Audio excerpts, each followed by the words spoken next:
Hey yo, what's going on guys? Welcome to the stream. How is everybody doing today? Hopefully you're all well. It's good to see ya.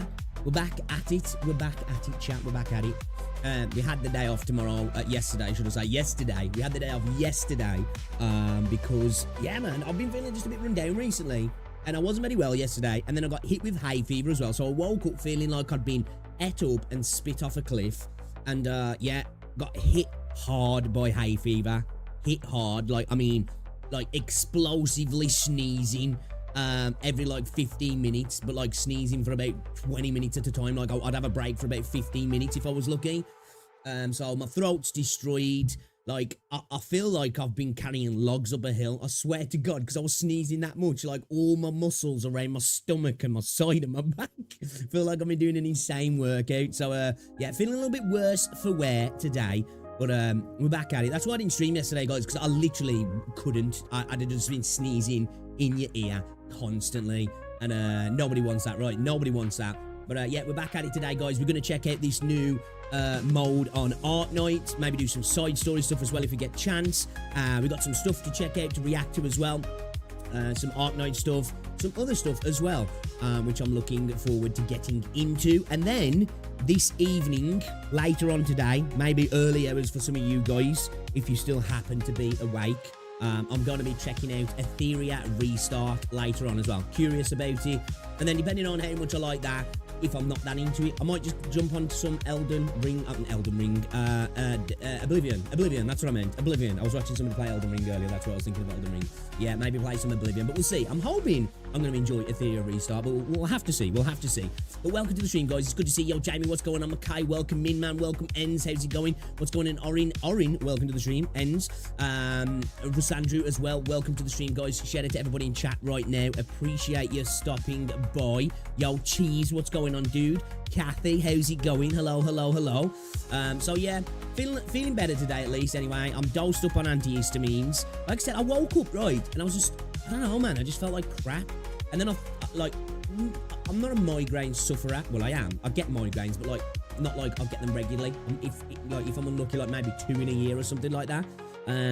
Yeah, woke up yesterday. I was getting like a bit of a flickering in my left eye, which isn't usual because if you do get a migraine, it's in my right eye. But I was just getting a little bit of flicking. I was like, oh man, I'm gonna feel like crap. And I did. I started to get an headache and I think I was just, because I'm not gonna lie, I've been burning the candle at both ends recently, you know, trying to do a lot of content, doing other stuff as well. Got holiday coming up, so I've been super busy with all that sort of stuff and the other stuff I do on the side as well. I've been going to bed super late, getting up super early, really not relaxing, lots of screen time, and I think my body was just like, no more. So yeah, I took Rosie to work. I came back. I sat on the bed. I just fell asleep for like 4 hours.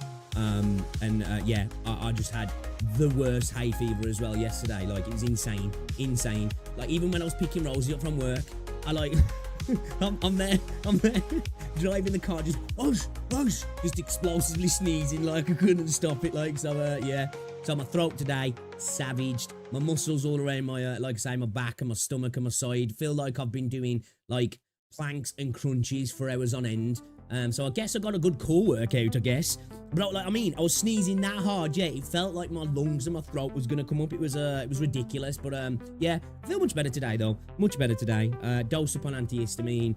I was drinking some lemon and honey drinks yesterday as well. That helped out a lot. Also, throat's shredded, though. So, yeah, we'll just have to see how things go. But, you need rest, my man. Take care. I appreciate it.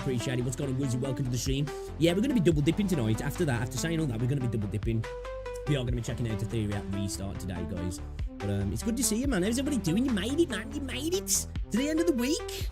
Oh, man, I've only got like 3 weekends now until 2 weeks of sun in Greece. I cannot wait, chat. I'm telling you, I cannot wait. I'm so excited. I'm literally now, I'm officially in holiday mode. You know, like that run up to holiday when you're just like, I'm done, you know, I'm done. I'm ready to just switch off now. I'm kind of in that mode, I'm not gonna lie. Got a few more things to get. Gonna try this weekend, hopefully, to do. Rosie's got to go and get her hair cut and all that the weekend as well. And yeah, and then another bank holiday as well, in between then. I think we're gonna go out for some food with Rosie's parents closer to the holiday. It's my brother-in-law's birthday, running up to it as well, so I think we're going to do something there. So yeah, man, I'm looking forward to the next couple of weeks, man. We've got games as well, the Theory of Restart to check out. We've got Crystal of Atlan soon.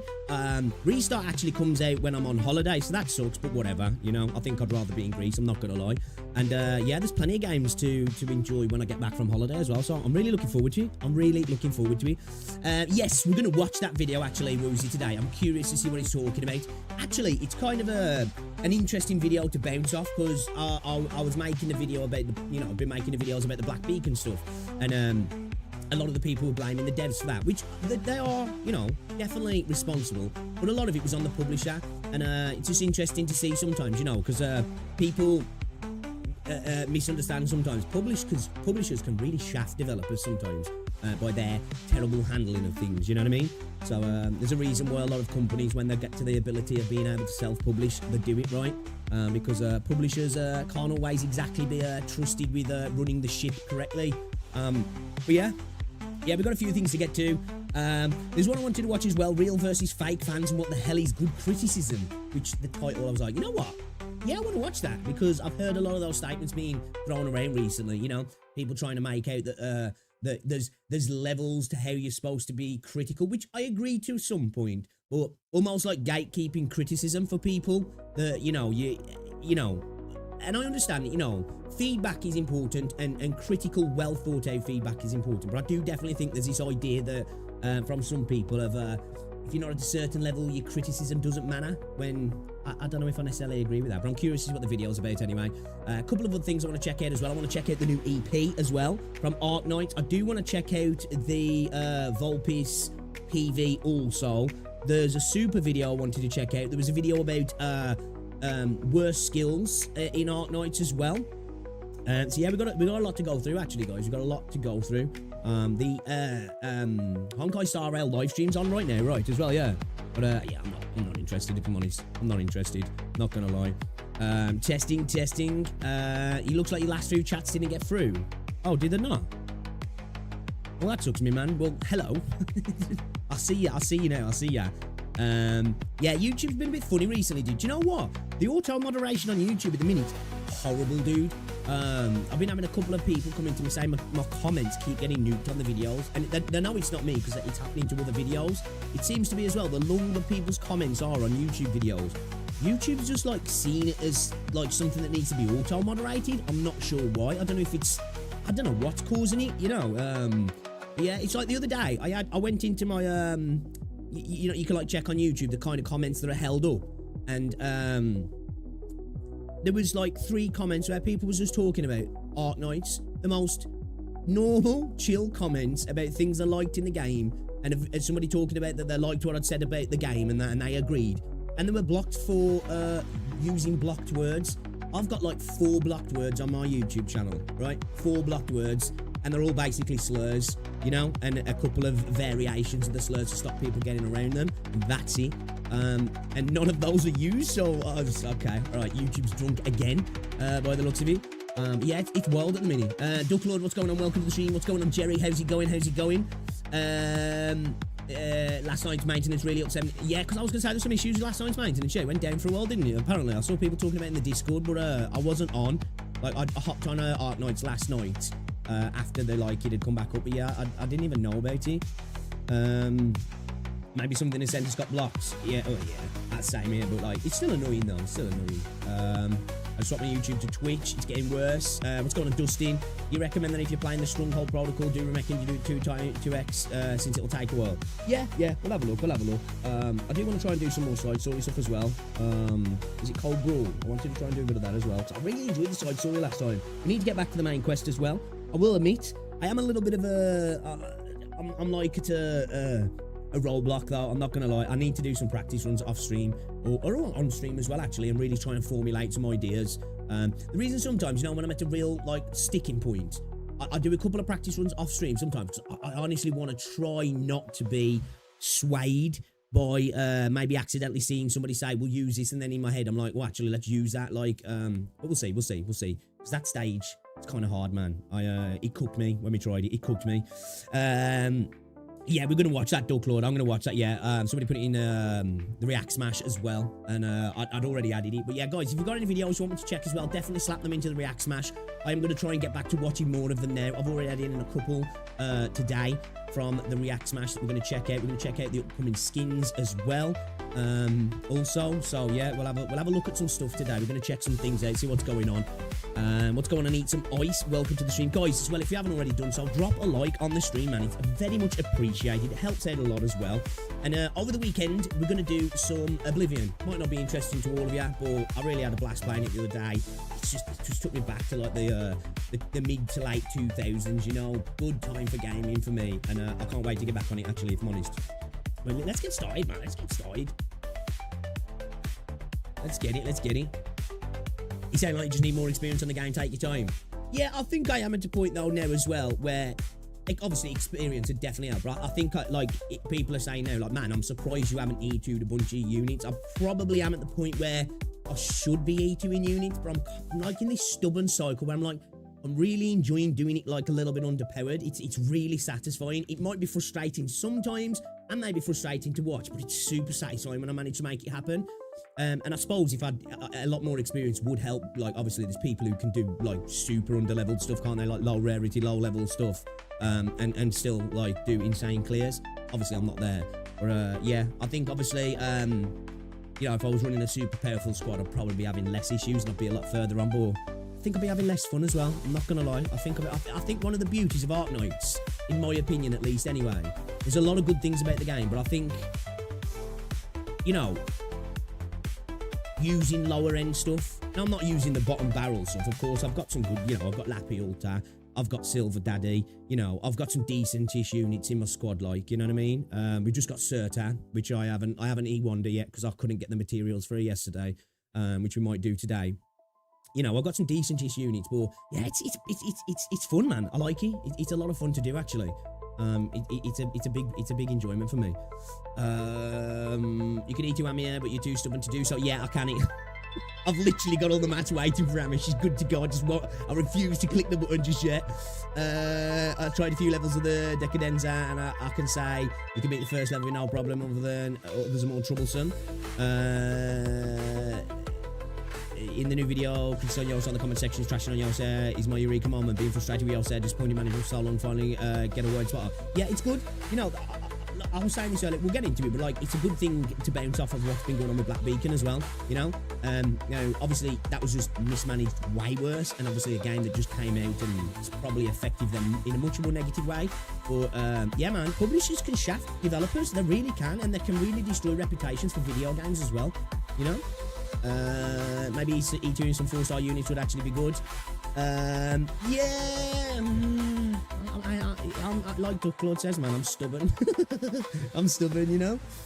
We'll go until I can't. This stage in the main story might be one that forces me to E2. Who knows? Because the first 2 tries, I was like, yo, I don't know where to go from here. You know, I don't know where to go from here. So, yeah, this might be the stage that breaks the camel's back. You know, the last straw kind of thing. But we'll see. We'll see. We'll see. Yeah, so we're going to watch a cookie video. I think we'll start off with a cookie video, actually, because I'm really interested in what he's got to say. And there's a couple of other videos I do want to get through today. Some actual video reacts we'll get into, guys, rather than some Reddit, because fuck all in Reddit the last couple of days. It's been dry as fuck. You know. Guys, I'm going to continue. I'm going to add another game to the list as well. Because one of the criticisms, and I think it was a fair criticism, well, it depends, that people saying you don't even play Infinity Nikki on the couple of videos I played. And I was like, you know what? You're right, I don't. But I'm not really criticising the game itself for how good of a game it is. I'm just speaking on the devs. And I think that's fair to do, right? You know? You don't have to play a game to be like, it looks like the devs are fucking up over there, right? I think it's unfair to not play a game and say, yeah, that game's trash, and make videos criticising it without even playing it. But I was like, you know what? I think I'm going to play it. Fuck it. I'm going to play it. Let's do our Disney Princess arc. I've been saying it for ages. We're going to do it. So I think next week we might play a bit of Infinity Nikki. So yeah. See what it's like as well. See what it's like. You can even make a video about the... yeah, good point, actually. Good point. That's true. Yosar will never ever let its easy cash cow go. Yeah, I'd be interested to see what happens. I wonder... it depends on how all the contracts worked out, weren't they, when they were initially sold? Like, if they were, how long of a period it was set for, was it in perpetuity? Sometimes it's sold, sometimes it's a deal, a contract for a period of time, isn't it? You know? So, we'll have to see. So, yeah, man, we're gonna get our dress-up game on, guys. You know? We're gonna be the best girl. We're gonna be the best girl, chat.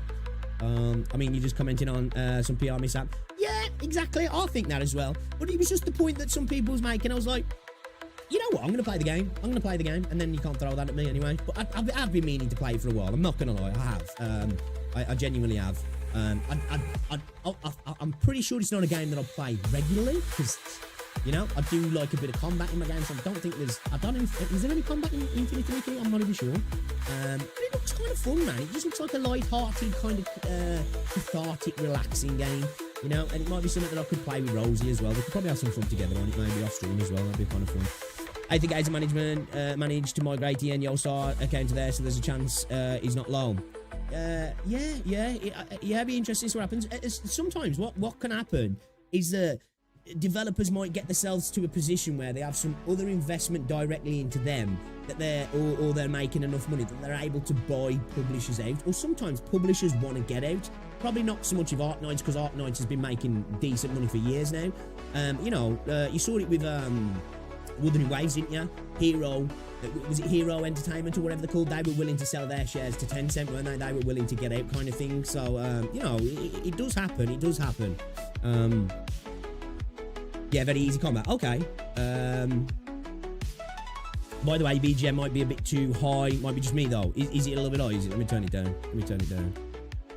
I dropped it down a little bit. I ain't got my headset on, so I can't even hear you.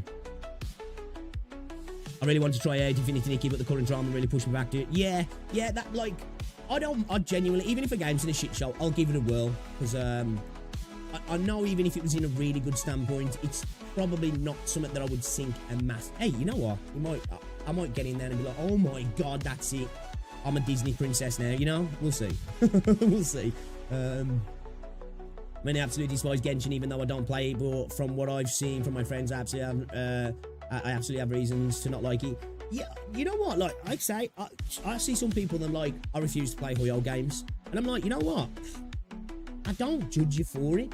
I don't necessarily think like that personally. But I don't think people who think like that are wrong either. It's totally fair if a game's either been destroyed by a publisher or like developers, and you're like, you know what, that's just not for me. I'll get it. But I'm usually the type of person that, like, I'll just play something. If I'm having fun with it for a bit, I can shut out all the outside noise kind of thing. But yeah, I've got no desire to go back to Genshin. I've got no desire to go back to Star Rail as well. There's a live stream on at the minute. I'm not interested. I'm just not interested. You know what I mean?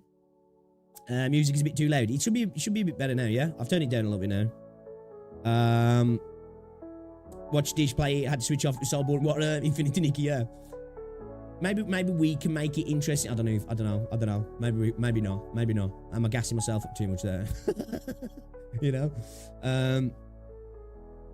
Well, exactly, Kaka. And the thing is as well, sometimes, as you say, enjoyment of a game can really determine how much you're willing to take from shitty practice from developers and publishers, isn't it? You know, if you're not attached to a game, the second they start making missteps, you're willing to be like, you know what, I'm out. This is why I said Black Beacon were in a really, and still are in a really dangerous position, because they haven't generated a fan base like that, where something like Infinity Nikki, they're messing up, and you could maybe even argue potentially in a worse way, but they've got a fan base, haven't they? So it allows them to maybe make a few more missteps without burning the fan base and pushing them away, kind of thing. But yeah, again, like you say, you know, at the moment, like somebody who really likes Wuthering Waves, you know, I think they fucked up a little bit with the anniversary.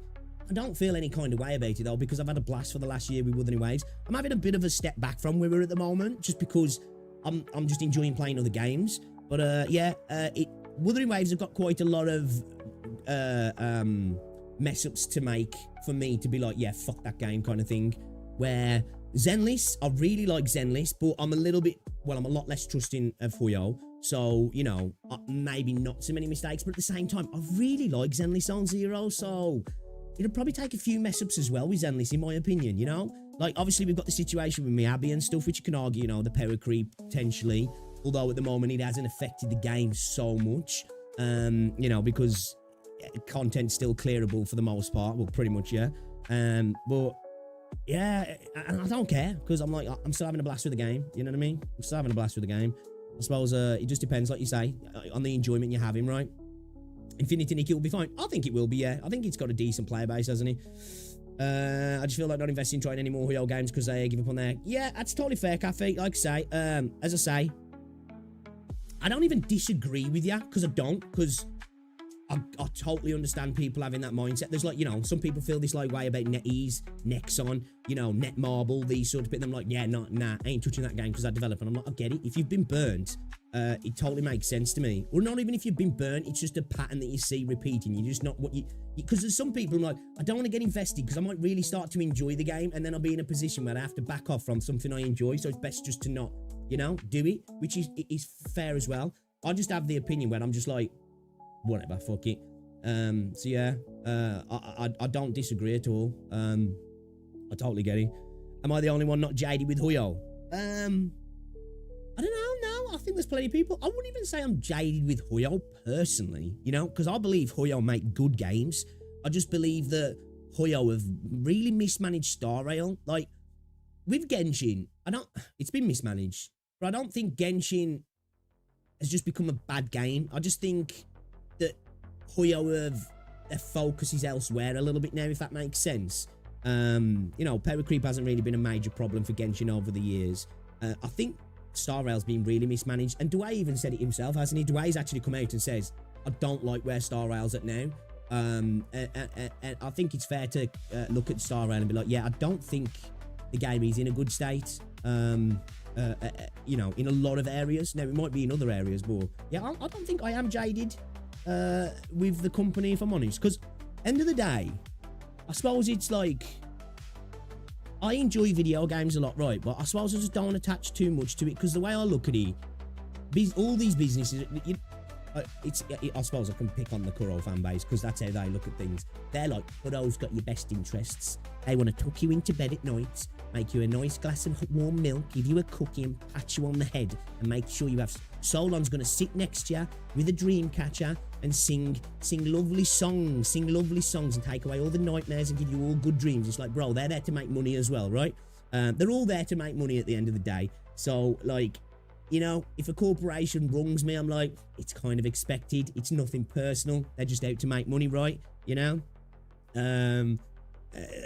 You know, at the end of the day, the way I look at it is life's too short to listen to other people tell you what you should enjoy. If you're enjoying something, keep enjoying it. Simple as, you know what I mean? Simple as. What's going on, Equinox? Welcome to the stream. Yeah, I understand your point of view too. The company with any in their name.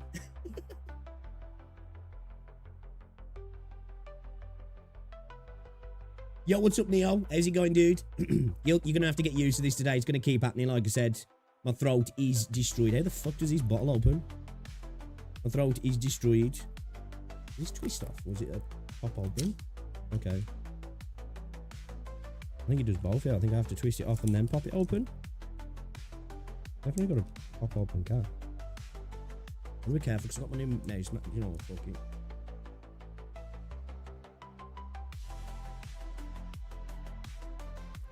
Exactly. Exactly, me man. That's the way I am. Like, I love Genshin, right? I love Genshin. I mean, I love Sarael. Oh, fucking hell. I love Zenless Zone Zero. Jesus Christ. Freudian slip. He's actually spending thousands of pounds a month on both of them games. He's just lying. I really like Zenless. I really, really like Zenless, okay? But the second Zenless stops being fun, I'm just going to bounce. I'm just going to bounce, you know what I mean? That's how it is. Because there's no point being nostalgic about a game when it's not fun anymore, right? Because it's a hobby. It's supposed to be fun, isn't it? And there's plenty of other games out there that can take your time. Too many people try to mulligan sound with boycotts and things they won't do. And they, yeah, that's it. Oh, that's it, man. You know, people. I don't even mind people being vocal about, I'm done with this game and here's why. It's when they try and make others feel bad about continuing doing that thing. It's like, just leave them be, man. It's a video game at the end of the day. You know? You're not stopping a fucking global conflict, bro. You know?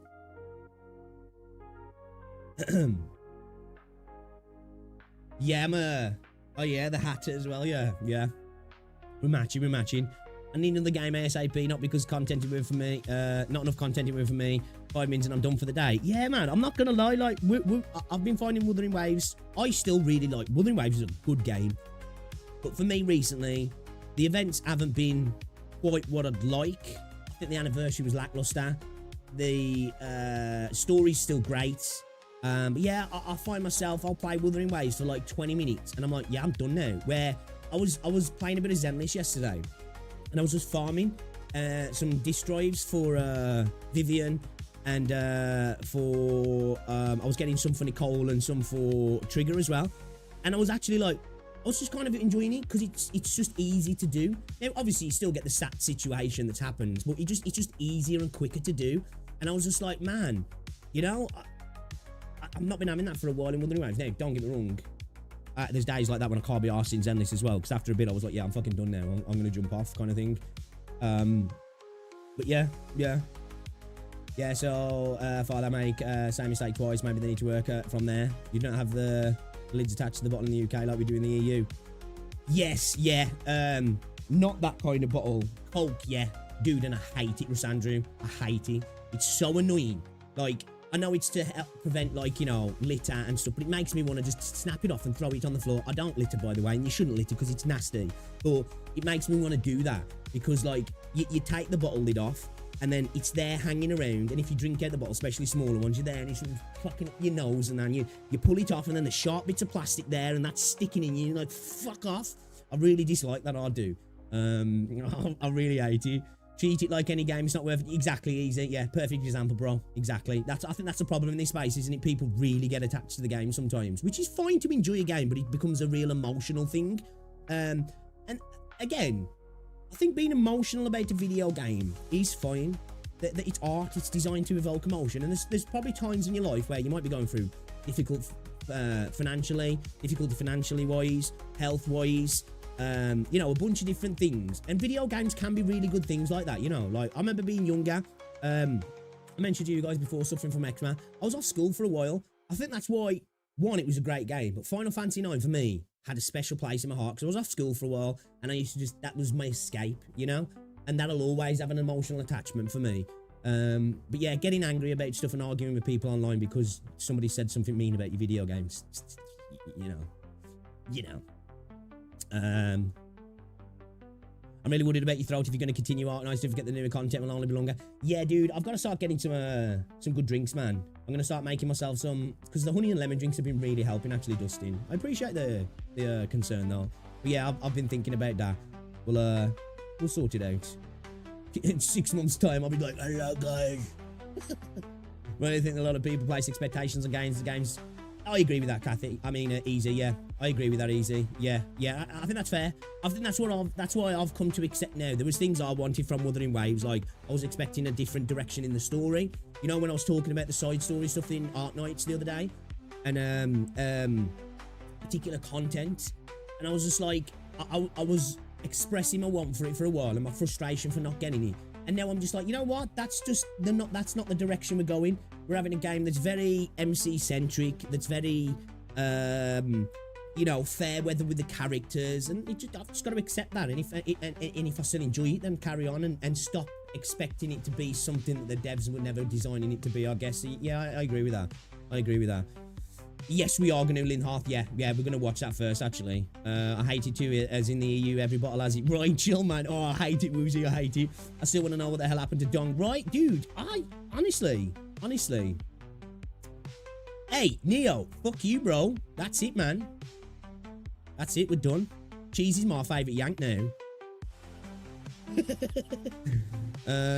What's going on, Subin? People should stop developing parasocial relations with developers. Exactly, yeah. Audio sounds quieter than usual. Is it you? No, is it? It shouldn't do. It shouldn't do. It should be normal. Maybe I'm just... I don't know. Let me have a listen, actually. Sit down, let me have a listen. He meant Brit female. Oh, I know what he meant. You dirty cheater. Hold on a sec. I can't compete, man. I can't compete. Feminine wilds. Where are we? Let me have a look. Let me have a listen. Let me have a listen. It's connected to my headset.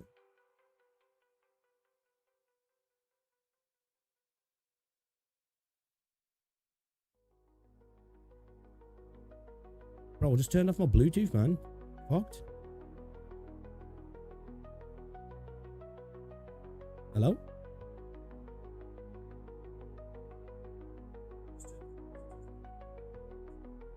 It might be a little bit lower, actually. Maybe it's just I'm talking a bit quieter. Because my throat, I have got a messed up throat. I know you do that.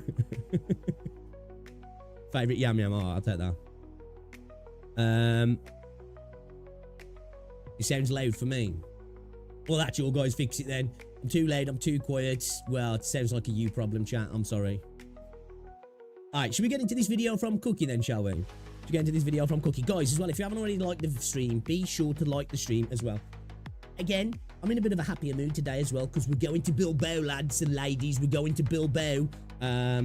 We are in the final of the Europa League.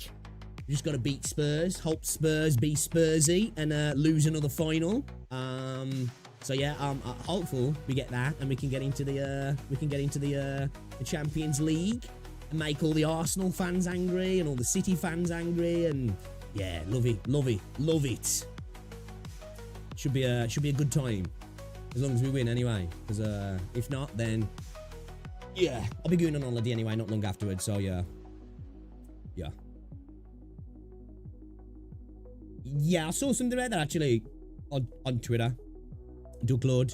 Hold up, where are we? Oh yeah, question as well. Quick question. What do you guys think of Looper? You know, the new character coming to Wuthering Waves. I don't know what to think. I kind of like the look of her, but at the same time, I don't think she looks that great. I don't know if it's like the trousers and the boot, like it just doesn't look special. You know? I like her hair and stuff, but I was like, I don't know, man. I don't know what to think. Alright, let's switch over. Where's my hold up a second. Get rid of that. You're ambivalent until you see more about it. I suppose it's the right way to be, though, to be fair. It's the right way to be. I didn't like her. Looper? I think she's like a wolf chick or something, yeah. I think she's like a wolf chick.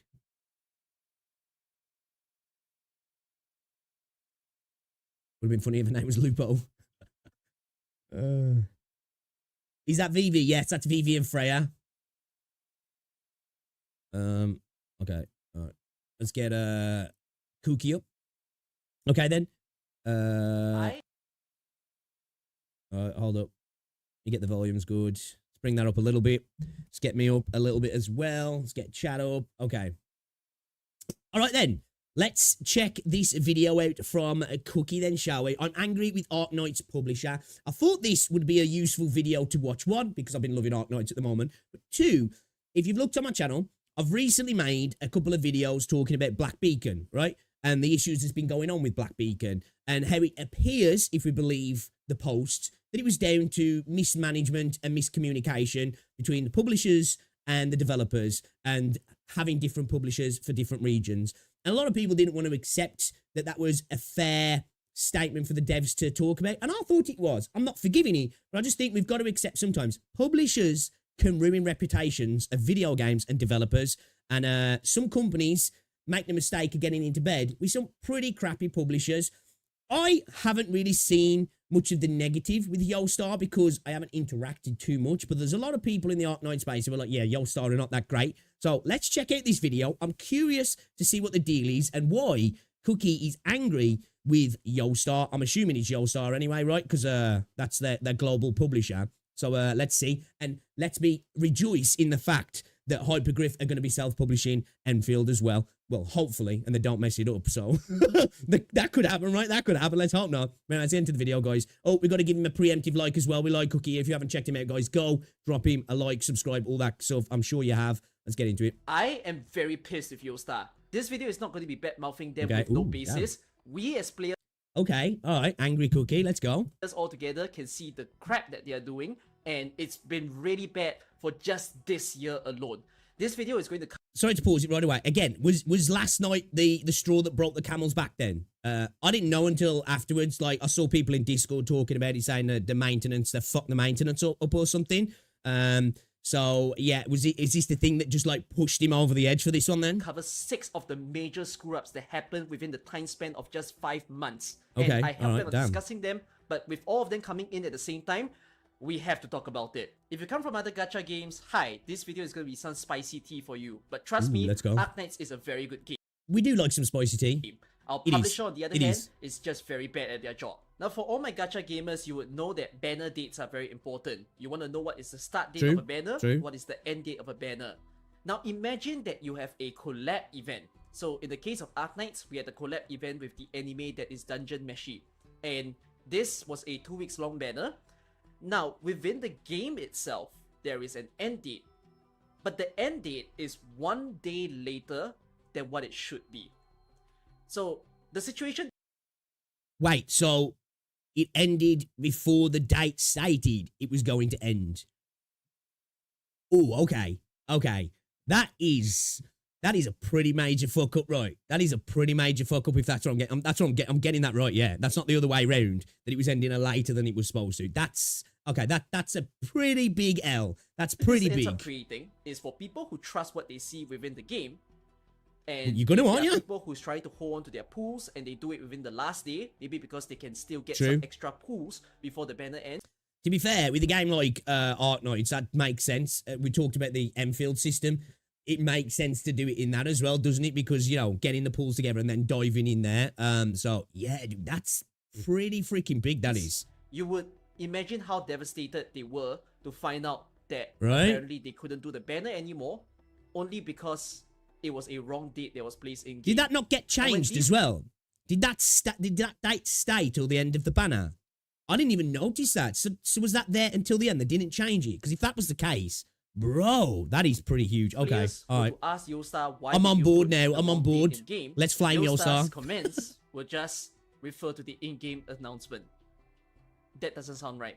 The big problem with this banner having an incorrect date is that there is a very big chance it will not rerun because it's a collaboration with an anime. It's not a character that you can get anytime in the future. So this is actually a... Actually, yeah, that's a double fuck up, isn't it, really, with it being a collab banner, because it's not coming back. It's not like it's just a standard banner and it's going into the pool. Shit. I wonder how many people got fucked by that then. That's enough to make you really angry, right? That's enough to make you really angry. A fucking huge problem. So this Dungeon Meshi banner happened in the middle of March, and now we come to the recent event, which is a limited event. It featured Left Alter, a very hyped character. And on the first day when the event launched, there was yet another big thing that should not happen within the game.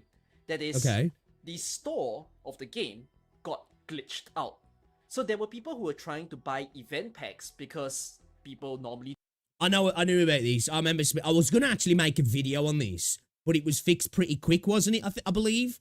So, like, I think by the time I'd found out about it, I think people were saying things are working now.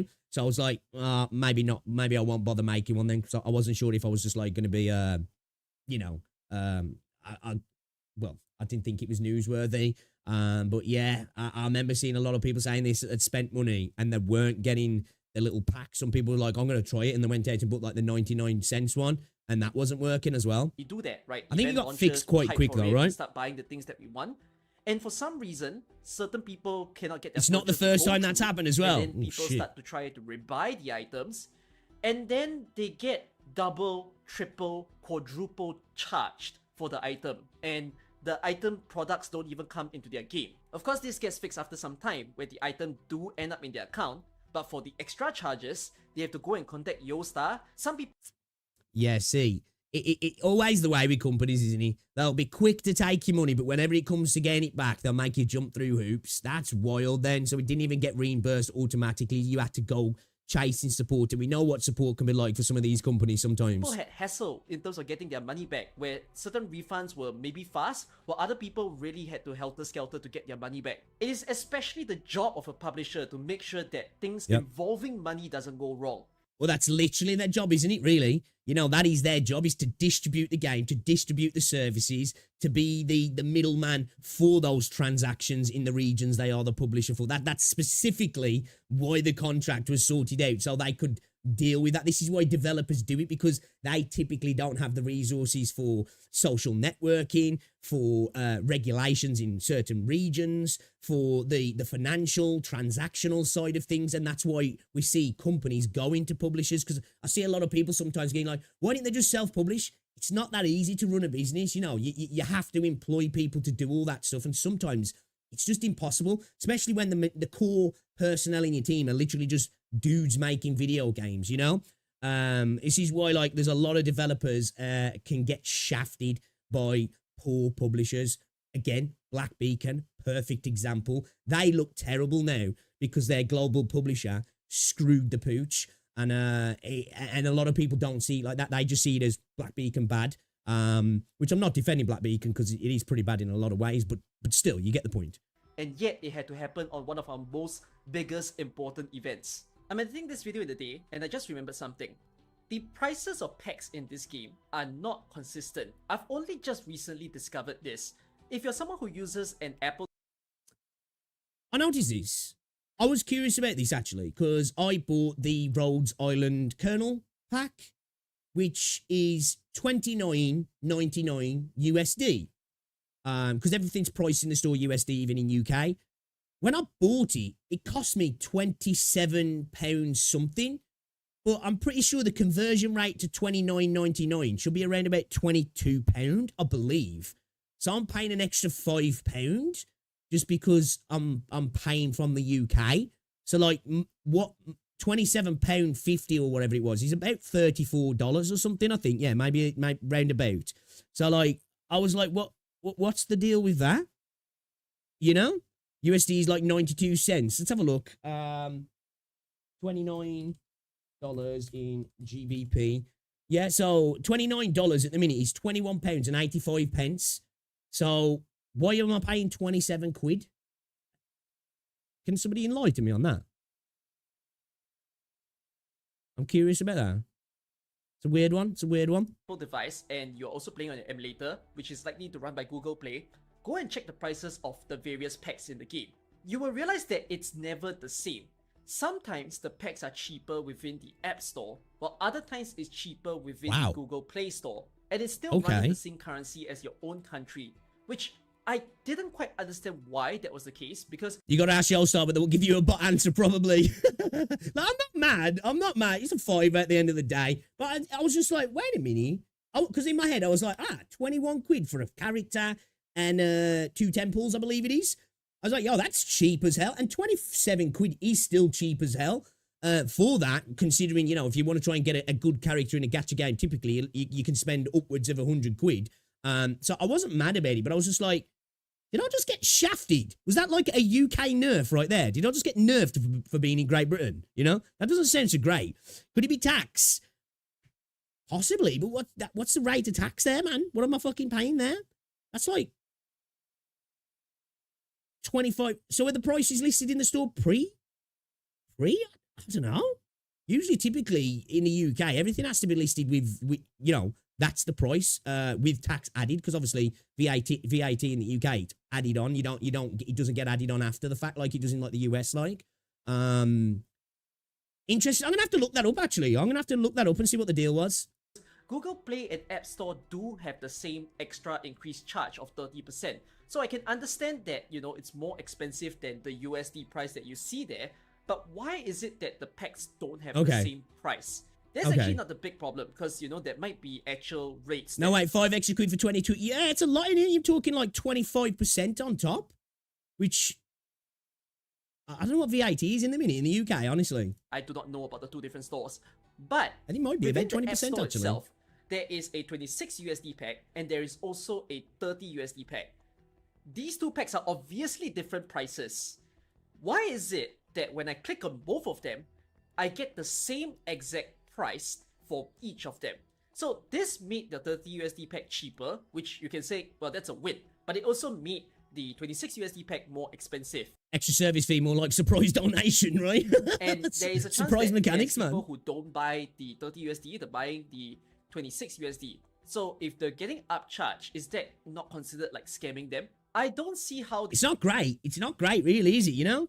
Again, going back to the position with me, like, I was just surprised because I've never had that in any other game. Like, when I've spent, that's what it's cost. If something's 30 quid, it's 30. But typically, usually, I'm used to games having the denomination in pounds anyway. You know, rather than dollars. Not all games, but games that I've spent on have always been in pounds.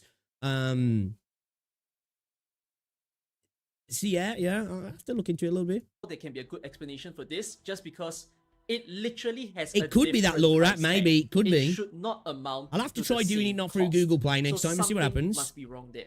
Then, new problem. We've got a brand new event that just released at around the time of this video, and it's a limited time new game mode as well as a brand new banner. We're gonna play that today. The event did not load up when it was supposed to start. There is a start time to the event. There was nothing. Okay, this was yesterday. Yeah, and then what I happened? think YoStar figured out that it was missing, and they What's up, tried Leo? to scramble What's up, Dagger? and I guess find the game files and try to inject it in. But that resulted in the server needing to be closed for 2 hours, and there is no official announcement within their social media. The only way that they announced it was through their official Discord, which is very strange. I hate that when companies do that. I hate that when companies do that. Like obviously a company's Discord's a public Discord, right?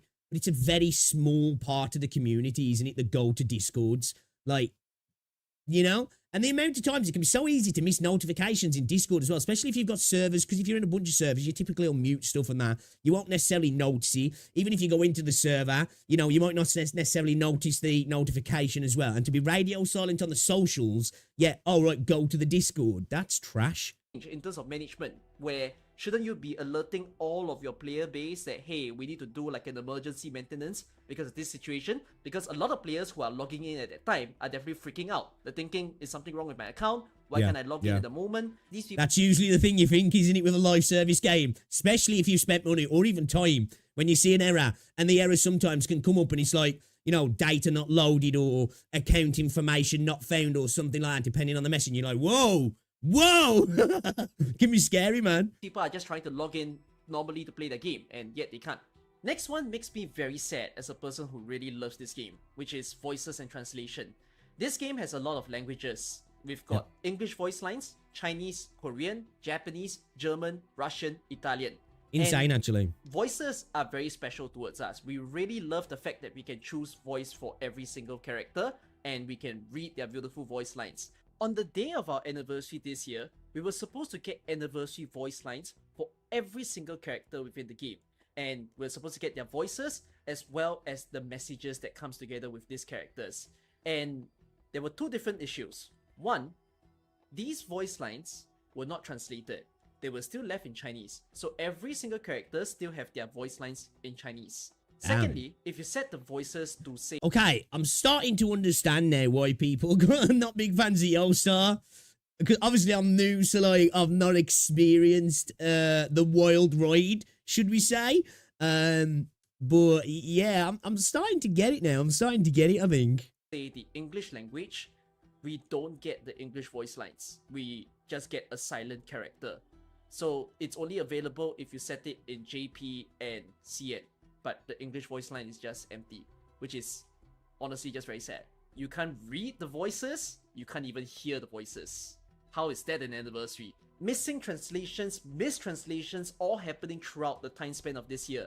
We had furniture items. Not gonna lie, I come from Wuthering Waves, so that's kind of the norm, you know? Misspellings, mistranslations, downright incorrect weapon. We also have special skins within the game. That's just canon. That's just your bad memory. You're trying to remember a conversation. I'm sure she said that. She never said that. Which these are the 24 original Prime skins. You can buy skins within this game purely with Stream the dead. currency that you...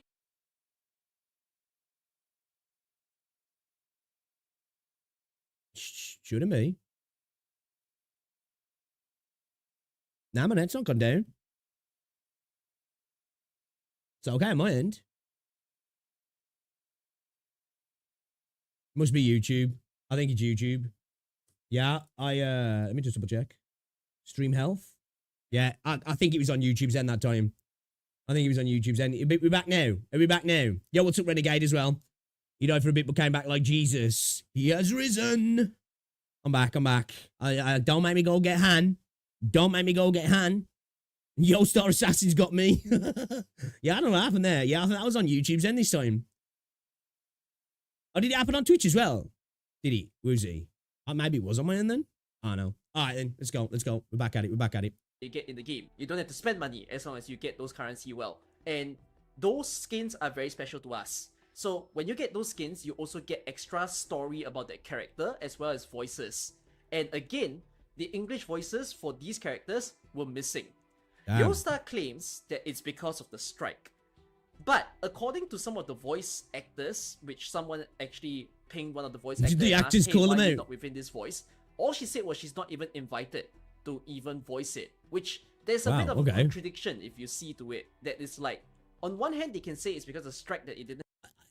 Not gonna lie, how things have been recently, I'm not saying the VA is in any way lying. I'm not calling anybody a liar, right? I'm just, I gotta be a bit careful nowadays with things that come out of some VA's mouths, because it's like, we've seen some of the shit that some VA's have said. It's like, alright, I don't know, you know? I don't know, but that is really sus, so that is really sus. Happen. But if the actress is very eager, there's definitely ways to go around maybe it, talk, maybe there was just an excuse to not bother, you know? Get into the game. Let me clarify by saying, I don't mean workaround as in get past the strike. The strike exists, yes, there are VAs that are upset with how companies are treating them, but as far as I understand, Arknights is definitely not involved in that picture. So I'm also implying... Just pause this. So from the Google Help Center, understanding service fees, developers subject to a Google Play service fee based on a percentage of the purchase price of a digital purchase in their app. Maybe that's what it is then, because I don't usually really spend money for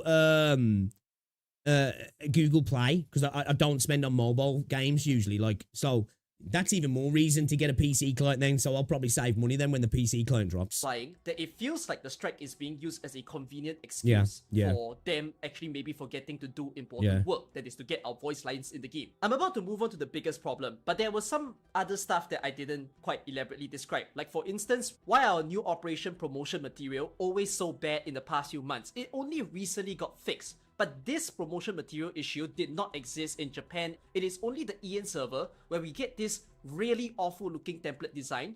Maybe they fired their designer or something and then they had someone else to do it. But it's really bad for marketing reasons. And during the Pototori event, which is the new limited event, why would they need it to be different there? Surely they could just get like, if the public, well, this is again, left hand not knowing what the right hand's doing. The publishers could interact with the other publishers and say, can we get some mock-ups just without the language there and we can fill in the blanks? Like, you know? We also like have extra very legwork little views on the trailer of the event. Let me also just explain. We have very little views not because people aren't watching it. that trailer got re-uploaded 1 day later. So the old trailer got deleted and it had to be re-uploaded because Yostar Ian forgot to change the medals of the event. The medals of this event got into a copyright issue where the guy who drew it was referencing a renowned artist, so it's straight up plagiarism, and CN had to change it. But Ian took the old CN trailer and used it, and that's why they got into trouble for... Man, dude, this is just... Oh my days. This is like incompetence, right? Okay, alright, I'm converted. Yostar are pretty incompetent, right? They do seem pretty incompetent. Representing it again, and they had to change the medals and re-upload the video. So with little views, what does that mean? Bad advertising again. You're supposed to be the company to promote to people to say, hey, come into Arknights and play the game, and yet they did that. One last thing. This new limited event was supposed to come with a big quality of life change, which is banner pool history. Don't ask me why we added it so late and into year 5 of AK, but we're supposed to get it. It would have helped us to be counting pity, know what we're... Is that not in Arknights? I've just not bothered looking yet because I haven't really done much pulling. I didn't know that. Okay, that's kind of crazy that by year 5, that's something that was just being planned to be put into the game. That's kind of wild. Put for, but it doesn't exist within our game right now. Why? I don't know. Freaking add it. Now the huge problem that I have, which is account migration. Recently, I've made a video teaching people how to recover their accounts. In the first place, why am I making a video like that? Why are people losing their accounts? For the past 5 years in the game, people can play the game by logging into Apple, Facebook, Yostar, so you can bind your account to a proper Yostar database, and Twitter, which Twitter got taken down. We understand why Twitter's a little bit of a feud, but basically we were left with 3 options, Facebook, Apple, and that. So, the thing... To be fair though, if I ever have the option when it comes, and I'm not blaming the players here, I'm not. This is just from me because this happens. I've been around enough with games with them merging and services being changed and publishers being dropped and blah, blah, blah. I always just sign up with my email, and then if you need to bind anything, then you just bind the email rather than having something connected through your Twitter, your Facebook or whatever. But obviously it's a bit different for people who play on mobile. It can be just easier to just use the account via that way through the phone. Yeah, if content creators are kind of having to do your job for you, it's not great, is it? The thing is, in the back end of last year, there is a new instruction in-game. Did you make a video, Renegade? Yeah, have a look at that. Bind their accounts to this brand new Yostar site. Even if you're bound to Yostar before, you still need to perform the action again, do a new rebind into this new space. We weren't really told exactly why it had to happen. Maybe company policy, they can't really tell. So it could be things like, oh, they are migrating their databases into a new state of US or a new country for all we know. And maybe that's why they need to do it. You know, something like that has happened before in Microsoft, for instance. Another claimed reason by some people on the internet is saying that they're doing this new account center in order to merge their Yostar games together. So things like Azure Lane and Arknights. So they want a space for people to have all their accounts centralized. In one place, yeah. But there is also a lot of Arknights players who don't freaking play Azure Lane. So why do we need to perform this action? Is it that important for them?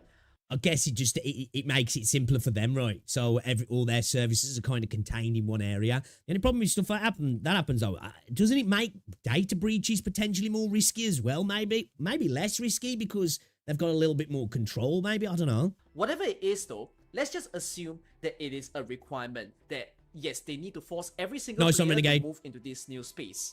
One of the big key business objective of a company is to not lose your freaking customers. Meaning, don't have your customers drop out of your business because they are important to you. More players within the space means you generate more money. Maybe these people are spending more money in the game. That simply means that if you need all the players to perform this bind, you should take every action possible to ensure that every single person that plays this game are aware they need to perform this action so as to not run the risk that they lose their account. Let me explain what are some of the fatal mistakes. Number 1, they did have a pop-up window whenever you log into the game telling you to bind your account, which is good. But why do you give people the option to close that tab of binding the account? The problem with giving people the option to close is that it is assumed that you can ignore this particular window because you... True. That should be something that should be up in your face. Do it. You know, like somebody showing photos of their kid. Look at my kid. You know, it should be constantly at you, shouldn't it? Because like, I don't think I didn't go through the game. Somebody mentioned it in Discord and I was on the Twitter and they posted it on Twitter and I was like, oh yeah, let me do it from there. And that's when I did it from there, like. You don't want to do it, right? You already bounded your account to Apple and Facebook. Why is it a must to bind it to YoStar? And some people might not take the time to read because, again, you gave the option to close, especially so in it EM. doesn't seem important. I also want to reiterate that the wording on this binding pop-up doesn't indicate that you must bind. Instead, it just says the reason of doing this is to play other YoStar titles, which I am... That's a very good point, actually. That's a very good point. Not making sure people understand you need to do this because you're going to lose access, rather than you need to do this because, oh, it's going to give you multiple access to multiple games, you know, from this one account. And then people are probably thinking, I don't care, I don't play any of the YoStar games. Or I'm all right, I'll just use my other accounts, it's fine. Rather than big red thing, do it now or you can't play the game. Also saying, once again, not all of us play every single YoStar game. Of course, we can put the blame onto the users for ignoring a window when it keeps annoyingly popping up every single day. But that is assuming that they are a regular player. There's a lot of people who are very casual in the game. True. They don't log in as often. Maybe they only tune in when there are important events. So they don't really see the importance of a window popping up when there's an X button, or like you can just close it. So that is the first error, which is for people who actively play the game. Again, if binding is a requirement in order to make sure they stay as a player, you should not allow the option to close the tab at all. The pop-up is great, but it's not just force enough the person to if do it, you don't force it onto the... Yeah, it's right. It's like if it's you have to do it, right?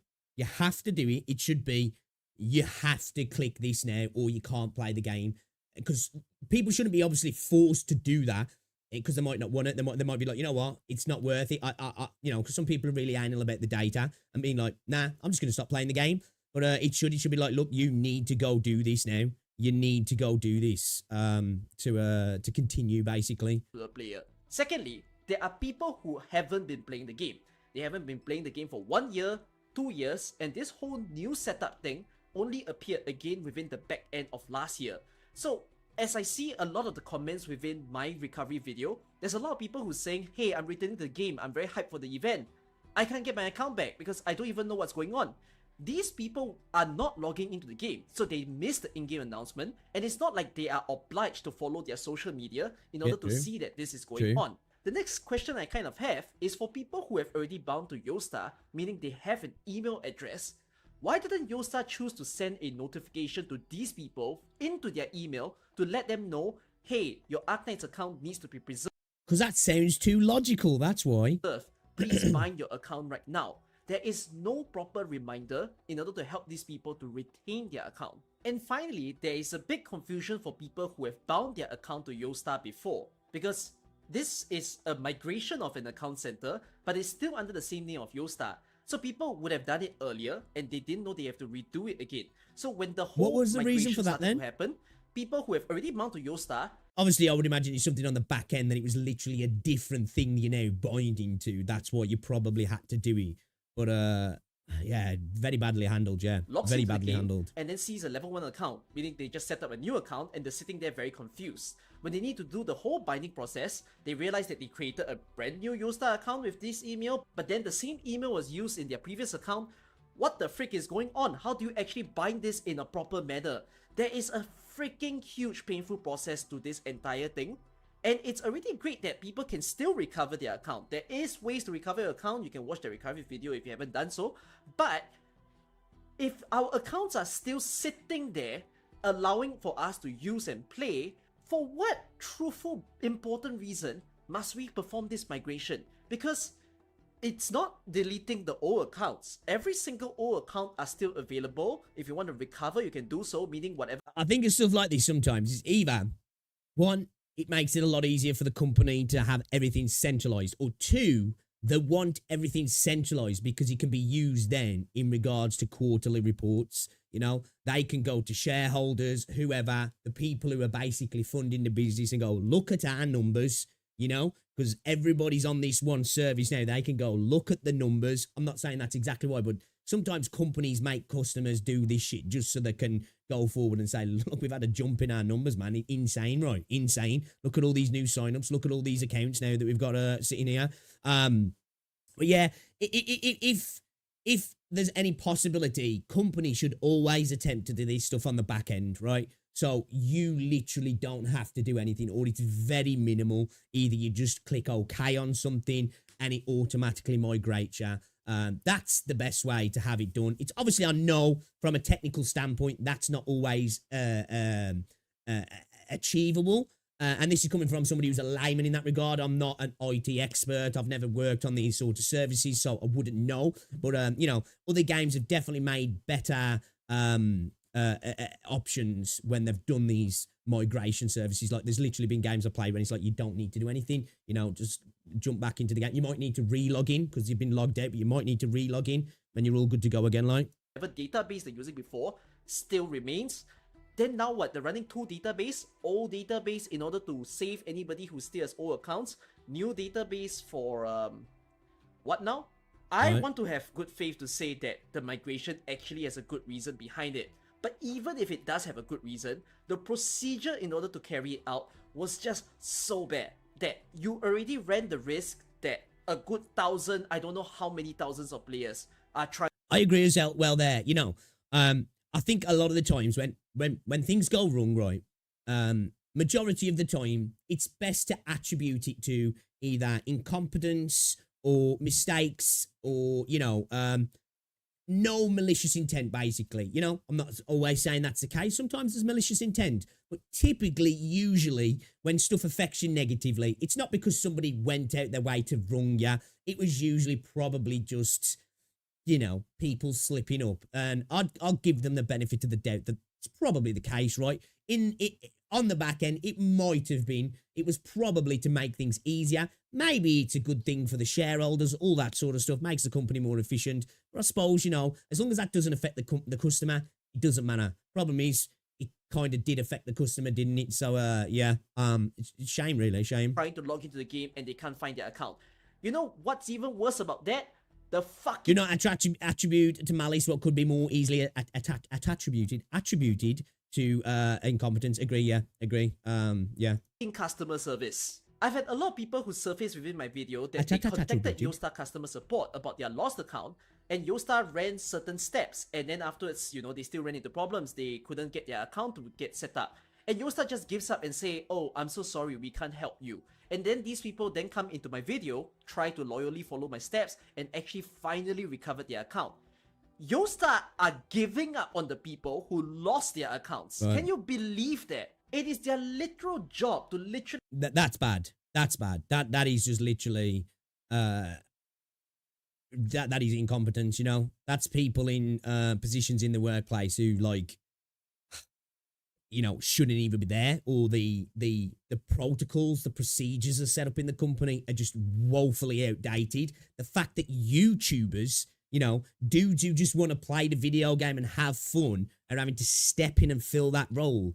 That's a, you know, a shameful statement, isn't it, really, on how things are being run there? Really do whatever that it takes in order to retain their customer. And one, of course, you screwed up the process of not forcefully making everybody bind or reminding people to do it well enough. And then now when you have a whole pool of people that are struggling, you're just saying, oh, you know what, it's fine. Bro, you're losing customers. Remember I said that I want to have good faith that, you know, the migration was important?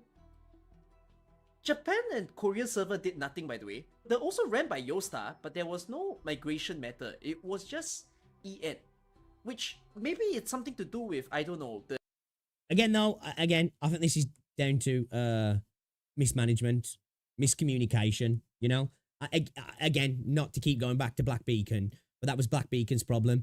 A game developed by a Chinese company that I think is a subsidiary of maybe a Korean company, but a Chinese company, right?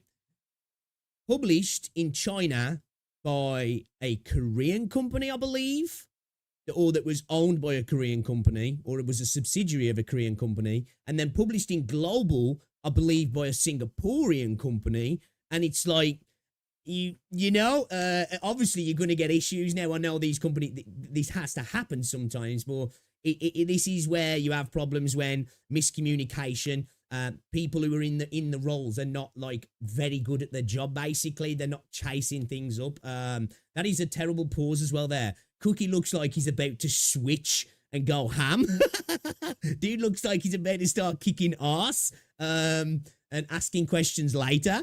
But yeah, again, you typically, like we say about the statement about malice and incompetence, I think a lot of the time it's miscommunication, right? It's miscommunication, and because it happens, right? We're human. People make mistakes, but typically in a corporate setting, there's usually procedures and systems that negate that as much as possible, right? Where if somebody messes up, there's it's structured in a certain way where there's a stopgap. It follows on to somebody else where they can go, wait a minute, something's not right here. This has been bumped up to me. Something's not right. But it's obviously that structure's just not quite there. And it's not being run in a good way. And this is where it goes up to like your more middle management and upper management issues then, isn't it? The service is in US or something, then you know how US is having problems now, so maybe they're moving somewhere else. I honestly don't know, but whatever the heck it is, we are literally the ones that are being very mistreated by the English side of Yostar. I have other things that I could be talking about, like their treatment towards content creators or their lackluster advertising, but I'm just going to stop right over here. If you yourself are Yostar watching this, let me just send you a very clear-cut message. I'm not here to just put you in a bad light. The reason I'm making this video is I love Arknights. I love it so much that I hate to see that the reason why we're feeling shit is because of bad management. You are the publisher, and while you are still the publisher, it is your job. The problems that we've all stated are not things that we can just slip by as players. These are problems as well that are like manufactured problems, right? We see this a lot in gaming, don't we? Where something becomes a major problem. It's like it didn't even need to be that. It wasn't like it was a developer error or a coding problem with the game. It's like this wasn't a problem. Then you created the problem, and then there's a fallout because you created a problem that was just never needed to be a problem. These are things that are important to us. We want our game to feel good. We want our voices. We want the correct translations. We don't want fuck-ups where our accounts are being lost, our money is being hassled with. All that I ask of Yostar is just to do the bare minimum. Give us a smooth game. Fair. I can take that you don't advertise our game well. I can take that you don't give us special on-site or off-site events. Just give us a functional game. That's all that I need. That is going to be a message for this video. I think a lot of you might have things that you want to say down in the comments, so go writing. I'm pretty certain if Yostar's watching this, they'll be reading the comments as well. Let's see how this plays out. Take care, y'all. Bye-bye. Okay, yeah, great video. Welcome back, everybody. Great video from Cookie there. Really well put together, eloquently portrayed as well. Yeah. Again, I was unaware of a lot of these issues. I knew about the account binding issue because obviously that happened recently, and I know that there was problems surrounding that. And I've heard a lot of people saying, yeah, Yostar keep fucking up. And I was like, do they? I've not really noticed any issues, but I can see now, right? And that wasn't even all of it. Now, I've heard some other stuff potentially about the treatment towards EN creators. Not going to get into that necessarily because that could just be hearsay and conjecture, and I just don't want to get into that anyway. It's not part of this video. But I think it's a positive thing that Hypergryph are going to self-publish now through Griffline, and I think it's probably going to be a better situation, right? Surely it is, because the book stops with them then. They know that, and the communication should hopefully be better. But we're still going to take into account, even if it is published in-house, I would imagine the global side of things will be in different places. So that potential miscommunication could still happen, right? And not to be a doom poster, let's hope that Hypergryph are better at self-publishing globally, right? I know that apparently domestically they're a lot better, but we're talking international now, right?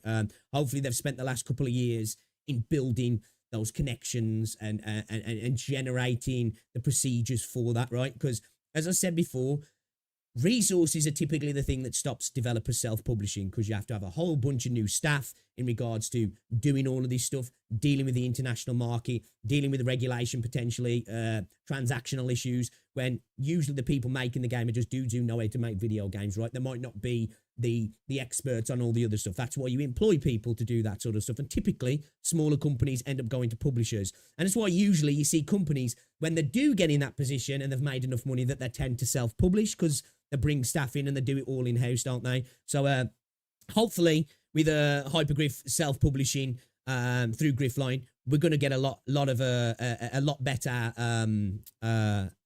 situation going forward, right? That's all we can hope for. But yeah, again, as I said before, I think this just goes back to like some of the sentiment I had in the Black Beacon situation. Terrible situation, right? But it was a publishing situation. Some people don't want to believe that it wasn't, but I believe it. Maybe I'm naive. I believe it. And I just think the bad publishers can really ruin the reputation of a video game. Arknights is just lucky enough that it's a good enough video game. And I guess these problems haven't been to the point where it's destroyed the reputation of the game. So that's good to see. But I've got to say, that whole situation with the banner, wild. That's wild. Yeah, that's a big fuck up. Obviously, the account stuff's even worse for the people affected. But just in general, that's like a massive L. Like, how could they do that? And then not fix it as well? Insane. Actually insane. But yeah, great video from Cookie. I know you guys know Cookie. If you don't and you watch more content, go check him out. He makes some really good content, actually. Seems like a proper chill dude as well. And that was a really good video, actually. Really good video. This is what we need from content creators sometimes, to be willing to speak out about certain things. And it's good to see. So yeah, W video, man. It's good to see. Good to see. Yo, so just has to pull the thumb out. Yeah, yeah. What we're looking at here. What's chat saying? What's chat saying? Meltdown. Hypergryph, if I know you're watching this, please take notes. Man, if Yosar doesn't straighten up, I worry about the PC client. Yeah, like, yeah, you know, it's like, is it going to be a messy launch? Listening to all of that stuff, I'm likening to think potentially maybe it will be right. Maybe it will be. So with the announcement on the live stream, the CN live stream, they mentioned the PC client, right? What if, do we know for a fact that Yosar are going to be dealing with the PC client globally? Like, obviously this is a private thing, but it depends on how deals work out, doesn't it? Like, in regards to, you know, publishing rights and stuff. You know, I don't know. I would imagine they're probably going to be. He suddenly changed clothes and all right. Yeah, dude was doing that video for a while, I think. Seeing Cookie like wanting to punch him. Oh no, that pause was wild. Yeah, the women community needs more. The women community needs more Arknights type content creators in general who are just about talking about the game. You know, I think it's indicative of the amount of content in Wuthering Waves. Now, you'll hear people say there's not a problem with the content in Wuthering Waves. The amount, I disagree. I think, you know, because I'm a little bit burnt out on WoW, and I think the events can be quite samey, and we're not getting as much content as I'd like to see. We're doing good we're eating good story-wise, but the stuff that surrounds it, I don't think we're eating so good, personally. And I think the way the community makes content is indicative of that. Because if there was more and more content-worthy content, I think you'd have more content creators making said content. But I think it's kind of like one, I think it sells in the Wither space to make that sort of content. But two, I think it's a symptom of the game as well. You know, that like you get like a patch, you have like 3 or 4 days of plenty of stuff to put out, and then it's dry for a couple of weeks. You know what I mean? What do you do? Keep running holograms, you know? Do you run the Tower of Adversity for the 53rd time? Like, I don't think people care to watch that, do they? And as I say, there is a big part of the Wither community that loves to shit on Genshin as well, so it makes sense to just react to Genshin creators and shit on them as well. I don't know, but Cookie like to complain every time I see him, man. I don't know. I don't know. I haven't seen enough of his content. He seems quite positive, but whatever. Like recently, I've seen him playing the game, doing story stuff, but I don't know. This is why we all want Hypergryph to buy back the publishing rights for global. Yeah, be interested to see. Hopefully, they could make it happen. We were at Saint Tontas. Oh yeah, I forgot the Discord link on the vid description expired. We're looking at it. I'm showing vids of Cookie complaining, but I get recommended all kinds of his content. We just enjoys playing the game. Like fuck Saint accounts, he's mad at everything. Yeah, a little bit, right? A little bit, you know. Saint's an intellectual dude. He's a smart guy, right? He's a smart, eloquent dude. And he's good at Wuthering Waves. He knows a lot about the game. But he does get really mad at stuff. It's quite funny, a little bit sometimes. I find it quite ironic with Saint. he'll be bringing commenters up and people who are shitting on Wuthering Waves and talking about look how angry they're getting. This is unemployed behavior. I'm like, bro, you do that shit all the time. I know you're making money off it, but let's call a spade, man. Like, somebody will have the mildest negative take to Wuthering Waves, and bro's like, right, that's it now. You're making 6 videos on you, bro. We're going to get personal now. All of the Hypergryph games is not by Yosar anyway. That's why it sucks to have goodwill with Hypergryph, but not doing their fucking job right now. Yosar just has to pull their thumb out. Cookie's kind of the biggest AK content creator after all. Yeah, he's Keo's big as well, isn't he? Keo's a big content creator. First time I've seen Cookie, so dude, that pause, oh man. Now money banners will end soon the display. Yeah, dude, that's kind of scary, isn't it? Like, you're looking at that, and you're like, fuck, man, I need to make sure I'll give myself at least 3 or 4 days breathing room here. It's not even that Yosar is bad, it's just that Yosar and that messes up. Yeah, again, for me, it's got to be a communication error, right? If Yosar's doing well in JP and Korea, you've probably got the teams are working a lot closer, right? Obviously, the EN side of things, they're fucking up, right? They're fucking up. But then again, at the same time, if they're fucking up, it's up to the people at the very top of the company to like say, look, man, sort your shit out, otherwise we're going to get people in who are going to do the job properly. Got to pull everything the day before now.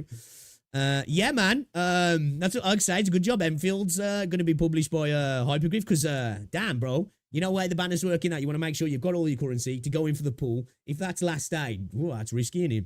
We're talking exclusively about OG Arknights and it will never happen. Never going to happen, I'm sorry. Maybe.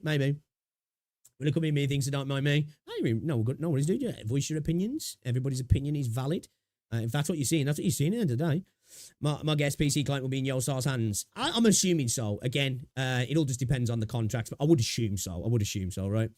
They've bought the rights to publishing globally, and I would imagine these companies are not dumb. It would be written in the content for a set amount of time, in perpetuity, in whatever form and platform that is as well, in the idea that maybe potentially it's going to be on other systems at a later date, whether that's consoles or PC. But it would be nice if they did, Rusandrew. Yosar will never let an easy cash game go. It's just that easy. Yeah, it's a good point. Game now is tied to Yosar accounts, which also has a lane in it. Just hope Enfield doesn't have this kind of treatment. Well, hopefully. Well, this is where if it does, the book stops with Hypergryph then, right? And then, like, there's more responsibility on the developers and they can't hide behind a publisher. Not saying that Hypergryph do, but there will be no hiding, will they? And they'll have to, hopefully, if there is problems, because I don't want to be a doom poster. There potentially could be, right, initially, because Enfield's probably going to be quite a big game, at least on launch, right? And they're going to be self-publishing, so there might be some teething problems. Let's just hope that if there is, they're quick to fix it, and then, they rectify it for the future, right? The mistakes are always going to happen in life. It's just that you hope when it happens, responsibility is taken and things are made up for it, right? And it doesn't happen going forward as well, right? I don't think PC clients is by Yosar because they would announce it themselves instead of Well, that's because for CN it was announced, won't it? Like, we'll see what happens when it gets closer to global, right? I'll have a small warning from previous comment. Basically, you're meant to play hard mode from the new game mode. Right, okay. Welcome to the stream as well. Hot take, Wiwi doesn't make me believe the characters are real. They are always good and have not much depth to them. I agree. I don't think that's a hot take at all. I don't think that's a hot take. Like, for me, Wuthering Waves is like as wide as a lake and as deep as a puddle. And that's not always necessarily a bad thing. I just wanted more from Wiwi. I was hoping was going to get a little bit more. And yeah, what a sake, man. Honestly, I think the same. I think Rover's boring as a character. Pop Device seems kind of cool, interesting. Most of the characters could be interesting, right? They could be interesting. We just don't spend enough time with them for them to become interesting. Hopefully that changes. They don't reoccur. They just feel like guest stars in a 90s sitcom episode, and then you never see them again, kind of thing. So yeah, I don't even think it's a hot take. Maybe in the Wiwi community, because anything slightly negative is a hot take in the Wiwi space. But yeah, I don't disagree. Honestly, I don't disagree. His last video about laptop pulls, watch that if you want to see his funnier side. With his characters, more caricatures, in my opinion, no real depth. Saying he's also rude. Are you trying to downplay JPAK? That's why y'all saw too. Just disappointing because Hypergryph does well with their format, but Yoso and all server decided their own format that's inferior. Even their merch is pretty whatever compared to what we're looking at. Blue Archive and Azure Lane. They're just milking drama at this point. Cookie actually makes important stuff. Oh yeah, there's again. I think it's indicative sometimes of the Weaver space in general. I think the what's it as well. I think Weaver community wants it. You know, because he does well, doesn't he? I think the Weaver community wants it. If I'm honest, I think the Weaver community really enjoy the beef, the PvP. You know, the CCs do as well. You know, there's a lot of CCs in the Wilderness Way space that I actually do really respect, and I think they're good creators. I do. I think a thing that I was a little bit disappointed in with some of the creators was when Saint and Maggie got into that call in Tecton stream. Tecton was out the room and it felt like everybody was giddy. Ooh, there's going to be drama, which I'm not saying that's a bad thing because it can be funny and entertaining. But I was just like, it's sad to see. It doesn't feel like that. This is something they want to hash out. This feels like it's just fun time. Let's just stoke the fire kind of thing. Which again, not the worst thing in the world. It doesn't make them bad people. I just want to say that. It doesn't make them bad people. I just thought it was a little bit cringe. Again, I like to say this when it comes to content personally. As somebody who's an adult man who's seen plenty of things in my life, video game drama is not serious, right? Even if it's distasteful, it doesn't make me dislike people. You know, there's a lot of people who they'll make videos and I'm like, man, that was a shit video, I think. And that can say the same for me as well. But I can still respect them as a person, you know, as a human being and that. And I think there's lots of content creators in the Weaver space who are genuinely entertaining, smart, good creators, you know? And I think personally as well, they could expand the content as well so much more. Well, hey, who am I to tell people how to run the channel? Honestly, I don't care.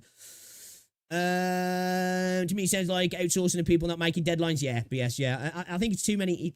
What's the old saying? Too many chefs, you know, in the kitchen. I think sometimes when you've got multiple parts of a business, communication errors happen, different time zones, you know, potential language barriers, you know, the left hand not knowing what the right hand's doing, all that sort of stuff. So yeah, that would hide behind Griffline instead. They could, but Griffline is Hypergryph, right? So it's not like they're published with a third party. It's a subsidiary of theirs, isn't it? So it's going to come back to them then, isn't it? So I didn't know you were going to comment my comment. I like it. Well, thank you, man. I appreciate you. Welcome to the stream as well. I think PC client will be developed by Hypergryph and published under Yosa. Just like, the development side, yeah.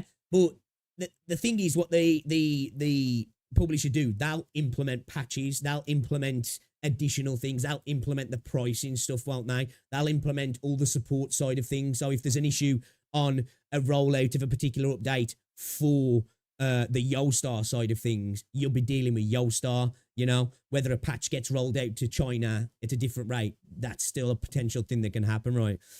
At least Hypergryph learns quick with their mistakes. Zani could have been a sort of bad guy. Like the people who were restoring characters would love solo leveling. It's all shallow power fantasy. The problems HG has in China are mostly gameplay bugs, which is understandable, not the stuff Yostar. Well, that's it. That's what I was saying.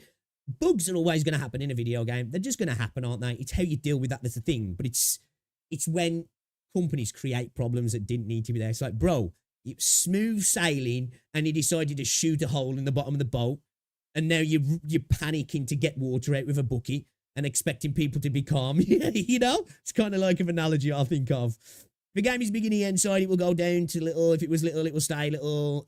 People don't like when devs working like that with low effort when someone else's game looks way better. That's the thing nowadays. There's so much competition, man. These devs and publishers have got to work harder now. You know, in the last 5 years, the gacha space has changed, man. It's changed so much. There's so much more competition and so much more quality now, and people expect more as well.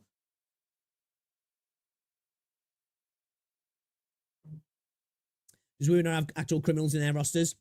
What chance do they have to? Well, one of the most interesting characters, well, two actually, Danjin and Calculator, Calcharo, right? They're two actually interesting characters who've got nothing, you know? That actually characters are a little bit more in the grey, but they've got nothing, which is such a fucking shame, you know? The constant comparing with other games in the Woo community is unbearable. Yeah, like, I think it's totally fine to compare games, but it's this, the beating in the chest kind of thing. Like, it's just like, oh, God, man, all right, cool, man. It always comes back to that, you know? We're selfish when it's everything around it that's so draining. Yeah. Yeah, it's a great game. It is. It's a great game. I'm very critical of Wuthering Waves. But, I think it's a really good game. I just think it's been lacking content I want recently. You know, the Crisis Trial fucking mode, whatever it was called. That was good. I want more of that shit. If Wuthering Waves is doing different stuff like that, I'll be here for it, man. I'm just not interested in Whimpering Waste, the tower, you know, the samey kind of modes that they bring out on a regular basis. It just doesn't interest me. I want more Depths of Elusive Realm.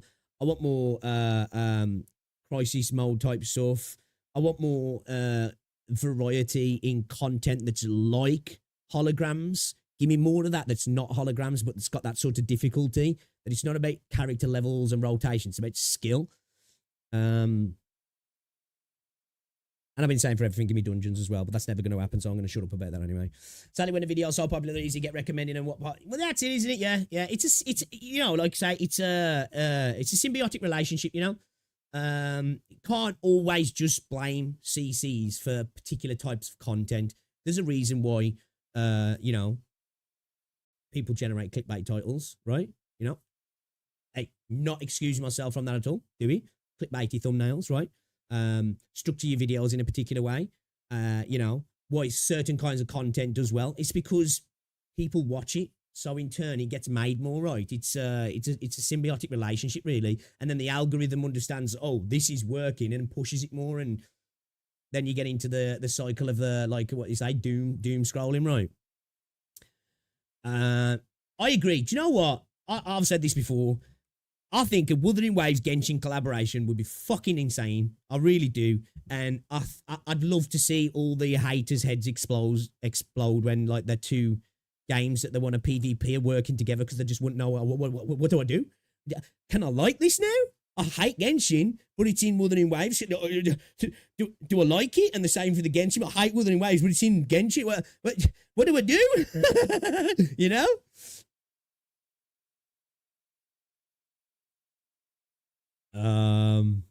Calculator and Danjin got axed because of CN.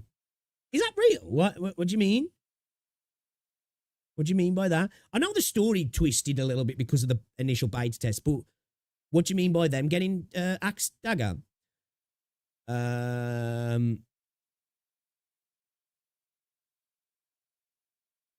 Pixel, can you pause the stream? I'm taking a bathroom break. All right. I'll like this, yeah?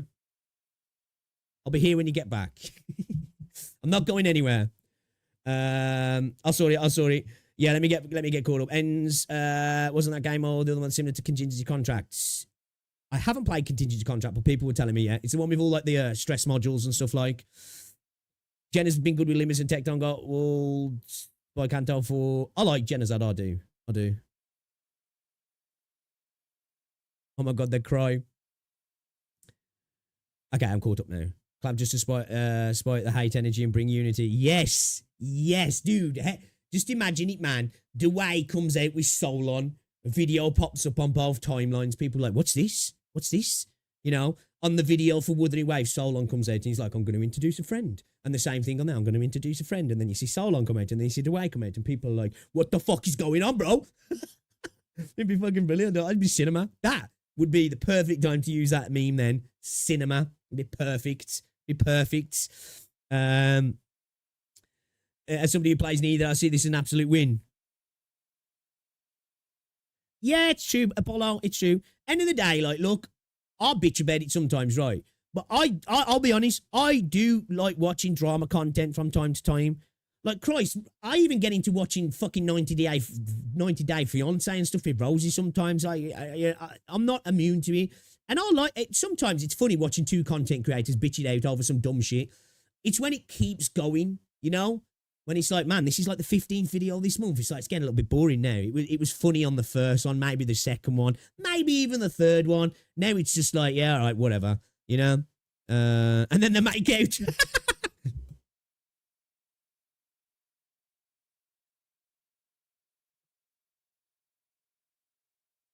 CC3 is coming to global in a few months. And you got some controversy in CN close beta 2. Calculator's just gone because CN doesn't like the overall story of CBT1. Interesting. Okay. See, like for me, Calculator, one of the coolest characters in the fucking game, man. Probably the coolest male character, and I'm a fan of Gian. Cinema. It would, wouldn't he? Brings the community together so well it comes with an insane OST. Just imagine. And just for the extra PTSD as well. When you boot up Wuthering Waves, the Genshin fucking opening comes up, you know, when you click play and the same on Genshin. That'd be brilliant. That'd be fucking brilliant, that would. Drama's like McDonald's is fine once in a while, but yeah, exactly, yeah, I agree. I'm not gonna lie. I like to get my popcorn out and have a laugh at some stuff sometimes, but like after a bit, it's just like, okay, this tastes like shit now. You know, I'm full.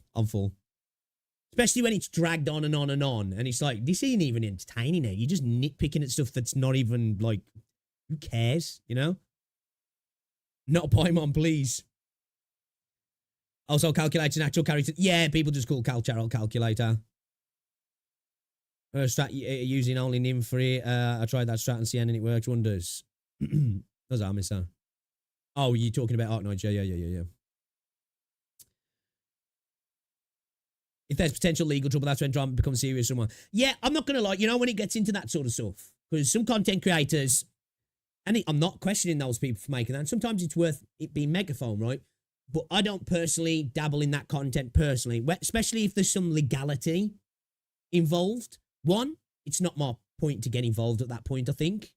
Two, it's talking potential criminal things maybe. And at the end of the day, I'm just a content creator. I cringe a little bit sometimes when content creators get involved with like serious stuff, and I'm like, I'm not saying you shouldn't have an opinion, but it's just a bit cringy sometimes. It's like, you're supposed to be like the authority on things now. When the sad thing is nowadays though, sometimes content creators and comedians make more sense than our politicians, you know. So it's like, you know, can't even what's he? Sarah. General chat on Discord. What am I looking at?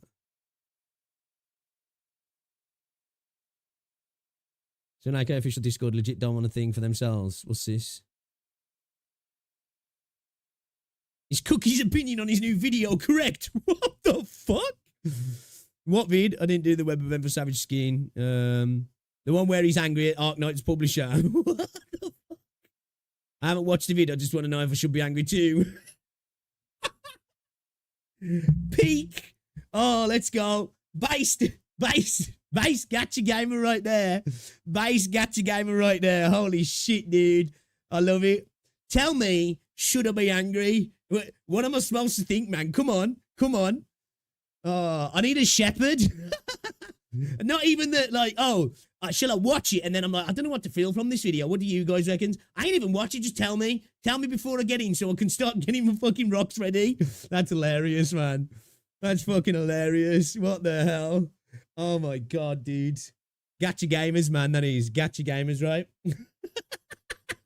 Oh, shit. Oh, love it. A guy's 100% enjoying his free time. Tell me if I should be angry. He's like, I've got better stuff to do, man. Just let me know. Do I need to get a fucking pitchfork or what? Or can I just get on with my day? Kind of based, really. Kind of based. Oh, that's good, that is. Okay, all right. Fair play. That was a good one. Nice one. That made me laugh, Renegade. Oh, shit. Love it.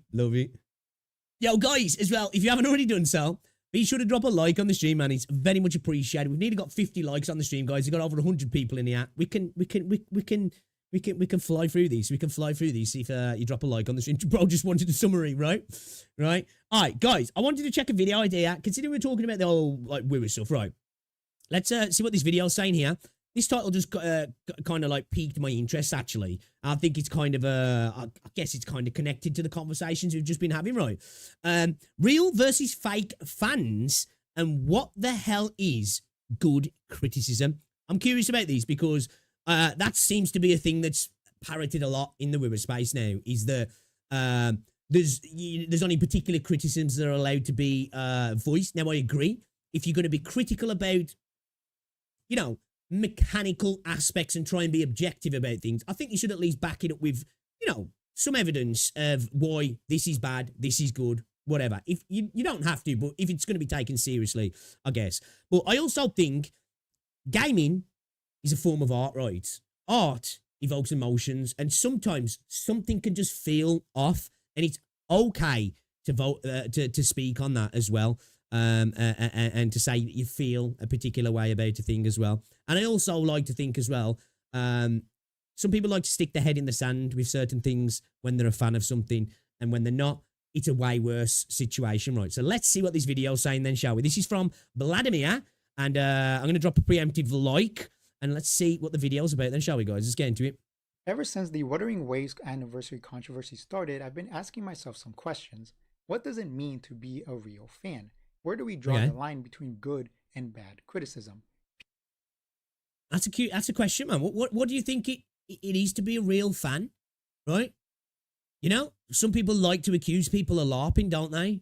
Do you have merch? Well, you're not a real fan. Have you watched every episode? Not a real fan. Have you read all the manga, the manhwa? Do you know all the lore? You know? Have you read some obscure post on a Discord somewhere? You're not a real fan, you know? Have you played the game 15 times? Obviously not a real fan, you know? Have you done every single challenge in the game? Yeah, I ain't going to take your opinion. You know, what is a real fan? I think somebody who just enjoys something is a fan, right? Now, we've got it, it's a spectrum, right? It's a spectrum. People who were upset by the rewards and asked for better were labeled as beggars, ungrateful, Genshin fanboys that secretly are trying to sabotage Wuthering. Yeah. Fake. Brigading is the new favourite word nowadays, right? Brigading, astroturfing and brigading is the new favourite term that people like to throw about now. When they see certain criticism, they're like, oh, that's from another fan base. That's from another fan base. Oh, they're astroturfing, saying that, suggesting that they're being financed to do particular things, which is kind of weird sometimes. Fans, people who were happy with the rewards were labeled as fanboys, bootlickers, kudobots, dumb fanboys. Who is correct? Is anybody correct? Who decides what is good criticism? Right, who's the arbiter? More rewards ever warranted? Of course it is. I believe it is. I believe the people who are calling people beggars in the anniversary system were just blind, you know? I think they were just coping. But then at the same time, there were people who were being incredibly toxic about things as well. You know, two things can be correct at the same time, can't they?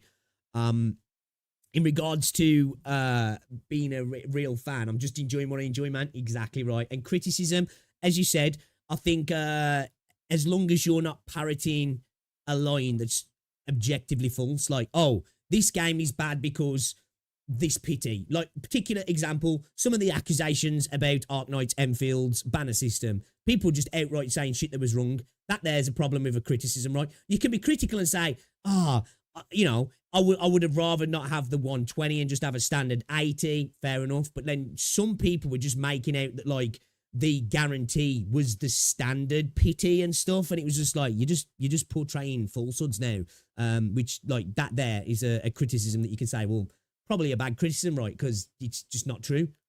Or should we always accept what games give us without a second thought? What does it mean to be a real fan? The truth is this: I don't. You gotta jerk off over the characters, right? Yeah, I mean, that's what it is, yeah. No. That's not a real fan. Obviously. Listen, I might be smart, but I'm not some all-knowing, omniscient god. But what I do know is that I have my own thoughts and opinions, and I want to share them with you. Personally, I don't... Hey, I like it. He has his own thoughts and opinions, but I'm just going to say, you know, this is the real way. This is the based way. Forget opinions. Just, should I be angry, right? Should I be angry? Tell me. Let me know, and we can go from there. A fan is someone that just mindlessly defends and accepts whatever a game does. I think a fan is someone who is willing to praise and criticize a game when they deem necessary. I don't think I'm alone in that. We can all... I think that's a fair point, but I also think that you're not just, like, it doesn't make you a real fan. It just makes you want better, which I suppose you could argue that makes you more of a real fan. I don't know, because I think you can enjoy something just as much as A can enjoy something as much as B, but B can also be critical and want more and see the wood through the trees when the thing they like is messing up. This is why I say I'm usually very critical of the things I enjoy and less critical of things I don't care about, because why would I critique something I don't give a shit about? But I also don't think that if somebody just accepts blindly some of the bad stuff, it makes them less of a fan. I think it makes them not less of a fan, but they don't see their own worth maybe so much. Now, I'm not saying they have to get online and be angry about it or even voice the critiques about it, but if you don't think, well, that would be nice if we did get that, you kind of, you're doing yourself a disservice rather than the game. So it's like you're less of a fan of yourself than you are of the thing you're enjoying, right? I'll agree that makes sense, right? For example, I really like Zenless. You like that angle, yeah. Dude, shocking, I just got a skill when it comes to pausing videos, man, I'm telling you. I often praise the game, but I have also criticized it in the past. I haven't really done that a lot recently because most of my old criticisms haven't really changed and I don't feel like repeating myself. Something recently that I don't like is the lack of content in the recently released version 1.7. 1.7 is very clearly a filler patch, very little content, and what content is there isn't super interesting. The Fall Guys event is returning, and while I do like the event, it's just a repeat mode, and the flower event is boring as hell. I genuinely think that 1.7 is the worst version of Zenless so far. I don't care how many times to bring back the Fall Guys stuff. It's a dub. It's a dub in my opinion. However, there are things I like about it. The story was great. I love the Hugo Nightmare sequence. The Vivian sequence at the end was amazing. The character writing is incredibly strong, like always. Yeah, man. Zenless, I think Zenless is killing it on story. I'm more invested in Zenless' story at the moment than I am in Wuthering Waves. And that wasn't always the case, but I am at the minute. The gameplay of... Do you know what? I'm more invested in both Arknights and Zenless' story at the moment than Wuthering Waves. And the story of Wuthering Waves is one of its strongest points. Combat and story, strongest points for Wuthering Waves. But I'm more invested, like the switch has been insane. I've only just started to really notice it over the last week or so. Vivian and Hugo is phenomenal. Both are incredibly fun to play. To reiterate, I think a fan should be willing to praise and criticize. But it's one thing to criticize the quality or amount of content. What about rewards? That's the main thing that people are talking about when it comes to the end. I think in the gacha space, right, that's an incredibly predatory genre. I think it's always okay to voice when you think you'd like more.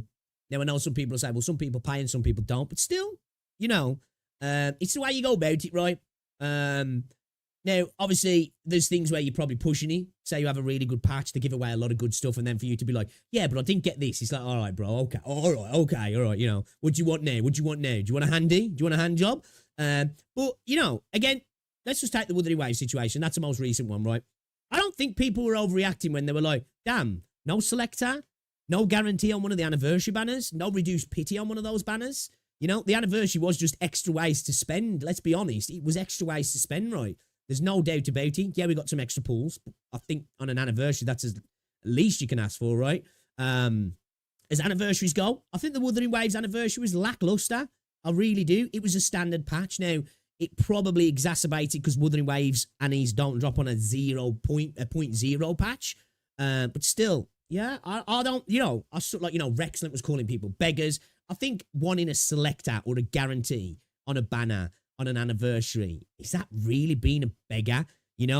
When we have to jump through hoops all year round in a lot of these games, all the farming we do, the grinding we do, dealing with RNG that we do to be like, hey, can I get a little something back once a year, maybe? Just once a year?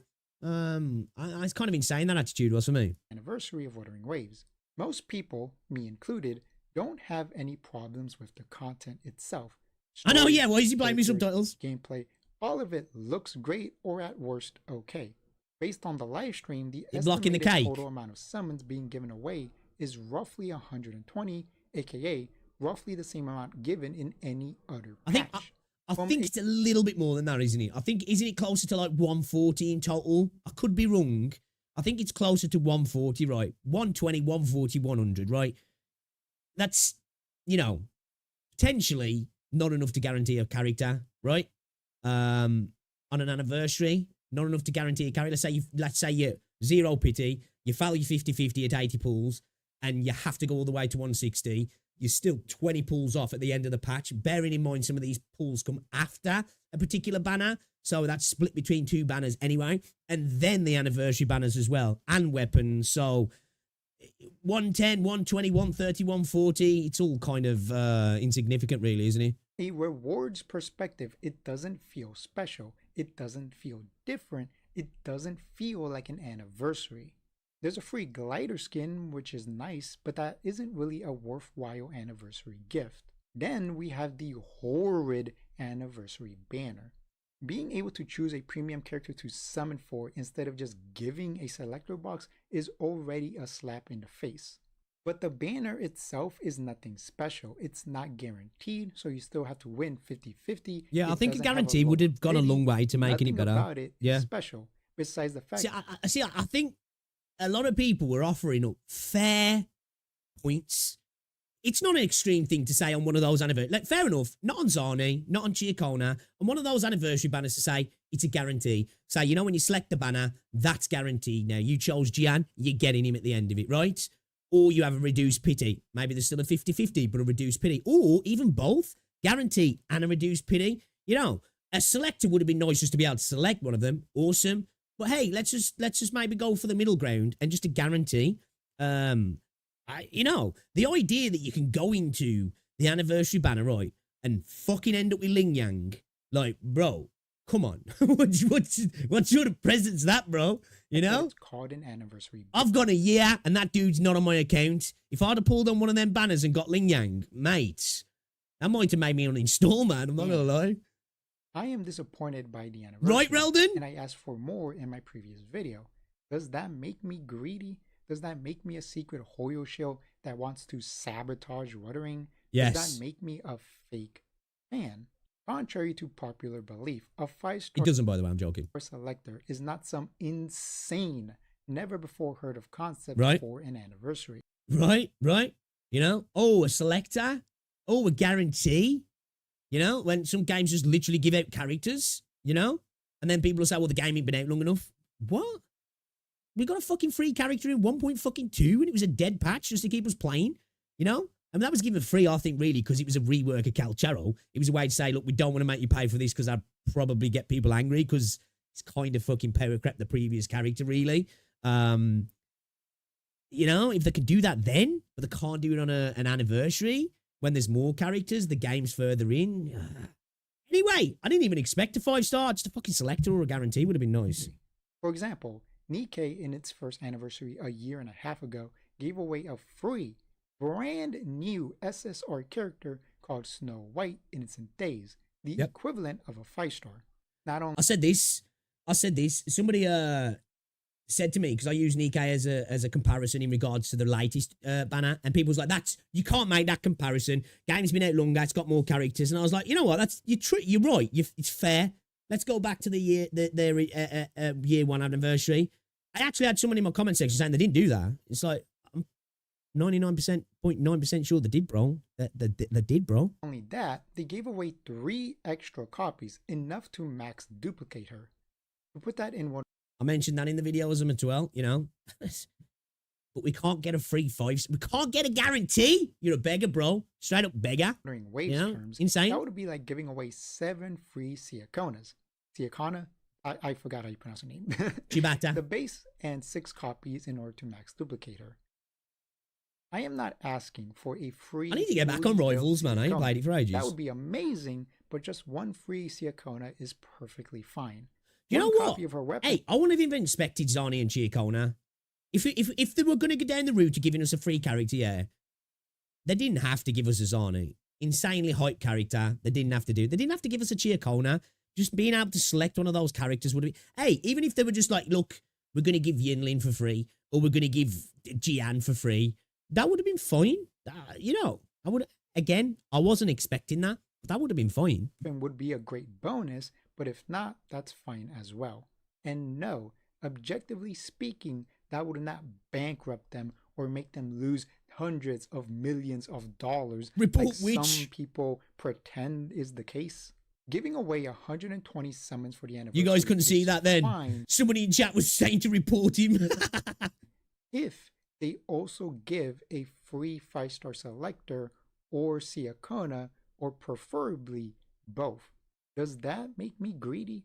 Are my demands unrealistic? I don't think it makes you greedy, but I think it's unrealistic. I think to expect Zani and Giacona for free in the anniversary, no, I'm going to say that's unrealistic. Greedy?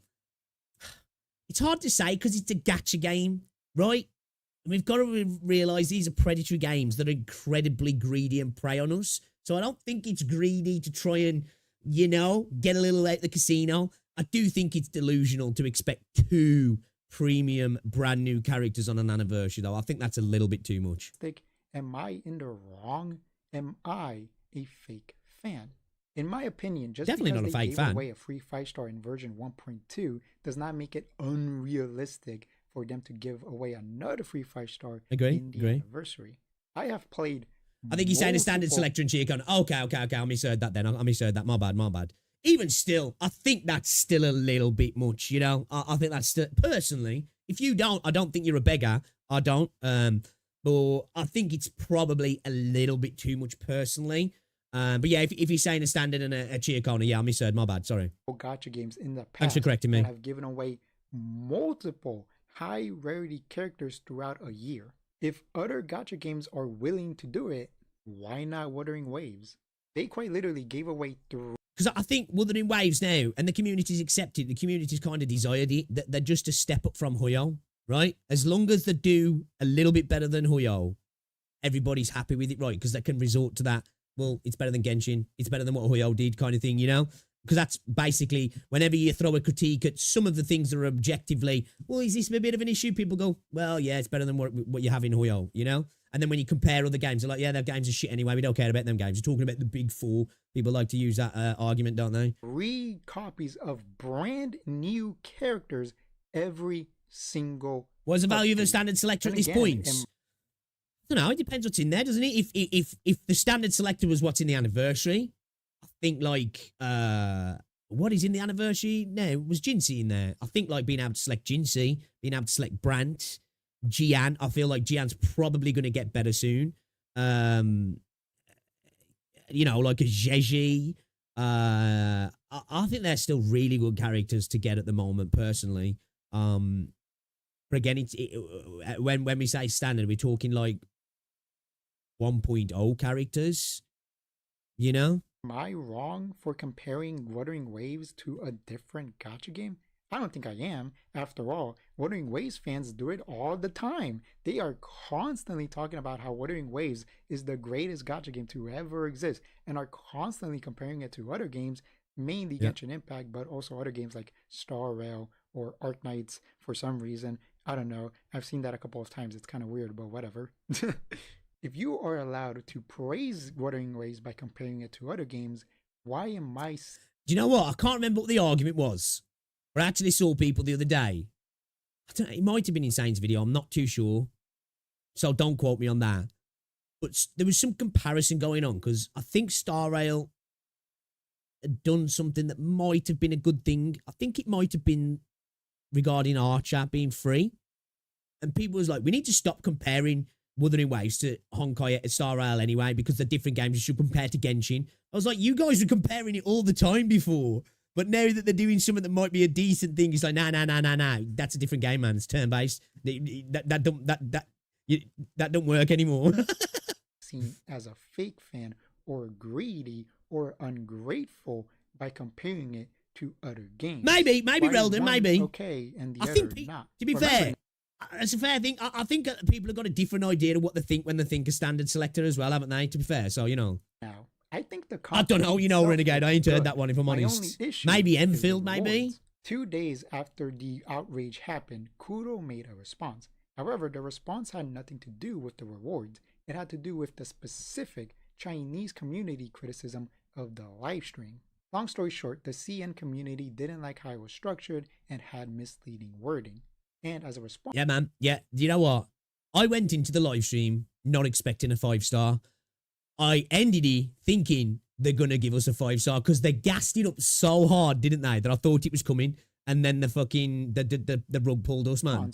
Kudo said that they were sorry and would try to improve future live streams, as well as giving away 10 premium characters. Look, we got a free 5-star standard selector and a discounted 8-pull-50 banner, and when we first started, we were, it's not greedy to hope they give us at least similar to the anniversary. Yeah. Bang on, Neil. Bang on. Weapon summons and 10 standard summons, 30 summons total. I've seen Western players confused by this. After all, Western players didn't complain about the live stream. The truth of the matter is this. I don't know, I think some did. I think some did complain about it. Gacha company do not care about Western players. It might not have been so much regarding the structure of the live stream, more the rewards, but I do think some people did complain about the live stream. I did, because like I said, they made me think that was going to do, because they kept building up to something big, and something big in a gacha game. You're typically thinking, fuck, we're going to get a character here, right? Well, that's what I felt anyway. It definitely made me feel like that when I went into the stream thinking, like, you know, we're just probably going to get a shit ton of pulls and really cool events, which we didn't really get any cool events, if I'm honest. Like, I ain't played the events, I've got to be honest about that, but they don't look that exciting. Only care about Japanese and Chinese players, sometimes Korean. The sad reality is that all of our praise and criticism fall on deaf ears. These companies pretend like we matter, but actions speak louder than words. Yeah. If we do... I think that's one thing for me that people like to say in the Wuthering Wave space, and they genuinely say this with gusto, that Kuro care more about the players. And I've heard people say, like, they put players above profit, and it's like, fuck off, man. Just stop it, you know? I'm not saying there isn't a spectrum to how hard you get shafted, but, like, they're there to make money. They wouldn't start a business otherwise, right? You know, just because PGR has been running a certain way for a while, you know, there's a reason they made Wuthering Waves, because they wanted to go bigger, right? And when you go bigger, what do you want to do? You want to make more money, right? If they were just about doing it for the fans, guess what? There'd be no gacha system, right? The game would be free, and they'd be willing to go into debt. They're not here for charity, right? Why would they be?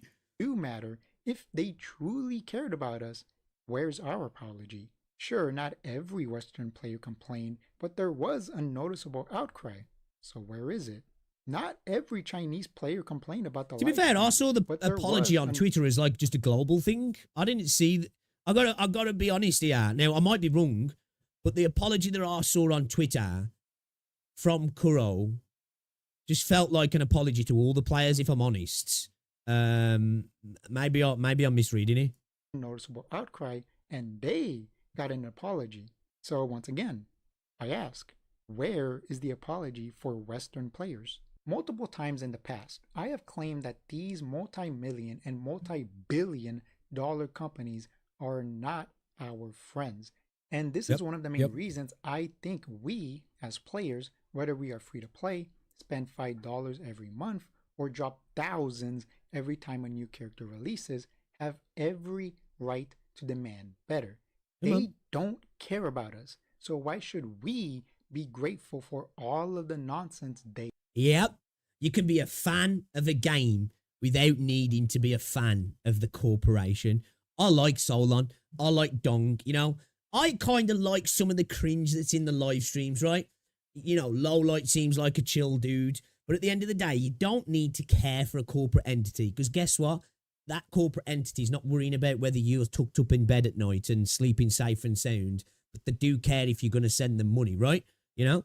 And that's not a bad thing. You can love a video game and be like, I don't really give a shit. I'm one of those people, like I've said it before, I'm a bad consumer in that sense. You know, when you hear about crunch and you hear about all these problems, I don't want to see people being treated badly at work. But at the end of the day, what do you care about? Your video game being good, efficiently worked on, and getting good patches. What goes on behind the scenes, that's up for them to deal with, right?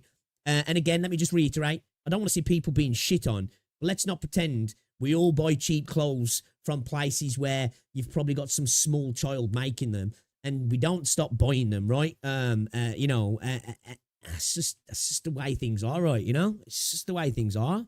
They do. I understand that some people don't care about rewards, they only care about stories, gameplay, characters, everything besides the rewards. But just because you don't care, why am I wrong for caring? Why does me wanting more deem me a beggar, a fake fan? I've seen a very interesting defense from people who want to defend Kudo and the anniversary. Japanese players love the stream and rewards. Oh my god, dude. That triggered me. That triggered me when people were like, well, JP's happy about it, as if that was some barometer of how you're supposed to act because JP accepted it. JP is willing to accept so much shit, you know? Like, those dudes have accepted so much shit from so many gacha games over the years. Like, it really tends to not really bother JP unless it gets to the point of being almost fraudulent or criminal. So, like, the idea that we should go, well, JP, we're okay with it, so let's just settle down now, guys, right? They've got a different view on how things should be handled. Okay, so I should accept it. No.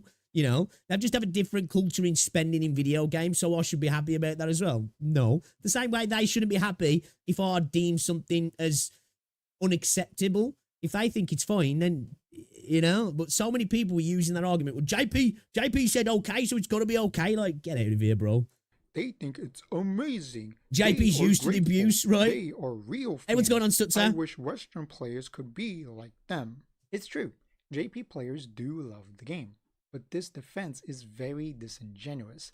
You have to take into account the difference in culture. Yep. Japan is a place where you are expected to devote your life to a company, work all day. True. As well, when you look at work culture, this is true. Stay overtime, go drinking with your boss, barely see your family, and repeat the process the next day. There are horror stories of people literally working themselves to death. Japan is very pro-company, and it's also... Yeah, Japan is a beautiful place with a beautiful culture, but I do think they have an unhealthy work culture, don't they? I don't think it's a hot take to say that Japan does have an unhealthy work culture. A very respectful culture. People do not speak out.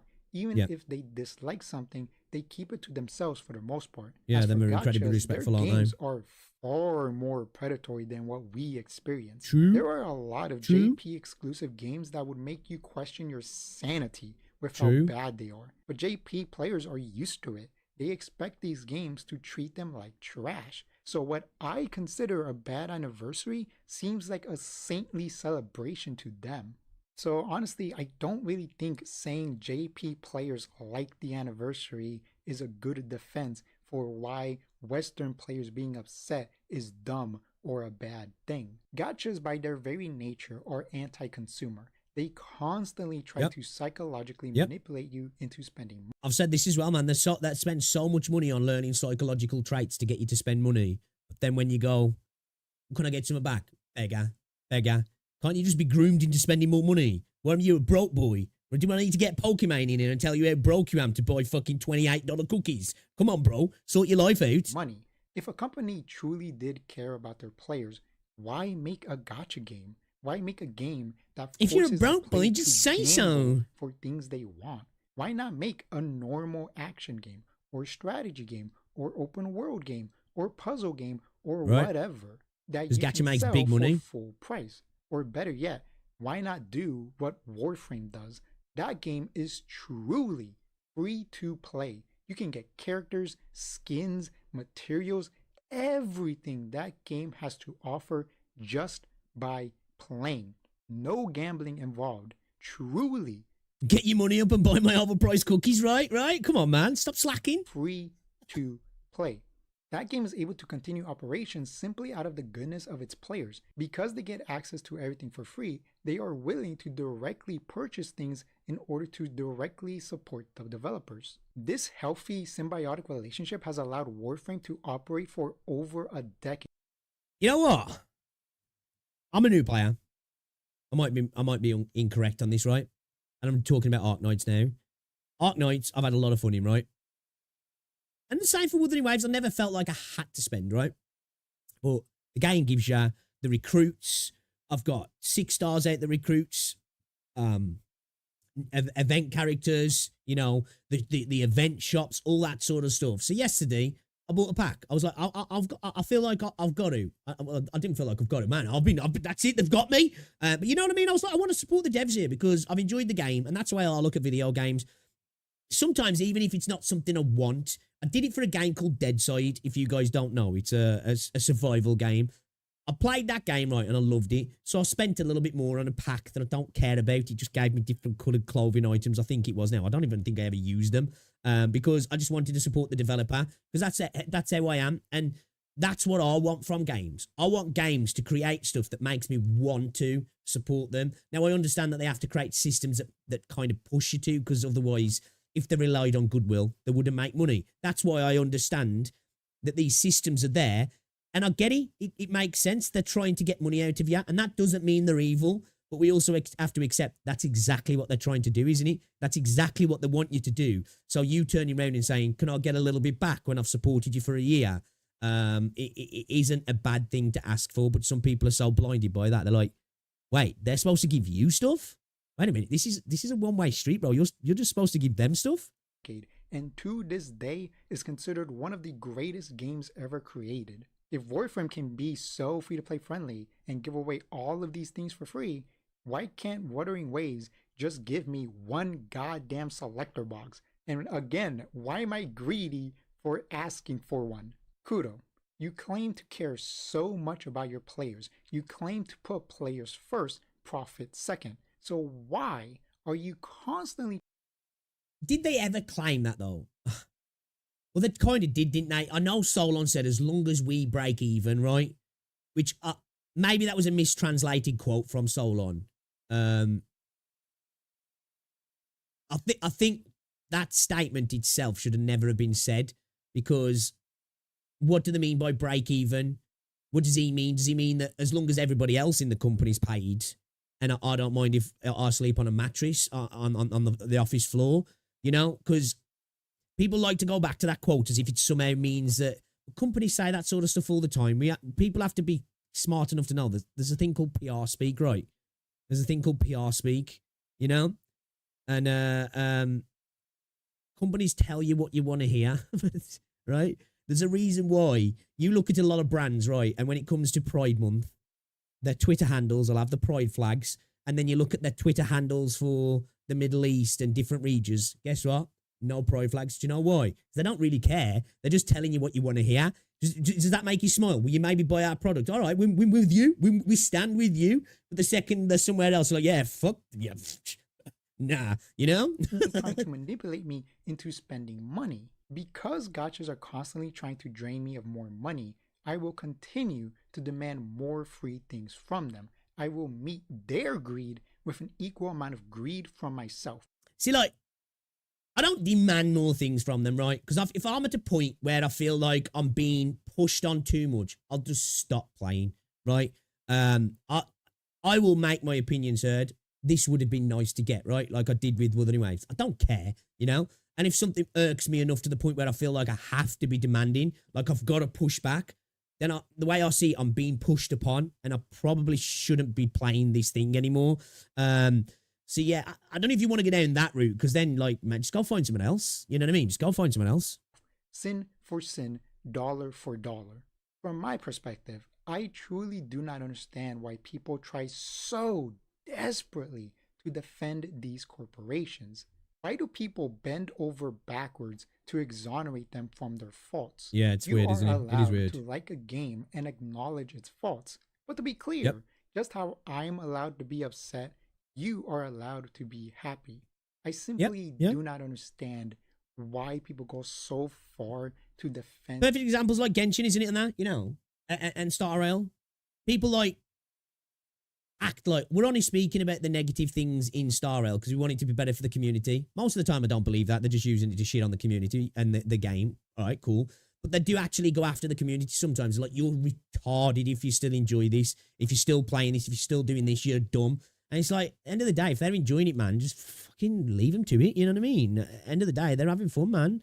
Just let them have fun. Why are you getting your panties up in a twist? It's not your mission in life to convert them. You know, like, it definitely feels like that. Some player bases are like that, right? That they feel the need, I've got to convert this player. They have to come to my team. You know, for what? Like, why? In these companies, If you are happy with the anniversary, that's fine. There's nothing wrong with that. I don't necessarily agree with you, but hey, that's fine. You are your own amazing, person right? We can have different thoughts, opinions, your own wants, and shake your own hands and walk desires. away, right? And likewise for myself. Personally, Wild I concept. play gachas because I like the fact that they are games that continuously receive new content, stories, characters, game modes, etc. The gambling aspect Yeah, we missed out the waifus there. Missed out the waifus. is an annoying feature I have to interact with, and by nature, I am a critical person. I always criticize the media that I consume. It's just who I am. Mind you, that meme, stop having fun, also right? hate companies. All of that added together is why I am more than willing to demand better from the games I play. And when I say that, I mean every single aspect of a game. Gameplay, story, characters, design, rewards, everything. While yes, I do think Wuthering has improved in many aspects. Oh, it from has, my perspective, drastically. It still has many flaws. The anniversary rewards is one of them. I understand that some people may not care about rewards in the same way that I do, but why does not agreeing with you make me a fake fan? I would never say that about someone I disagree with, because I understand we all have different thoughts, wants, and perspectives. This whole situation just reinforced what I don't like about the gacha community. This bizarre us versus them mentality. Yeah, it's weird. Wuthering Waves fans just attack each other for no reason. Believe it or not, Bro, on a real, the Wither space is flagged for PvP all the time. It's wild. How much the flag for PvP? There should be in like WoW or playing CSGO or Valorant, because like the dudes are ready to stand on business all the time. It's like, bro, it's not that serious, man. You know, if I can't beef with Genshin, I'll beef with HSI. If I can't beef for them, I'm going after Zenless Zone Zero. If I can't beef for them, fuck it, I'll just go after Wuthering Waves players as well. It's like, what the fuck? Everyone that disagrees with you is a secret Genshin fan trying to destroy Wuthering Waves. Okay, I think this video is long enough. At this rate, I'm just going to start repeating myself. Feel free to share your own thoughts in the comments below. While you're at it, please leave a like and subscribe. If you really enjoyed the video, consider becoming a channel member for just $5 a month. Thank you for watching, and I see you guys next time. Bye-bye. You know what? I enjoyed that. I think he was, you know, he's got a different opinion to a lot of the people in the Wither space, because this was specifically more targeted towards one of them. But this is a general point anyway. You know, this could be this. You can attach this to all gacha games, right, and all games in general, and all fandom. Actually, you know, this goes beyond games. This goes beyond. This goes into like fans and being a fan of something, doesn't he? And I agreed with a lot of his points. Some points I disagreed with. But I think he made a bunch of valid points, to be fair. And again, this whole idea of a real fan versus a fake fan, it's just a way for people to like stroke their own ego. As okay, all right, let's even say you're right. You like the thing more than I do. Okay, all right. It's like gonna be on your gravestone. Here lies Joseph. I don't know, dickhead. He liked Arknights better than the next guy, you know? Here's Danny. He liked Wuthering Waves better than 99% of people. Okay, cool, man. That's a good one, right? It's like, who cares? Who cares? It's weird, isn't it? But, you know, that's humans at the end of the day. Humans be humans, right? Internet does the internet thing. But yeah, this is a good video, guys. I'm going to drop a sub to this dude, actually. I'm going to drop a sub to him. Maybe check out some of his other content. I like this sort of content. Eloquent, calm, you know. Put his points out there without necessarily going in too much on anybody or any individual or group, really. I think this is a fair video. As I say, didn't agree with everything, but the overall point I think was a pretty valid one, personally. What did you guys think? Joseph Joestar, yeah, there we go, yeah, Jojo. You know what I mean, though? It's just like, okay, even if it's true, oh, wow, okay, you man, now I really like Star Trek. I ain't got to prove to somebody else. Well, I like it more than you, actually, because you know, does that make me a better person? The problem is that some statements are saying or saying definitive, and when people find themselves on the opposite side, it feels like an insult. My tastes are good. Yeah, well, I think this comes with and I think gacha games maybe promote this ideology a little bit more because it comes with a sunk cost bias, doesn't it? I remember these sort of arguments back in the day with the console wars. Because somebody bought their box. Now they've got to try and not only argue the point with other people, but they've got to make it make sense in their own brain that the thing I've spent money on is better than the thing you've spent money on. And it doesn't just come down to money. Time sync is a thing as well. Some people are like, well, this is a thing I've spent time on, so it's better. It pushes you into a tribalistic point of view, doesn't it? Because you're like, well, I can't accept that I can't accept that maybe the thing I've spent money on and wasted time on has problems. Or that person might have a fair viewpoint. They have to throw on their armor, draw the swords, and just go to fight for a faceless corporation, right? And it's you know, it's weird, right? It's weird. A lot of people up in the chamber who talk about lowering Genshin Impact, Honka Star Rail, because the guy would not stop for a few days. Suppose I haven't made a MOBA of all the Gacha IP. Sunk cost, yeah. You know, sunk cost in cash, time, can be a powerful thing for people, you know. And it's understandable as well. It's not a nice idea to think, wow, I've wasted a lot of time on this thing that really maybe I shouldn't have. Or I've spent a lot of time on. This is why when I always do this with video games, right? I spend money on video games in a way, and this is how I equate it, right? Is I look at the hours spent on a game, yeah? Let's say if I've spent 200 hours on a game, right? If I've spent 200 hours on a game, if I've spent 50 quid on that game, that's a really good deal to me, right? Because there's not many places nowadays you can go in life and spend £200 on something, I mean £50 on something, and do it for 200 hours, you know? That's a lot of time. Just going out the house now and going somewhere, you can spend 50 quid on something and be doing it for an hour or two. You make good memories, that's what it's all about, and spending time with people, of course. But you can do that in video games as well, can't you? So the way I look at it, you know, like if I've spent £200 on a game that I've spent hundreds and hundreds of hours in, I look at it, I'm like, man, that cost me like £1 every 2 hours or something. That's a good fucking deal. You know what I mean? That's a good deal. And I don't attach an emotional thing to it. And then when I get bored of it, I'm like, okay, that's done now. I can move on. I don't get attached with that sunk cost thing. I spent a lot of money on Valorant, and I played it a lot. And I don't even regret it. It's like, okay, whatever, you know. But I suppose I've been sensible. My expenditure on a game over a period of time has been a few hundred quid.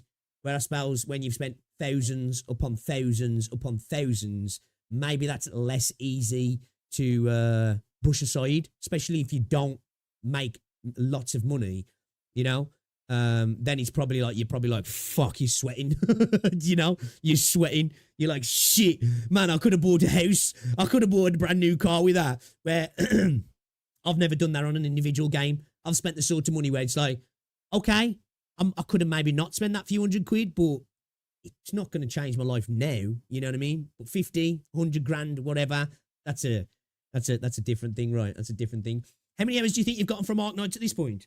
I can't really go off streams, can I? Because I yap a lot like how we are doing now. I've got to have got what? I've got to have got 30 plus hours at least, right? At least, right? At least. Now, they're not like straight linear hours, because obviously I'm streaming, we yap, we have a back and forth, we do all this shit. Yeah, it's got to be at least, right? So the way I see it, I've spent 27 quid on the game. If we say at a minimum 30, that's an hour, £1 an hour. It's pretty good going, man. You know, it's pretty good going. I've played Wuthering Waves now for a year. I spent like 250 quid on it. 250 quid to do something I enjoy for a year. That sounds like a good fucking deal to me. You know? And that's why I feel like spending 250 quid on something over a year and then being like, oh, sucks I didn't get a guarantee. I don't think that makes me a beggar at all. I actually had somebody say that to me. They was trying to insinuate like, well, yeah, people are out here spending money on the game in one of my comments. And I was like, dude, I've spent like 250 quid. And I was like, oh, that's a fair amount. And it's not in the gacha space. It's a small amount, but it's still a lot of money, isn't it? You know? 40 hours of gaming, 100 hours of yapping. Yep.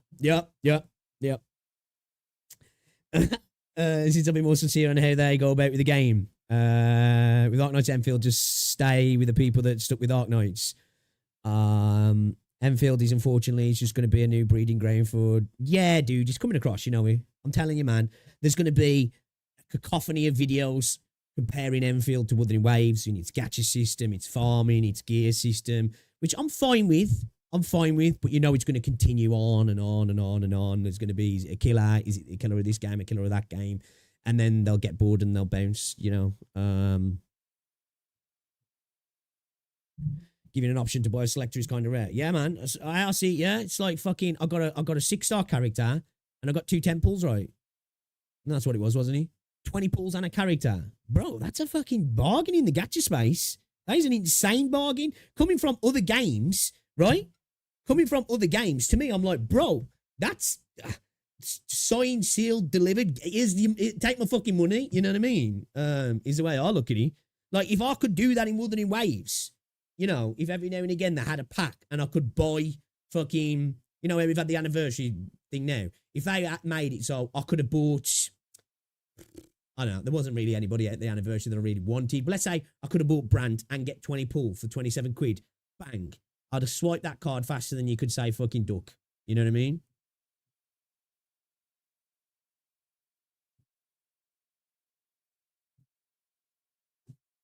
Like, yeah, it's... Oh, they don't change the monetization too much for old Arknights. Well, looking at the banner system, it looks like it might be getting better, right?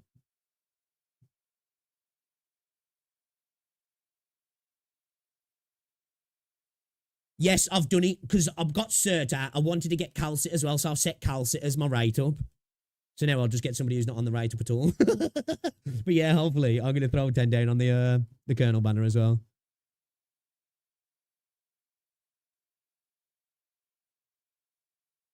be honest, I think we'd only give you guaranteed 6-star pull tickets because there's way less characters released per year than Arknights. We'll have to see, won't we? Yeah, we'll have to see. Duck.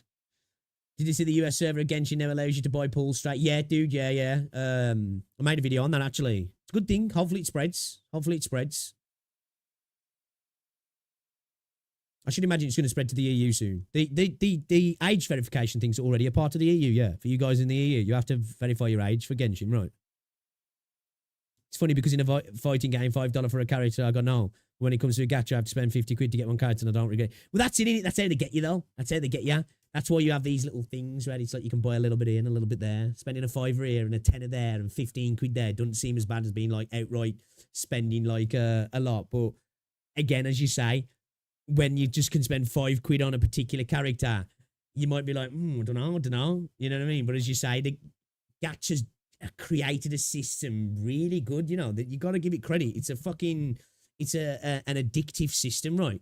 That a lot of other games wish they could do. Christ. There's a lot of massive companies out there that wish they could make fucking Genshin and Star Rail money every month. That's why I do believe, for a lot of, where a lot of people claim that, oh man, I wish there was no gacha system. I reckon there'd be a lot of people who'd stop playing them games. Honestly. I do. Obviously, it depends on the game. Like, if it's a really good game, then people would play it. But I think people underestimate the power, the endorphin rush of winning a 50-50. There's a reason why people gamble, right? It's not because they want the money. It's because it's the rush, isn't it? It's the rush. I'll admit it.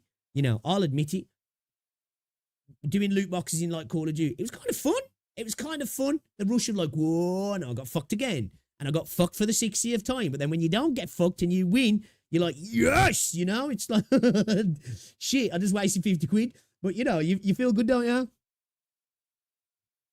That's why, like I say, there's a lot of investment put into psychological warfare on us, And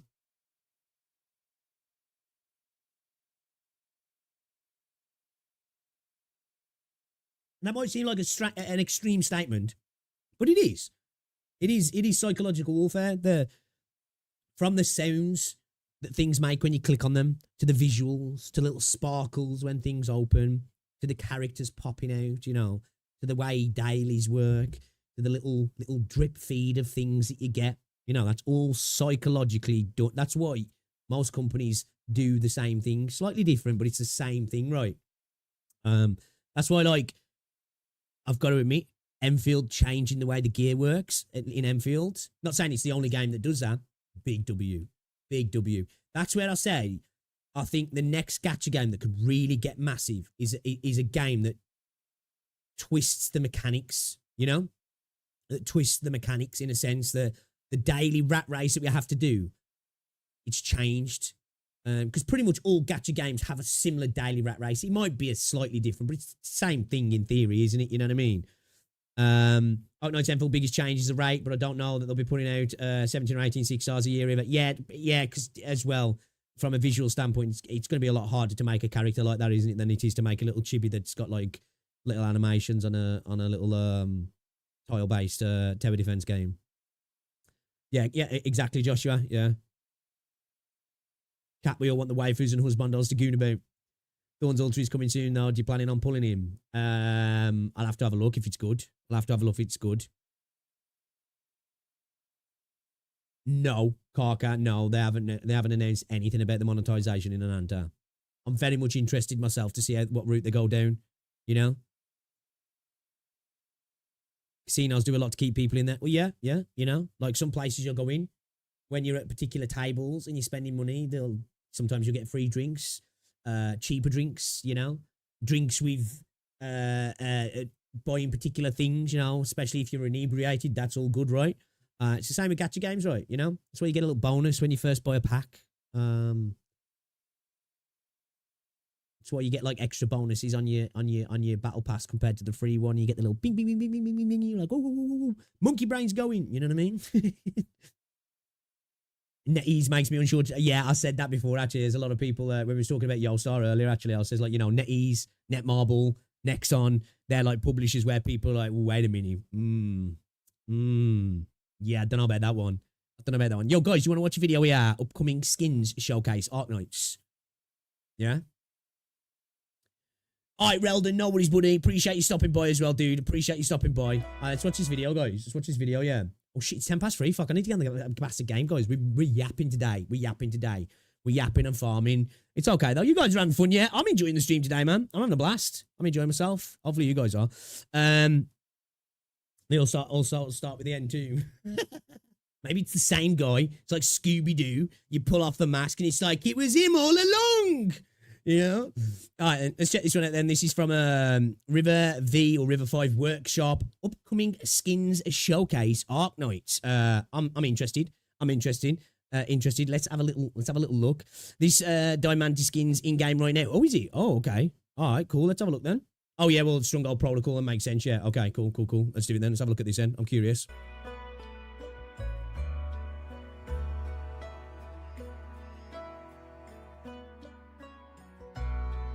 Dude stressed.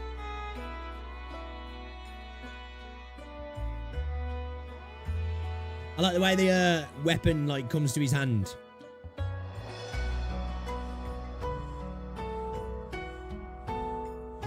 It's quite a nice splash art.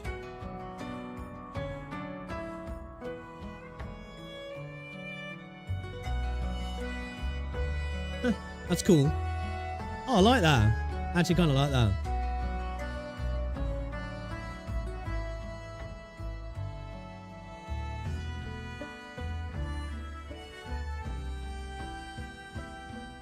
That's a nice VFX. Actually. I like that. That's pretty cool. Man, I think the two best companies at the minute, though, when it comes to splash art, is Arknights and Wuthering Waves, right? Or should I say Kuro and Hypergryph in regards to the splash art. Man, fucking kill it. Every time, man. Every time.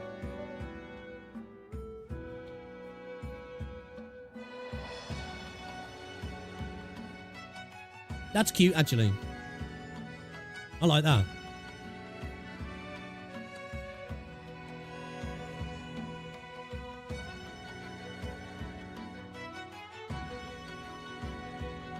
I really like that. That looks really good in game as well.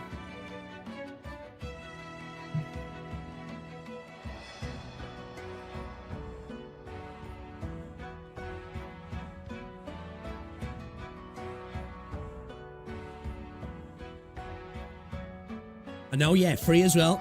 Again. Like I say, man, going back to the stuff in the previous video. Free! Man, you guys have been begging too much. You can't accept this. That art's gorgeous. That artwork's gorgeous. I was just about to say, this dude got a little dog standing behind him. That's cute. Okay, I like that.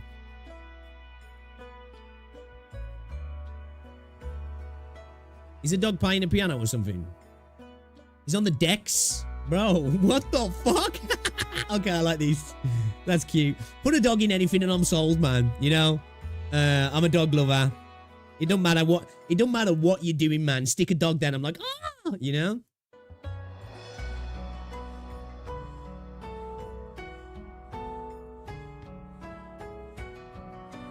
He's beating him with the microphone stand, yeah. It's nice splash art as well.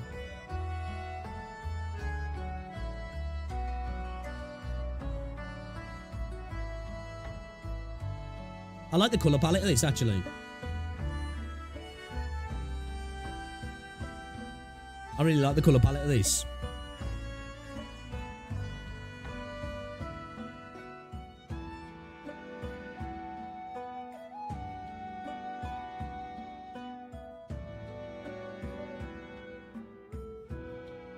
Man, I wasn't supposed to be yapping as much today because I got a bad throat. I couldn't help myself, could I? Oh, that's cool. Oh, that's really cool, that is. You guys can't see that there. Shit. The camera's in the way then. That was really cool, the little, like, disco thing on the floor. With a little, what's it? Sand beast, I think it was, yeah. Jessica the Liberated. Was she out protesting? Oh, like that. That was kind of cool. The little, was she swearing or something there?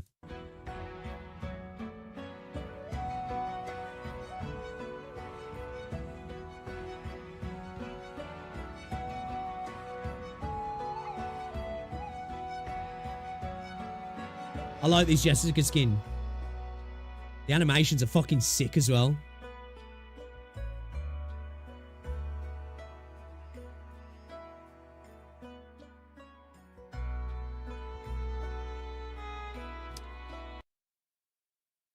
This looks like an Axie Infinity, this thing does. Whenever I see these, they remind me of Axie Infinity. It's a collab with the CN Movie Museum. Oh, is that... Oh, okay, makes sense. Makes sense. I don't know if any of you guys heard of Axie Infinity. Maybe from SEA you might, because it was quite big in SEA.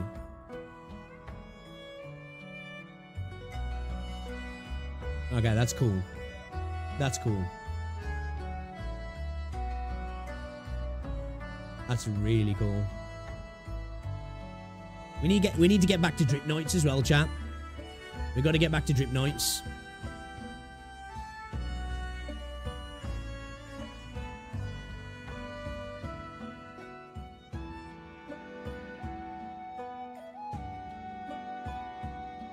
That's really nice L2D work as well. Damn, they're going all in with that, right?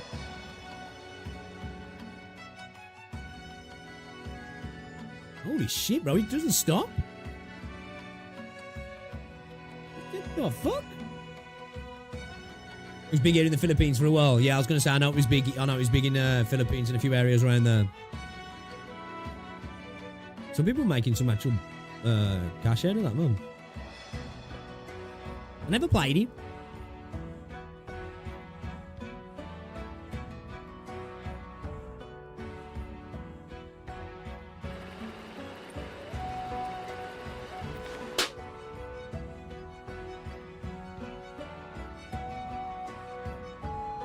Man, some of this artwork is fucking damn good, man. I'm even gonna lie. You know what? This is a big statement. Some of this is this tops Wiwers. This tops Wiwers. This does. This tops Wiwers.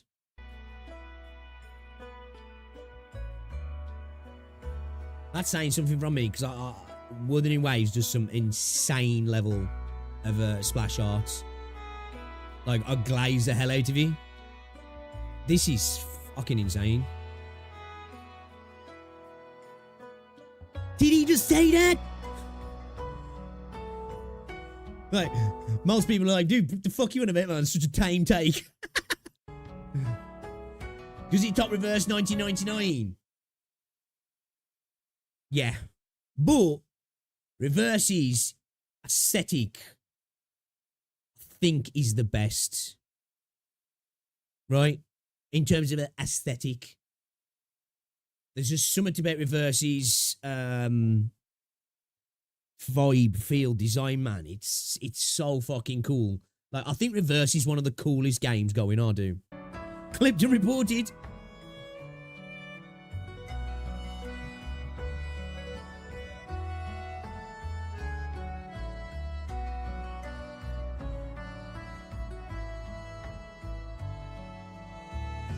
And our Reverse 99 is pretty hard to top. It is good. It is. Like, I don't know, man. Arknights really sings to me, though. But in terms of, like, aesthetic, I think Reverse has got it. Hot scoop right there. Maybe I need to. Maybe I need to re-up on some more artwork again. All right, but I'm still gonna stick with him.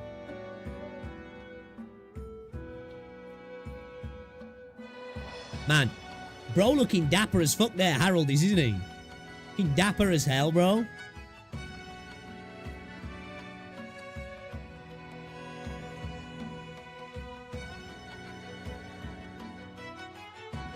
Free cutter.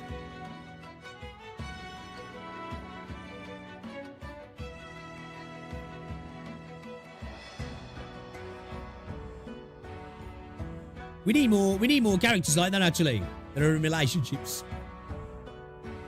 I know a lot of games are afraid to do that because they want to ship the idea of the self-inserting your shipping with the character out. Okay, that's cute. That's really cute.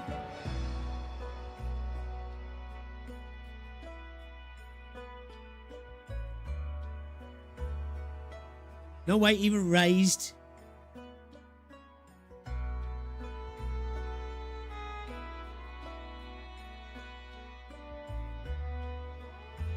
This is a cute skin. This is a cute skin, man.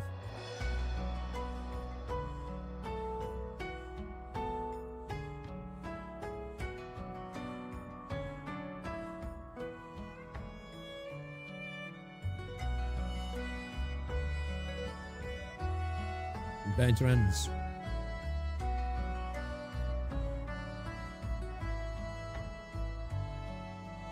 She beat him up with a rolling pin.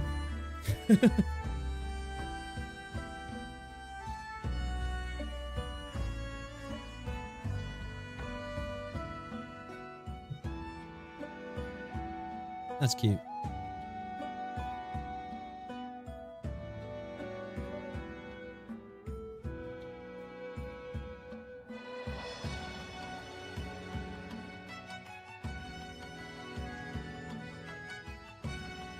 Bird fucking nicked the shit. Dude just dragged that plate off, man. I really like the VFX on this. The VFX are gorgeous. They're really nice. Oh shit, hold up. You guys couldn't see that then because my camera's in the way. Let me just go back a second, guys. Let me just go back a second there. The VFX on this are gorgeous. Look at that.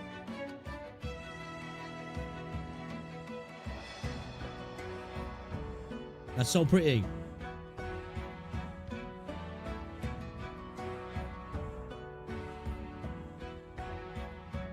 Nice artwork as well.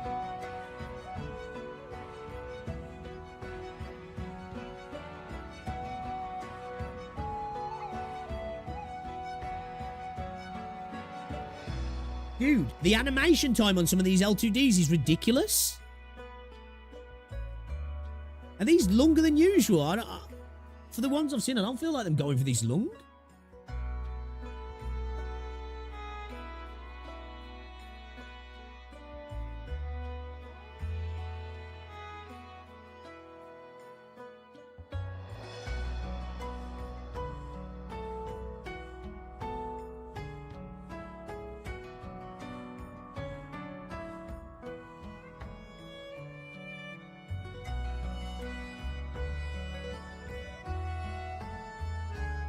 Is it about average nowadays? Okay. I suppose I'm looking at some of the ones I've been looking at older, aren't they, as well? Again, pretty animations. I like the VFX that surround the characters as well. They're really pretty.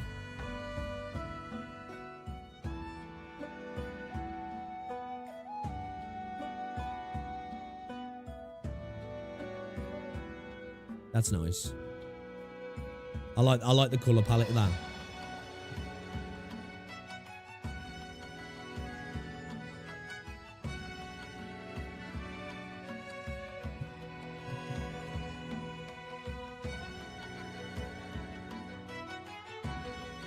Alright, Kiara. You hate the floor VFX of that, did ya? What, just dislike the look of it, or because it was a bit too, is it distracting, or? That's cool. That's cool.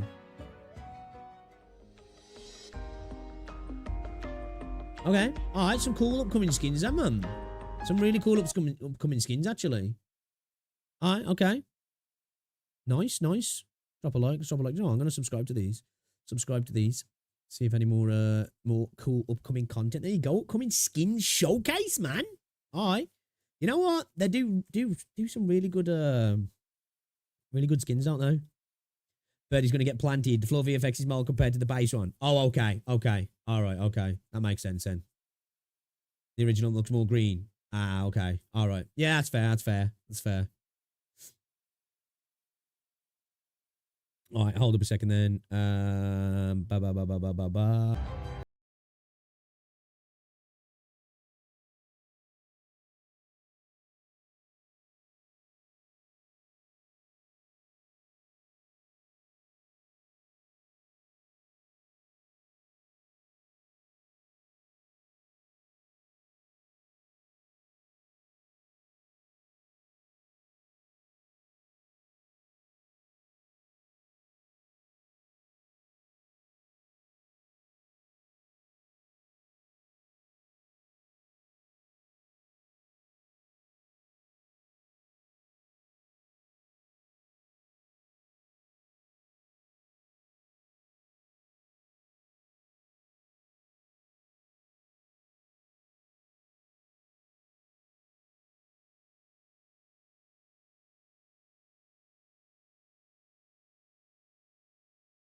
I just wanted to watch it. Just wanted to watch it.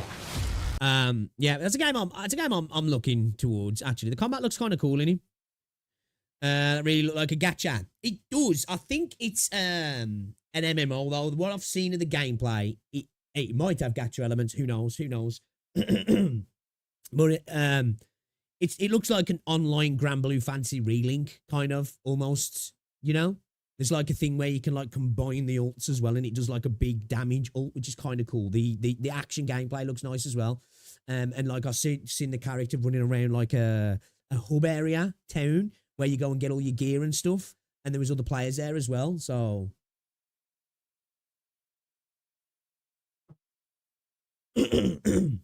excuse me. Yeah, we do. We just got to get through a couple of. I did want to watch this super video as well. I've been yapping today. I said, yo, let's do Stronghold as well, because I won't have to yap too much, and I'm here yapping away. But you know, it is what it is. It is what it is, right? It is what it is. Should we check this? The most awful skills in Arknights from Super. It is an MMO. I hope it gets a single player mode. MMOs with small player base feels sad. Yeah, sometimes that's the thing, isn't it? When you have a reliancy on a multiplayer audience, you're bound to the player base size, aren't you, as well? And it can be a big factor in affecting the game. Next stream, you should just do gaming first and yapping second. The Stronghold mode has fixed operators, so might be need to familiar yourself with them. Right. We could just jump in. Should we jump into it? Should we watch this video from Super and then jump into it? Or should we jump into it? What do you reckon? What do you reckon? Crown Slayer better to be put in that video.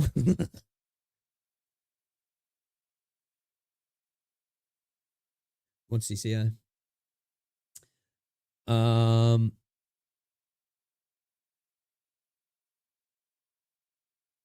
Okay, what's this? What's football team game?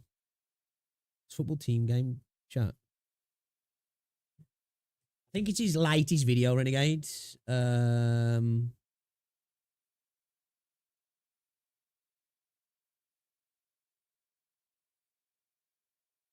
It went up 4 hours ago, I think. The most awful skills in Arknights in-depth analysis.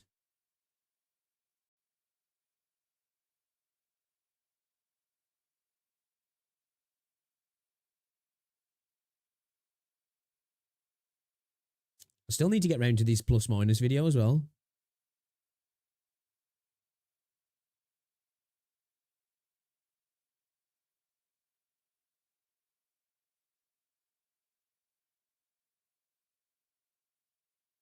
Might as well, at least you can learn about the operator skill you haven't learned.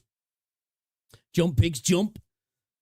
Almost 3 hours. Yap, golly. Yeah, you know me, man. I can fucking yap. I can yap. Sassy Italian inbound. Yeah, might as well. Alright. Jump into the game then, yeah? Jump into the game.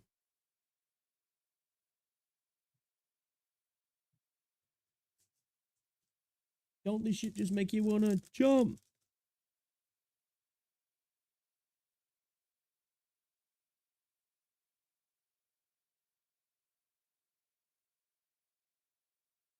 Dude, vegan chocolate sucks, man. I don't know how vegans live. Feel bad for you guys.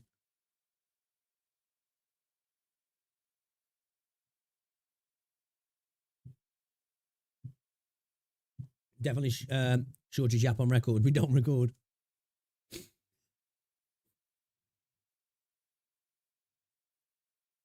Yeah, man. This is Galaxy as well. Vegan crumbled cookie. It's not terrible. You know, it's not terrible. Ain't chocolate already vegan? And how can they have milk? Is it the milk? I don't fucking know, actually. What? Can you have milk when you're a vegan? You can't, can you? They don't have anything that comes out of animal, like any animal products, right? Don't like proper strong vegans. They don't have honey, do they? Because it's like a product from bees, right? I can imagine the bees being offended. You know? I can imagine the bees being offended. They're sitting there going, yo, what's the matter with our milk, man? I mean, our honey, man. Yo, bro. Like, what the fuck? Yeah, no animal products at all. Yeah. Just straight beans. They're very good. I'm sure there probably is some good stuff. I'm sure there probably is some. Like, this isn't terrible. Like, you know, I've got no other chocolate in the mini. I don't know what the fuck we got this in, to be fair. It's been in the fridge for ages. There's a reason why. It's not terrible, like, but made with smooth hazelnut paste. But, yeah. You know?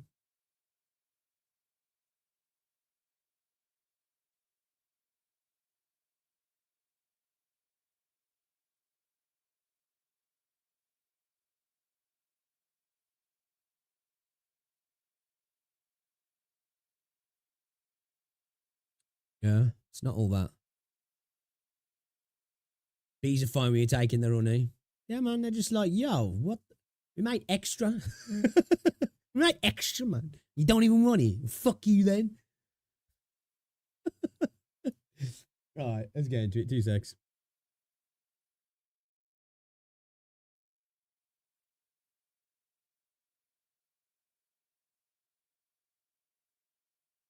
Pescatarian. Pescatarians are people who only do fish, yeah. Is honey non-vegan? I don't think so. Well, it depends. I think some people are a bit more strict, aren't they? But I think if you're like full on 100, you just don't touch because it's you know. That's what I've heard anyway. I don't know.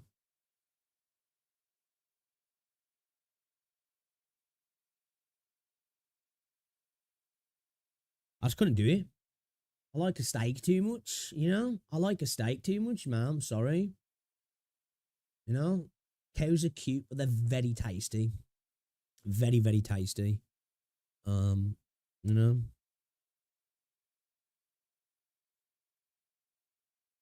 Like real tasty.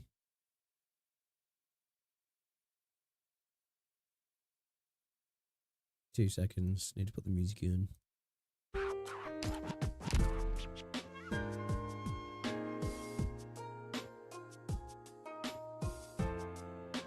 I'm an outright carnivore. I get my veg from the animals who eat them.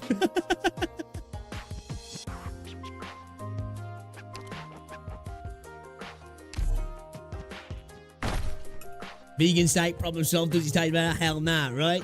It's like my sister was vegan for a while, but she's gone back to eating meat now. Captain of Reserve Optim. Don't get me wrong, I've had some vegan stuff where I'm like, are you the doctor? Hey, I look forward to working with you. Like, but I've also had some like, man, I had some vegan chocolates before and they were vile. They were so vile, and they do like what is it, chicken or something? It's like fake chicken. It's called chicken or some shit, and then there's like fake steak and stuff, and it's just like, bruh, nah, man, nah, not for me, not for me, you know, not for me. I'm afraid, not for me. Yeah, not about that life, not about that life. Have I tried a vegan tomato? Not just normal tomato, yeah.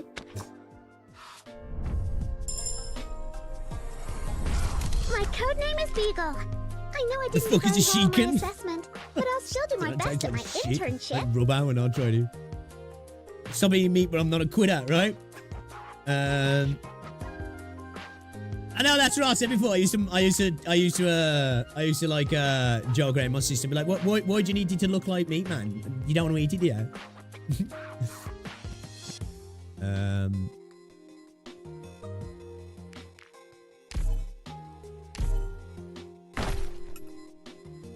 Yeah, I enjoy it too much. It's too good, man. You know, bro, steak. Oh my god.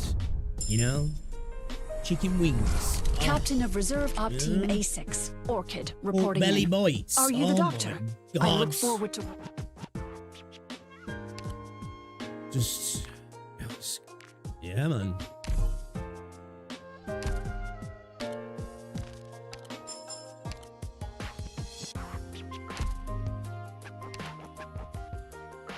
Like seafood only. You're really yeah, man. Like I like seafood. Oriented?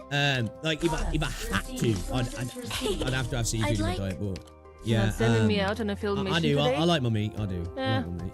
Suit yourself.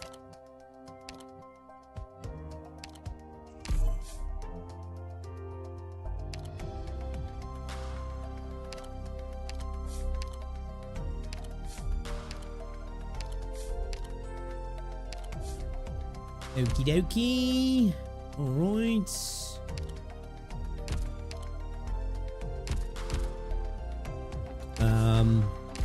Let's go get our dailies from visiting other people's stuff, yeah. Barbecue back ribs. Ooh, I'm getting hungry now. I have ends, yes, I have. Pork crunch. Yeah, I couldn't give up on him. Couldn't give up on him. No. Cheese as well. You know, cheese, man. Like, oh, dude, cheese is so freaking good. You know? To be fair, I haven't been eating much cheese recently. Just because it's like, it's good, you know. It can be good for keto as well, can't it? Because of eating good fats and that, like. But it's quite calorie dense, isn't it?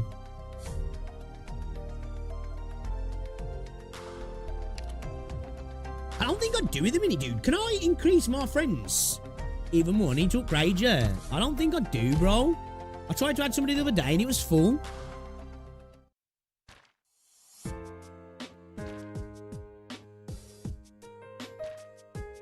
I don't... Yeah, 85 of 85. It's full at the minute.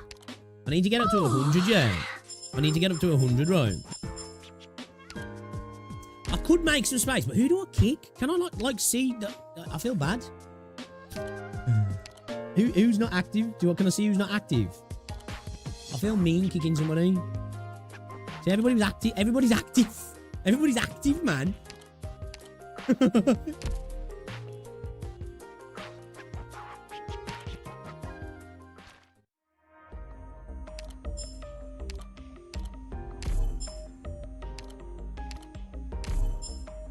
I have to send him a message before I unfriend him and say, go dislike Renegade's videos. It's his fault.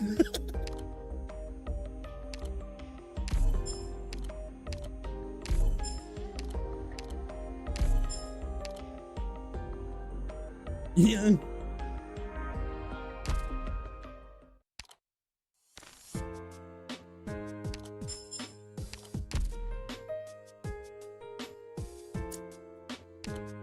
Alright, oh yeah. Here we go. Let me just where is she? Where's she at? Where's she at? Where's she at? Guys. Every stream kick out everyone who's not watching. Man, look at the thighs, man. Gee, I just noticed. Damn. So yeah, we need to promote. So we could do that today, yeah, because I couldn't do that yesterday. So we can do that today, actually. We can E1 her. We can E1 her at least, anyway. So yeah, we've got the we'll go to, which one is it now? Is it this one? Yeah, this one, right?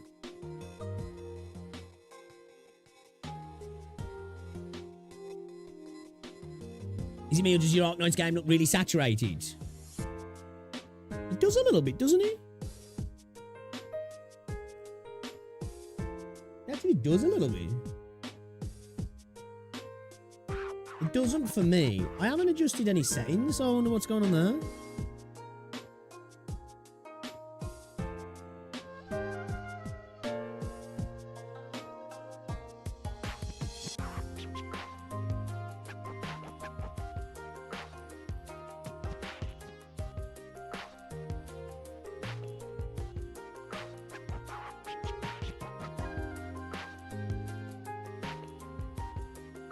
That look a bit better.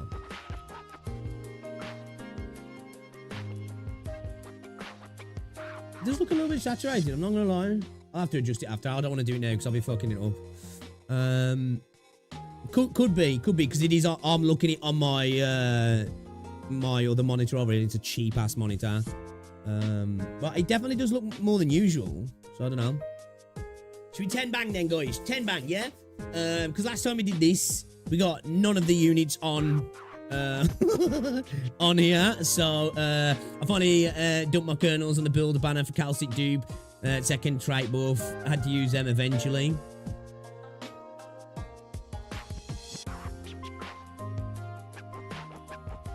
Gambule! Gamba. Alright, and 10 pull. Let's go. It's 10 bangy. Spend a 10 roll kernel headhunting permit to recruit operator. Yes, please. What's in the bag, chat? What's in the bag? What's in the bag? Not what we wanted, though, right? Not what we wanted. What do we get? I'm Lava, a caster. Here to join you simply because I'm bored and want something to do. But I heard my sworn nemesis is here too, though. Last time I did this, I got a fucking unit that wasn't even on the items at all. A medical you know intern. what I mean? I'll be assisting with surgery and internal medicine. Oh, dang it.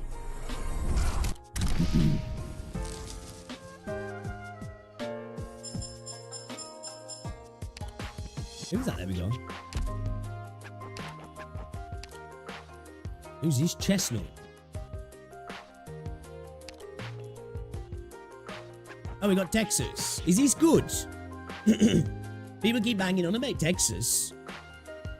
Texas good, yeah. He's good. Texas is really good. Oh, let's go then. Okay, that was all right then. That was all right then. Early Texas. Decent. I'll take decent. I'll take decent.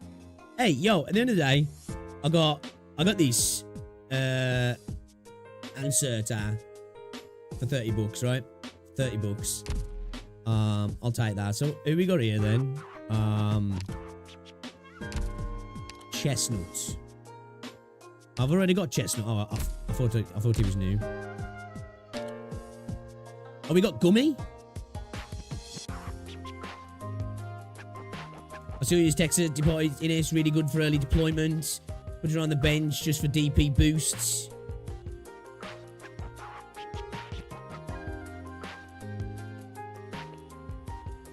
Gummy the best character according to Super. Gummy is reliable and cheap. You'd recommend building Gummy. What's Gummy's deal then? Restores the HP of a nearby ally by 95% of Gummy's attack in the next attack. That sounds kind of good, actually. That does sound kind of good. That sounds really good, actually.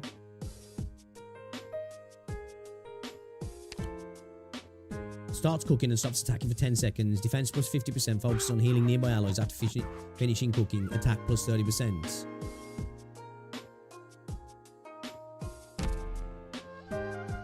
Okay, she sounds kind of good, actually.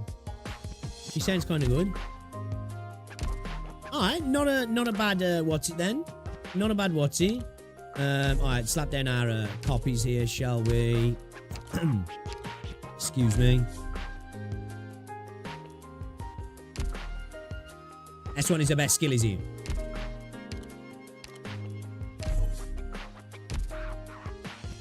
Gummy's one of the best 4 stars. You'll never get rid of her once you build her since she's useful in IS. Right, okay.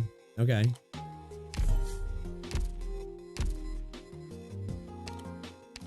Oh shit, we got 2 to slap down on her, Frostly.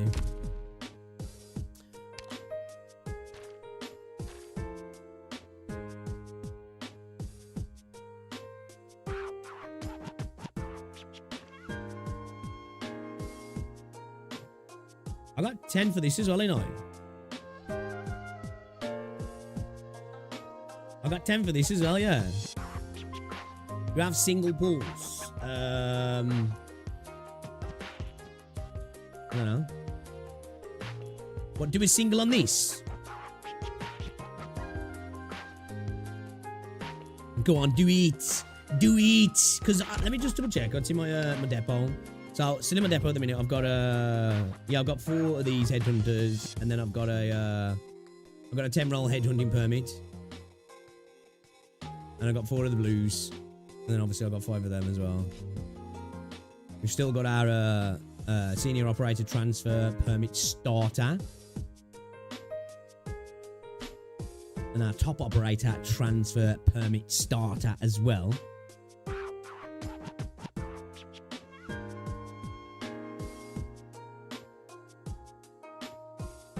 Burn your blue tickets on the Colonel, the rest can go on currents. Only use the blues. Never use non-blue pulls on the Colonel banner. Right, okay.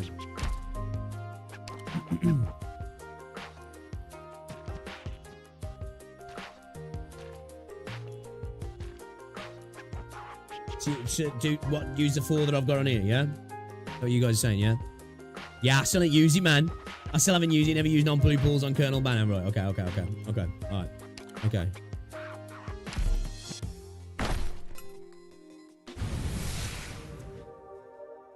Gamma, chat. It's gamma. Reporting in! Myrtle? You must be the doctor. Myrtle? Myrtle of Durin. Durin said I could get a job here, so what have you got? Dude, for the record, drywall sucks. Why, what you doing? Are you doing some plastering? -1 DP. I need a job. The And dance. being a pharmaceutical company, surely Rhodes Island won't turn down an experienced plant hunter.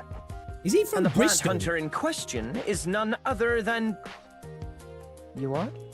I drive my I just tractor. need to sign here, that's it. I drive my tractor, No I do. fibs. No fibs, yeah? I drive my tractor.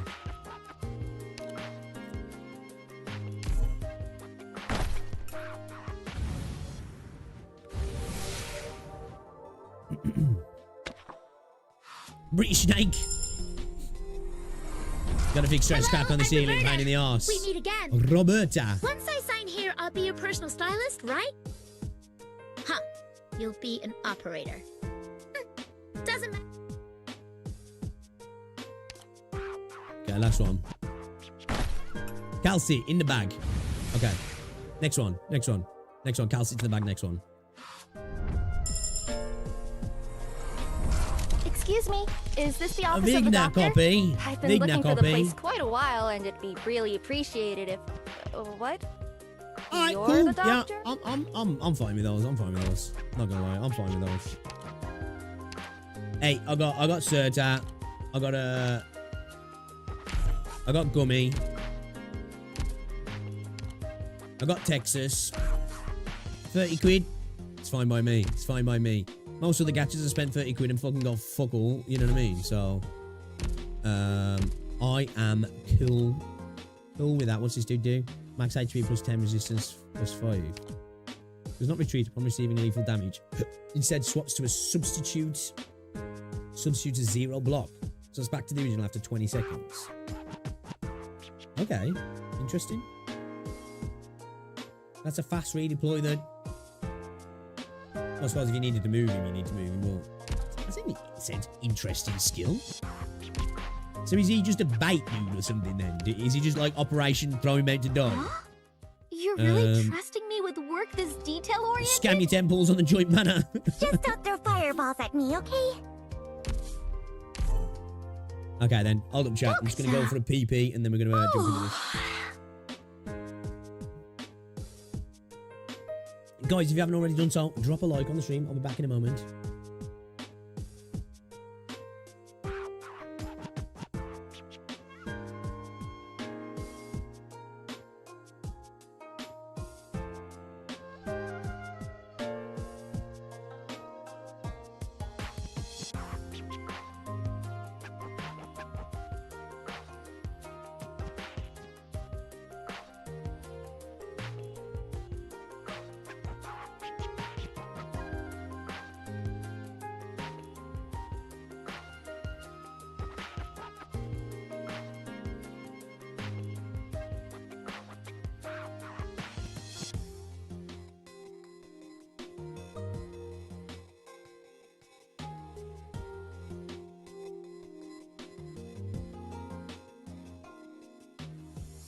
Can't believe the doctor's a heavier sleeper than me.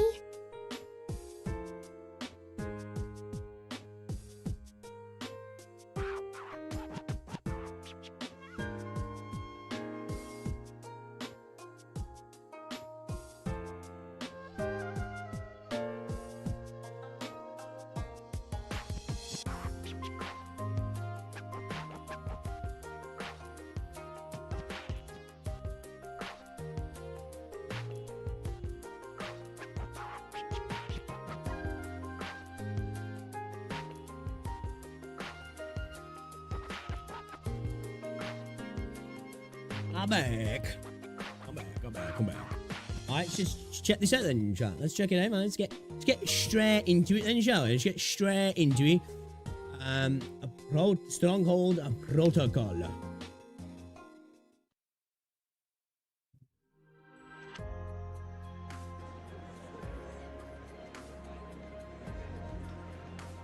And am I looking all grown up, man? This concludes today's meeting. Thank you, everyone.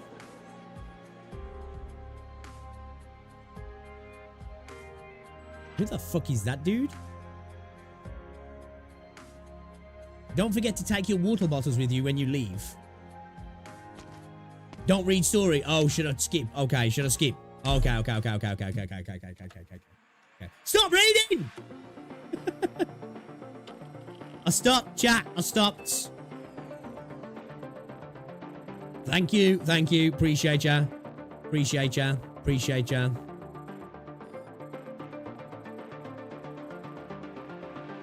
Step away from the story. It's not that bad, to be honest. We can always go back to it. It's getting on anyway, so let's get into it, right? Because, you know, I don't know what the fuck I'm doing here. So we've got 12 days remaining.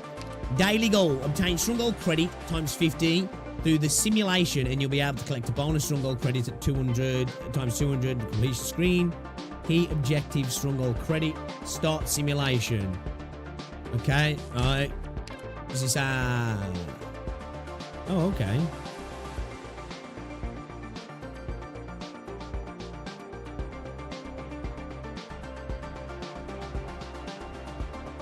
It's like, it's what I'm talking about, man. I swear, like, Wuthering Waves, I swear, like, these events feel a lot more substantial in what you get out of them. You know?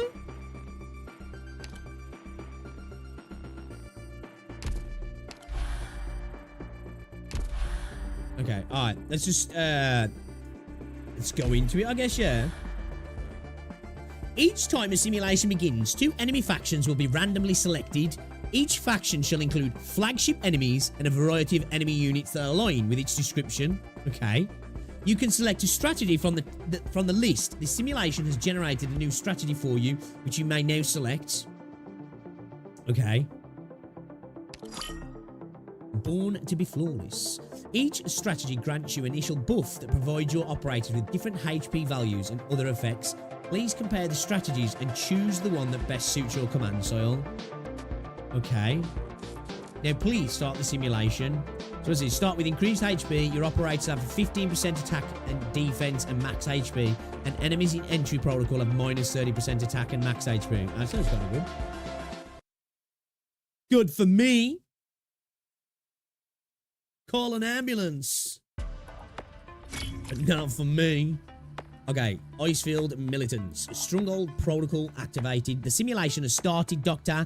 We are now generating the enemies you'll face this round. Okay.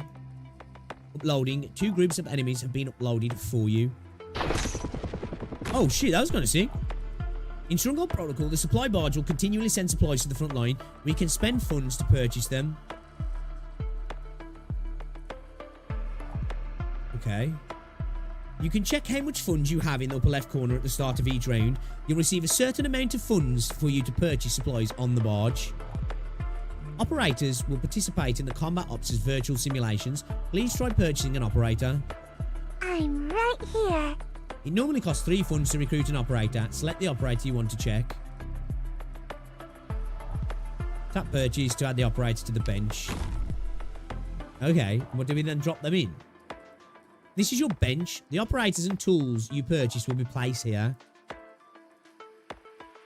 Operator deployment works the same as in other modes. Drag the operator from the bench to the battlefield to deploy them. Okay. I want to stop this fight. You can drag deployed operators to a new location to reposition them. Oh, interesting. Any funds remaining at the end of this round will be cleared out and cannot be carried over to the next round. So try to spend all your funds before the round is over. Let's see what else we can do now. Barge captains are logistics operators. You can pay them funds to upgrade the supply barge for you.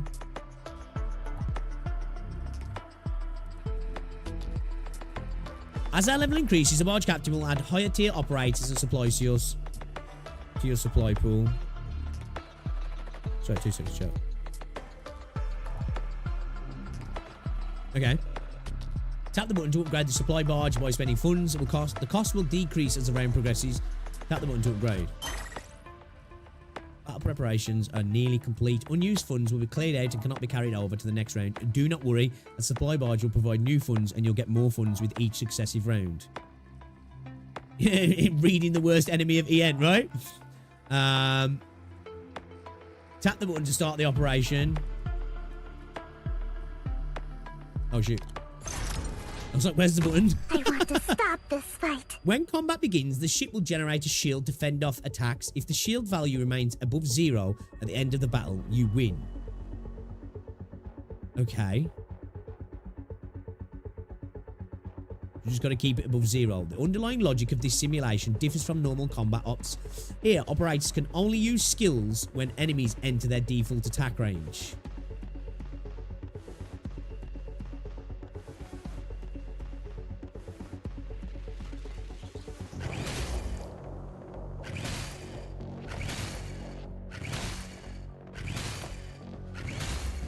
Okay, go pop a car. Oh, that was easy, man. Just that good? Guys, you know, just that good, man, actually. After you win, the ship will deal damage to the enemies based on its remaining shield value. This damage will be increased for each operator you brought into battle. You could 2 times, yeah. Natural, right?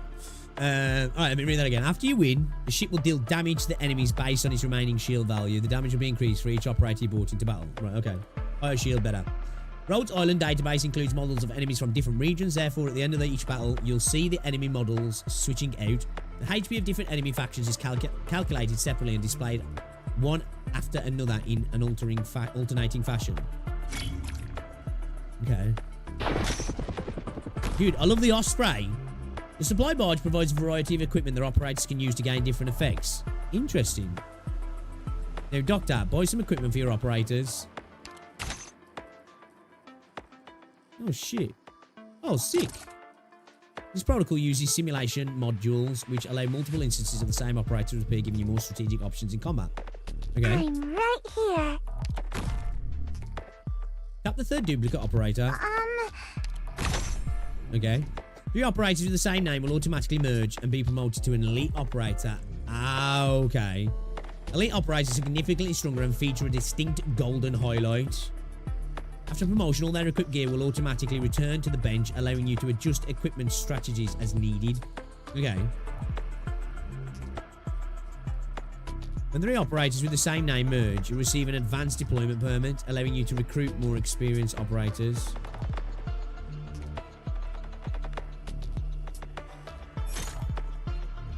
Using the advanced deployment permit will randomly refresh 3 operators on the supply barge, all 1 level higher than the barge. You can select 1 to add to the bench for free. Okay. Have to confirm the oh, got it. Okay. This is supply distributed one of Rhode Island's logistics channels. If you're not satisfied with the current supplies, you can tap it to spend funds, and the supply transport will swap in a new batch of operators and supplies. Okay. 1 shield, 1 operator, 2 damage. Yeah. Tap to refresh. There's also a higher grade of versions of equipment which can be merged using only 2 identical pieces. Okay. You still have some funds left, Doctor. Try upgrading the barge captain 1 more time. Okay. This mode is basically PvE teamfight tactics. Never played teamfight tactics. Is it? I've never really played auto chess games, which kind of give me is teamfight.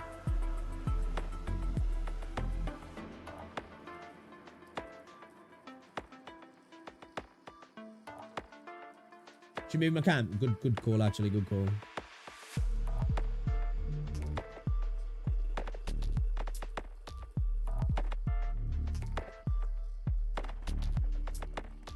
Actually, you know what?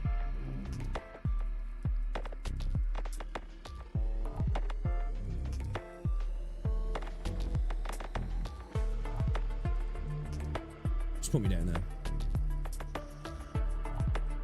Fix became an operator.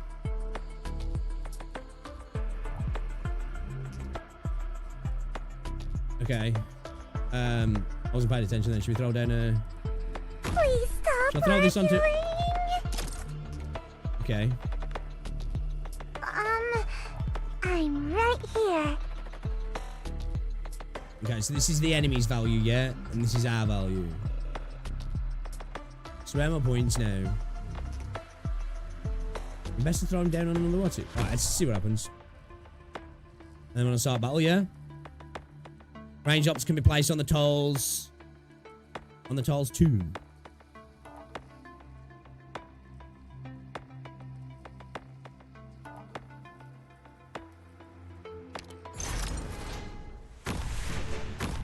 Shit, I should have put him up here, shouldn't I? Because these have got to go down here. Have they? Or can they go this way?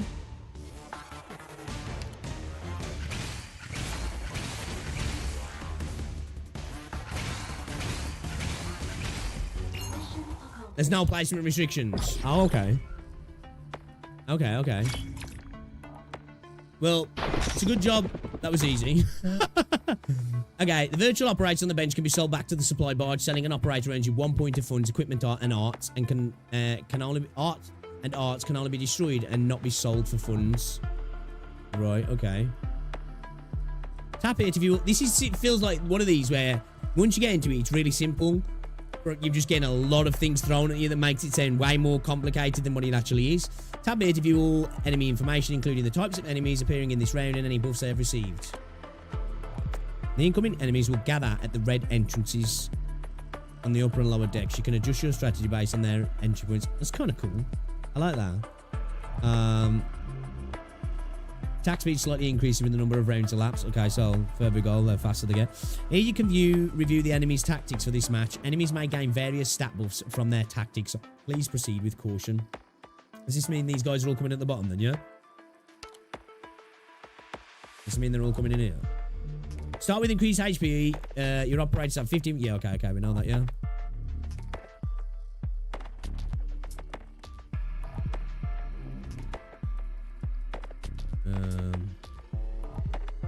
Ready for action.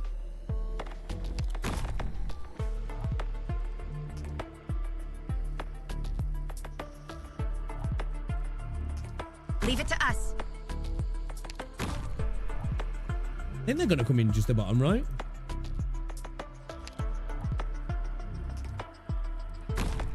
I think they are anyway. Yes? Okay, costs what, 6? And oh, here's my points. Okay, I see my points now. Okay, okay. That's fine with me. Pedenko. Throws a vol upon shattering releases cloud of spores. Oh, okay.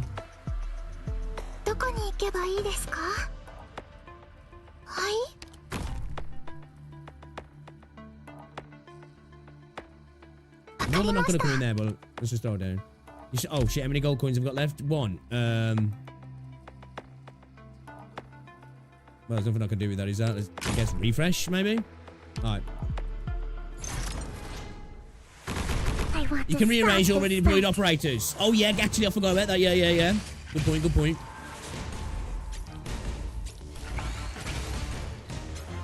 Okay, they are coming down bottom as well, yeah. Everyone, follow me.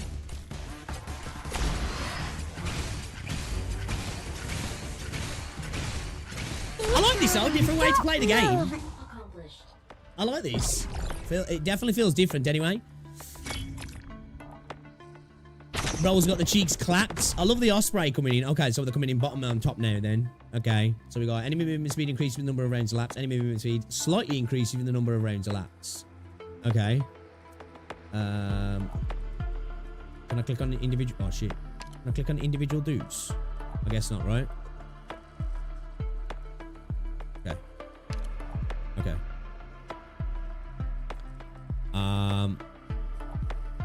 I keep going to automatically drag those dudes across.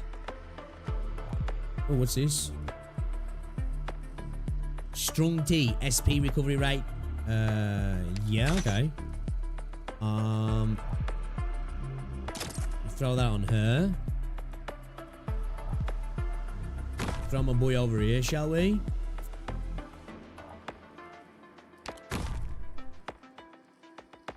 I don't know if we'll need him down there. Who's this? Midnight.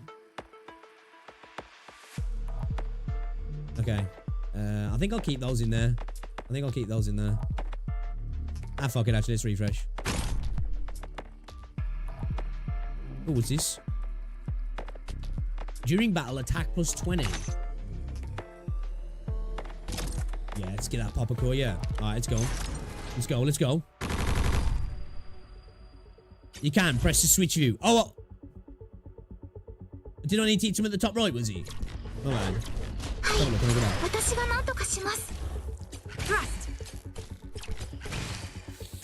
I'll just say upgrading terminal and selling low rank unit for higher ranks is important for auto chess. Right, okay. Yeah, I've never played an auto chess game. Yeah, I think these units are wasted down here at the minute. Hey, he's doing alright, actually. Oh, shit. Yeah, I think we needed more units up top, yeah. Fuck.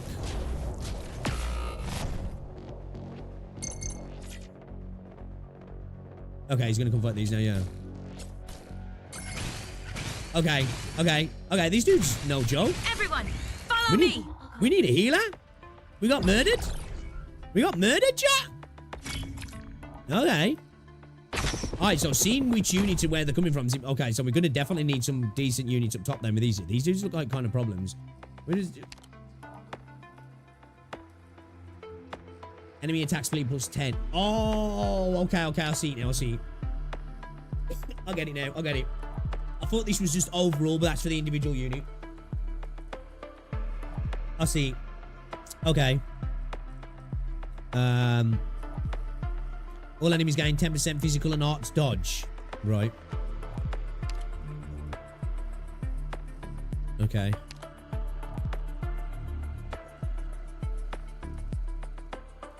What's this? After equipping this, gain an extra 1 funds to the start of every round. Oh shit, yeah. We want that, yeah. Is that a good idea to give that Fang? you know, it's Fang. Let's upgrade my guy. Okay. These all operating nights in the current slots until next round. No abnormality detected.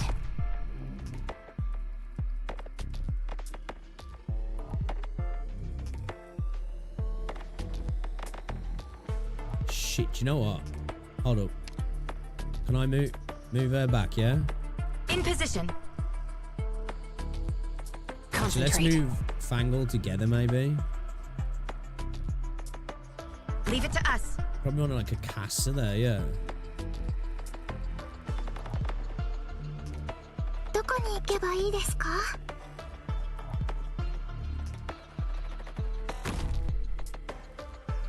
Maybe? Try that?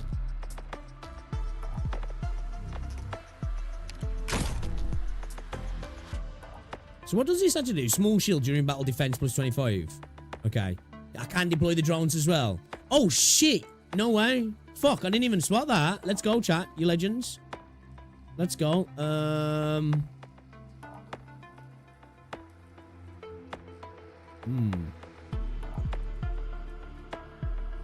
Yeah, let's maybe pop that up there, actually. All right, let's try it. Let's try it. See what happens.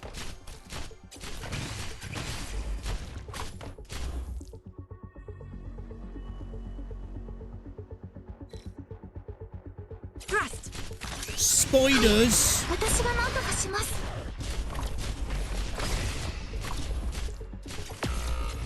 Oh shit, man. Hey, yeah, listen, man. It's a pixel stream. You know what has to happen, right? You know what has to happen. Yeah, drone's in not the best spot. Oh my god, these dudes are fucking dickheads. Support incoming. Fang playing a role. Fang. Even in auto chess. Fang gone. Fang gone. I'm sorry, Fang. I'm sorry. Rhodes Island has prepared many different strategies to enhance operators' abilities, allowing us to effectively fight a variety of enemies. You can choose a strategy you'd like to try out in certain rounds. Okay. Bulwark. The first operator to block an enemy gains a barrier that absorbs damage equal to 150% of max HP. Hello. Okay. Once you obtain a strategy, you can't change it, so please choose carefully. Ooh.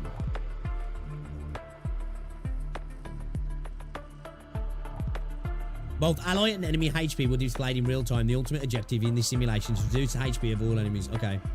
Alright, we're good. We're good. 70 to 9. I feel confident. You can exit the simulation during the rest phase and return to it at any time via the home bay. Oh, okay. Alright, that's kind of cool then. Alright, what's this? If the equipped operator is an assist operator, when any operator is defeated, recovers 15% of max HP and gains 10 SP. What's this thing here? For every target hit by an attack, recovers 2.5% of max HP. Awaiting your orders. Next attack deals 135% physical damage to the target's defense. And okay, can I want to refund. On standby. Refund Fang. Can I send her back? Ready for action. Sell. There we go. Yeah. I want to do that. I want to do that. All right, let's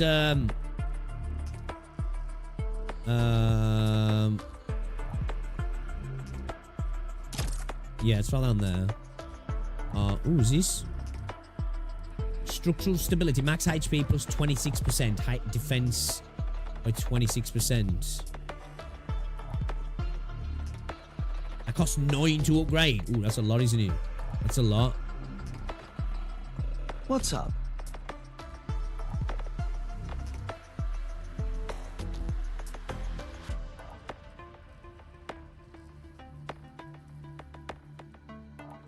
Immediately gains 6 DP and deals 170% attack as physical damage up to 2 enemies within range.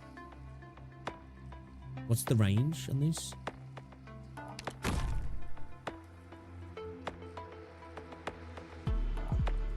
I do like that you can move units.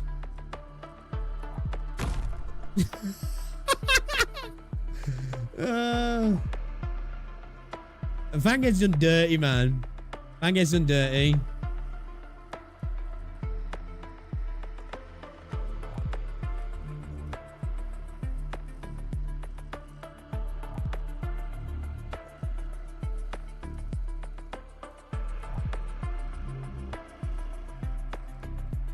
Keep trying to drag straight away instead of purchasing. I'm so used to just clicking stuff and dragging it over, like, you know what I mean? What does this give us now? Stronghold Protocol is rather frustrating. I've been waiting for a while. Next attack deals 135% of physical damage to attack defense. Oh, yeah, we can see the attack range on her. Yeah, okay.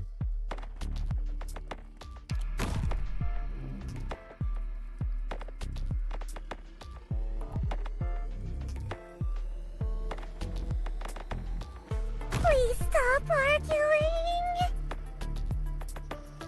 Concentrate. Need another healer, really?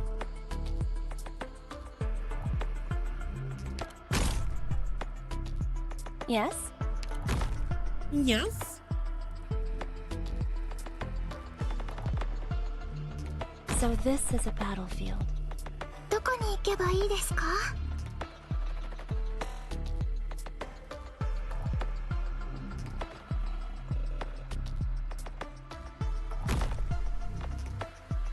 Shit.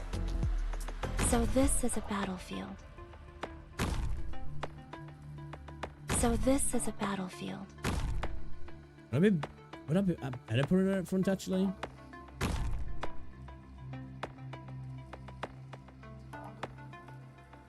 Wait.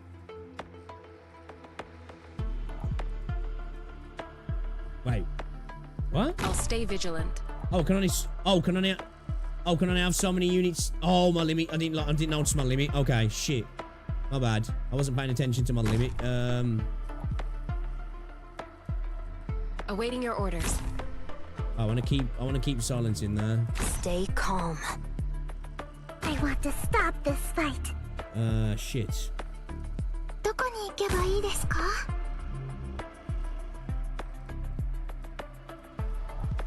Please stop arguing. The wind is blowing in the right direction.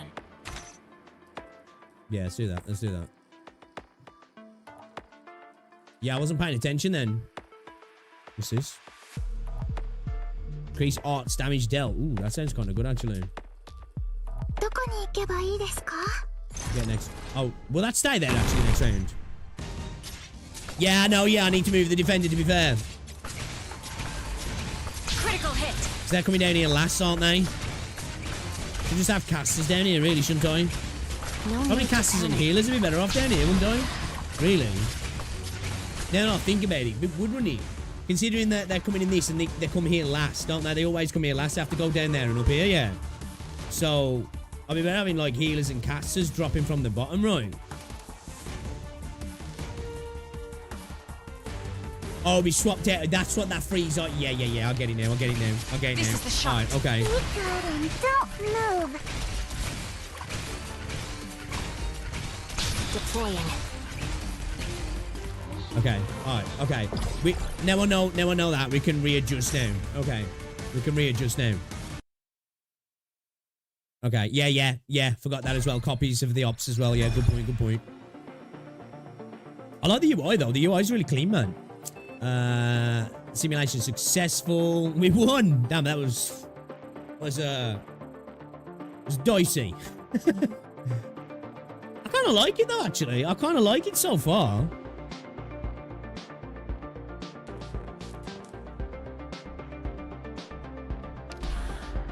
Okay. Stronghold Logistics. Operators participating in the simulation are referred to as default operators and can be assigned here. You can use operators you already own directly without any restrictions. Okay. If you do not yet own a default operator for the simulation, a model operator based on an elite operator will be used as a substitute, of course. You can also borrow them from a friend. Oh, wait. So, in this mode, the efficiencies of operators of different tiers will be restricted and locked. The higher the tier, the better their performance in the simulation. You can tap this button below to quickly access and review the different tiers. Operators in 5 and 6 will be 6-star operators. Try it out.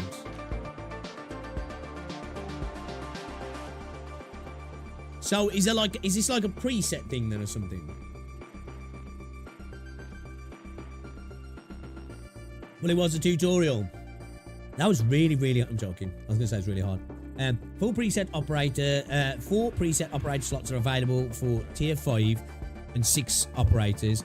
In this round, please note that only 6-star operators can be assigned as preset operators. Once assigned, the random range of the supply pool in the simulation will also expand accordingly.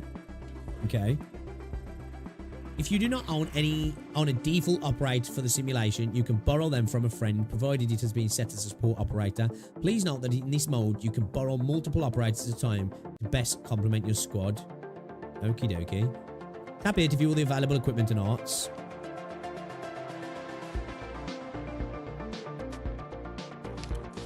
Fancy operator from that class currently has the most operator bonus. Operator tier cannot exceed your own current. Grants one operator from the class that currently has the most operators.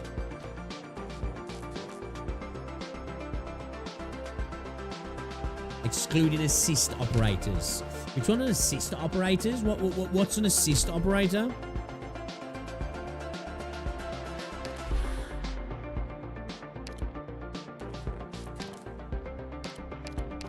Did I actually tell you?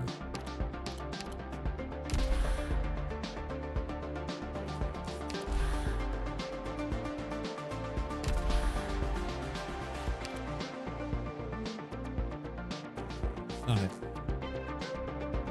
Usually defender, vanguard, healer. It's like their faction.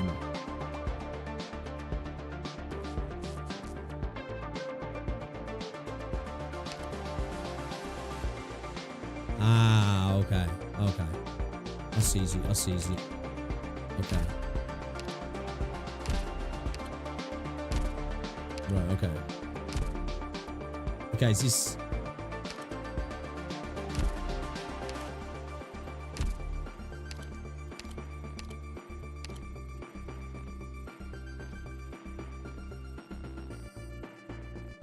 Silver Daddy!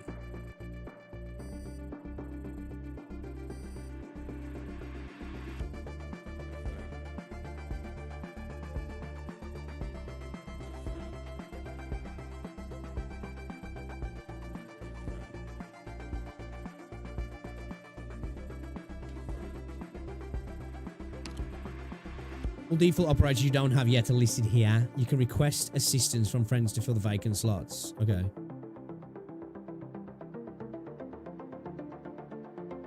Okay. The event max adds any operator so you don't have to under level. Okay. You can replace the ops that have the blue mark in the top right with supports. Okay, then should we, I'm down to borrow some supports for this.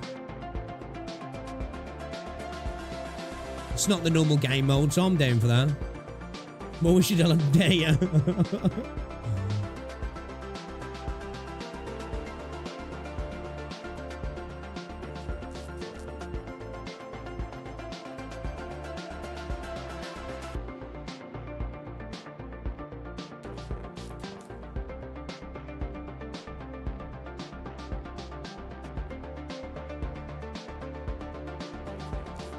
Chen the Holiday.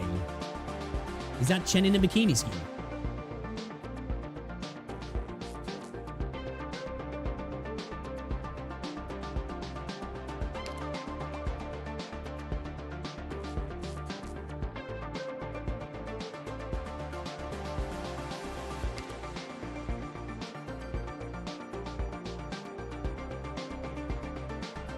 Keep in mind, higher tier. Oh, yes, I want a mix, yeah.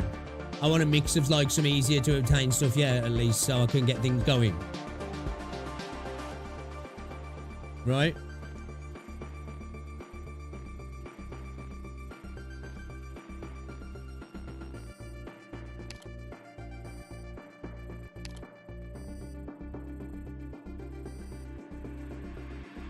Summer Chen with the water shotgun.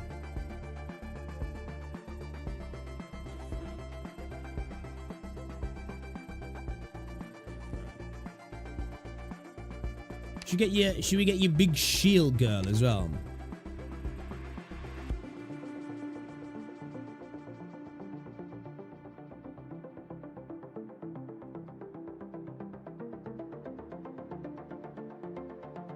Ooh.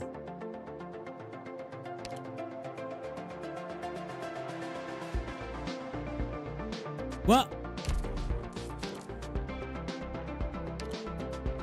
Oh, I want to know, bro. I want it now. Fuck out of here, man. Oh, here we go. Yes. Let's go.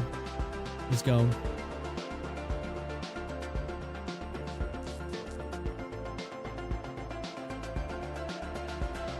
Should we get the applesauce?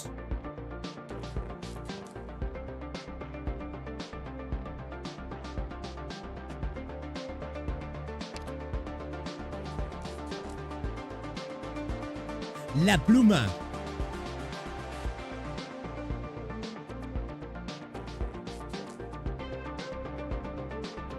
Get Rosemontes.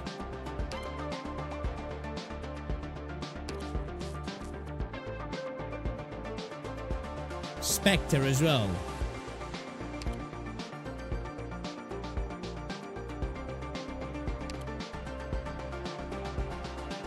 One more left. One more left.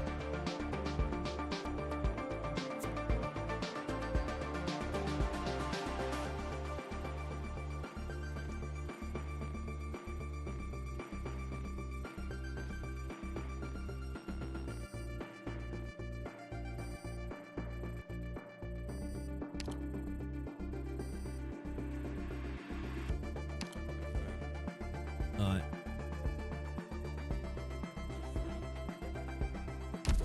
Okay.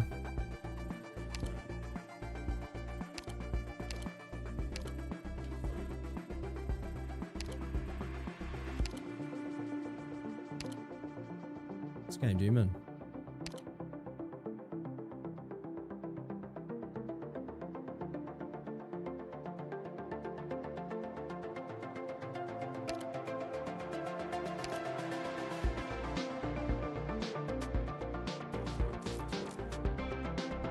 Maybe choose one lower tier one. Where's down the wilds? Where's down the cities?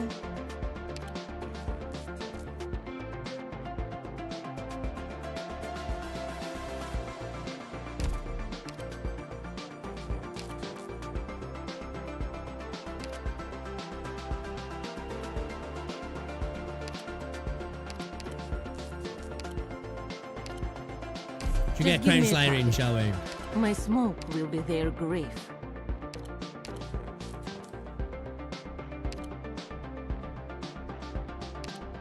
Oh, whoa. Oh, shit.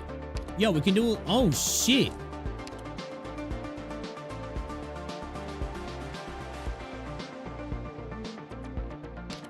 Oh, I can do that. Oh, yeah, okay. I can do the skills as well. Let's go.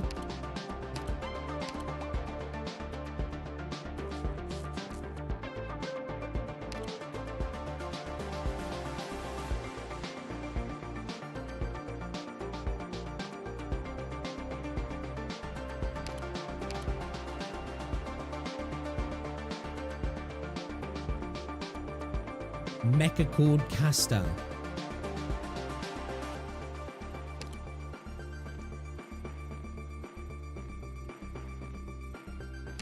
Okay.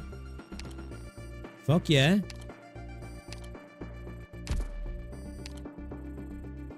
Wait. Don't I have a... Is there not a module for it or something then?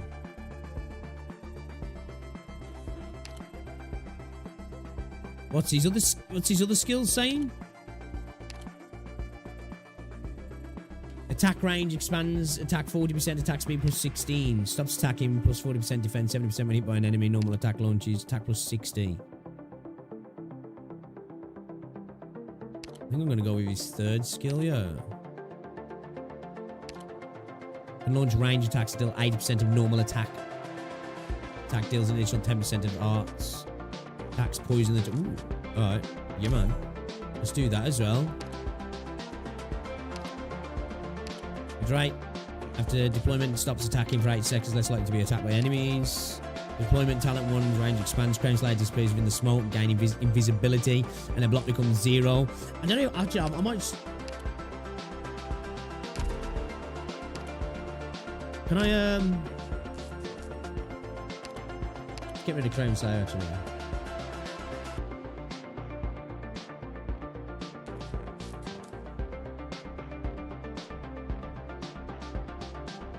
Can you have like Where stand the wilds? Where stand the cities? Isn't Thorns too slow for this? I don't know. Okay, so they've all got their modules auto-assigned, yeah. Oh, no, it takes Thorns off. I mean, it takes one off. Okay, shit, alright.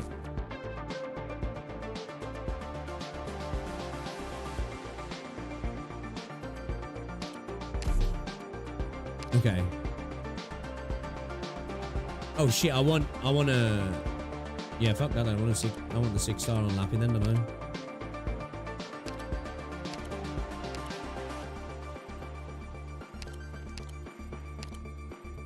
Where stand the wilds?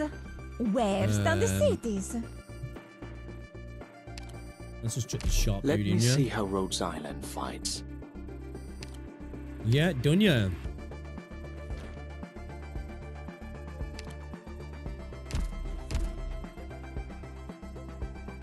Harder to get. Yeah. Okay, should we jump in? Should we jump in? Event, select a strategy from the list below. Contains data on sarcasm, mercenary bans, the sarcasm advanced stage of infection, the wealth of first-hand data obtained in the combat allows via realistic recreation. Contains data on prison inmates. For every 18 funds spent, gain a random operator with not exceeding current supply level. Start with increased HP, your operators have 15% attack. For every 30 enemies defeated, gain 2 to 3 funds at the random at the end of the battle.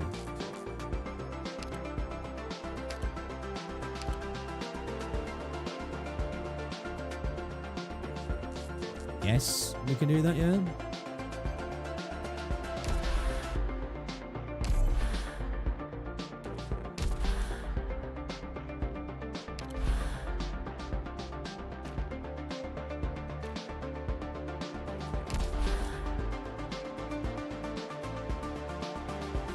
How do I switch the mode then so we don't... Do I need to end this here? Even the current simulation, you haven't selected end simulation, yeah? Okay. Foundation protocol. Low difficulty. High funds, reward availability. Unlock by completing... Okay.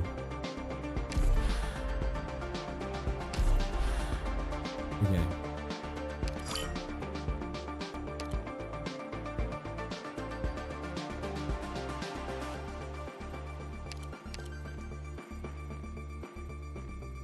Rock Cal's sit for now. Nice and simple. Nice and simple. I'll get my head around this shit.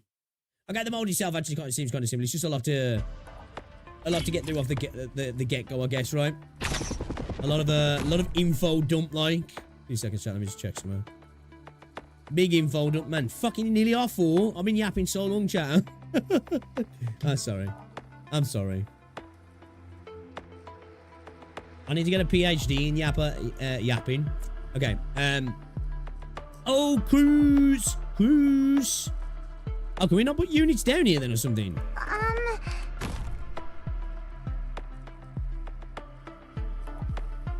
Okay.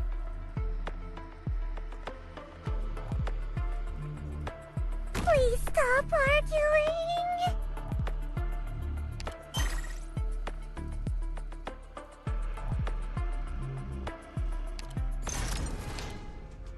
I want to stop this fight. Oh, fuck. I need to restart, yeah. These boys are just going to go straight down the bottom, aren't they? I should have put it down there, yeah. My fucking phone's going off, man.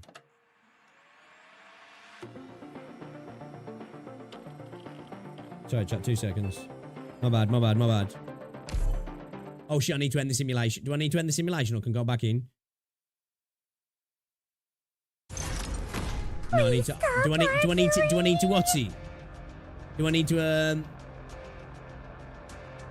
end the simulation? You can return to my page in the simulation, restart this. Oh yeah, I need to end the simulation, yeah. You can leak, don't worry. Nah. We don't do them things. We don't do them things. Doctor. Alright, we ignore that. Doctor. We ignore that. Yeah, I need some tea. Listen, man. Listen, we all get debated from time to time, all right?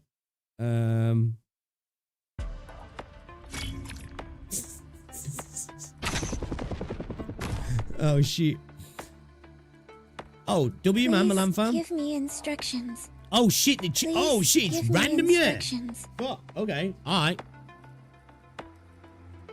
What are your orders?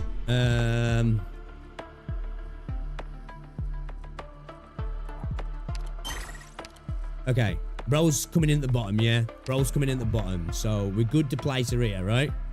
But, let's place her here anyway, yeah? We're covering... Understood. Both, yeah? Yeah? Alright. Yeah, I forgot to check the other side then, man. My bad. Do you know what I was waiting for? I was waiting for the little red line. I'm too groomed into playing a normal game. Are we getting rushed by fiends? Is he a prisoner? You got chains around his what's it? Yeah. Oh, they are the convicts. Okay.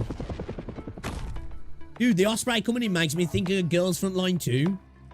Okay, so we got 6 points. So we got here, we got J. What's this?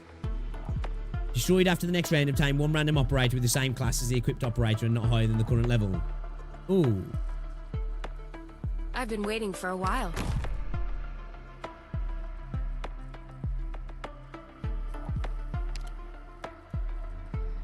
I'll stay vigilant. Should probably be better put him down. I can always move him though, can't I? I can always move him.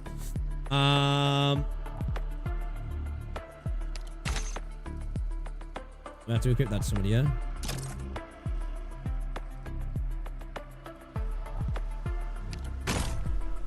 What's this?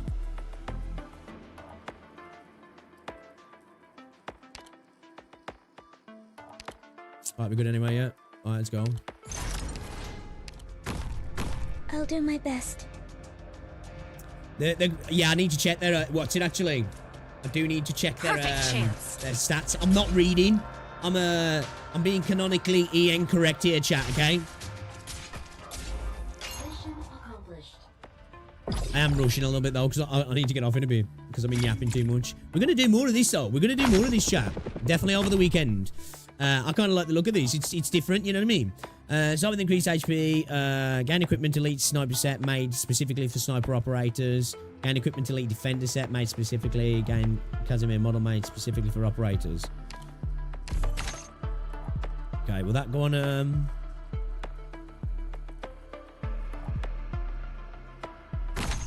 Alright, do I have to put on field? What's this? When deployed, initial SPs increased. Let's have a look at our enemies here. So we got dude at the top. What's this? Geezer?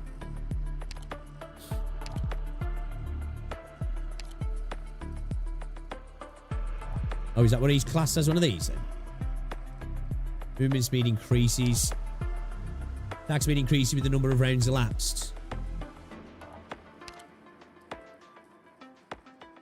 I've been waiting for a while.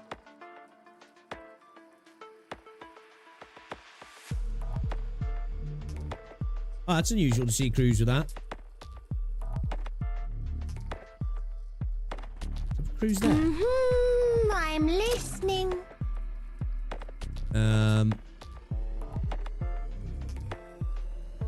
Oh yeah, let's your get orders.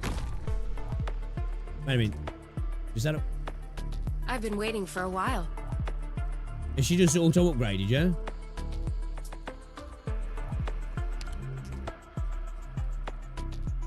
Or do I have to drag them back onto here now?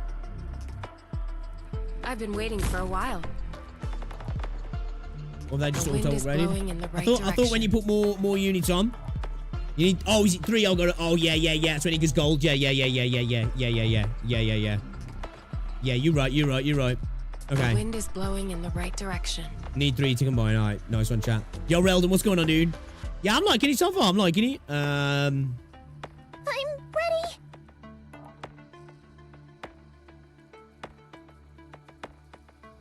That's fine with me. Should bring a healer in. There's a player here for the moment, yeah. I won't be afraid.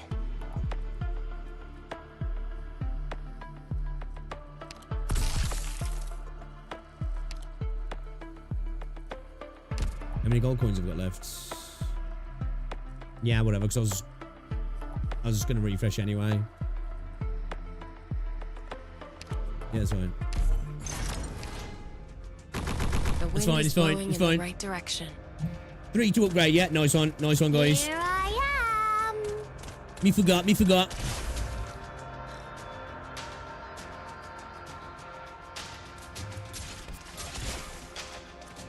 Yo, bro goes fuck. Here I am. Get fucked.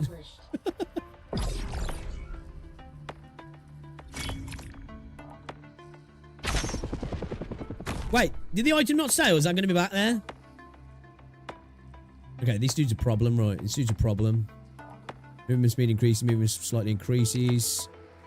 Attack increases, attack speed increases. Okay.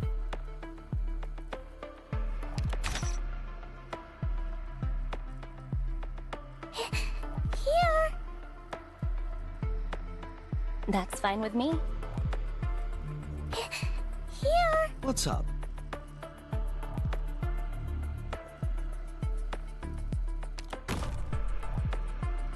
Okay.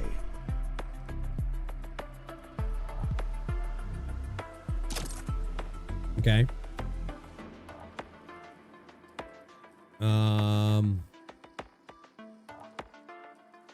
What's up?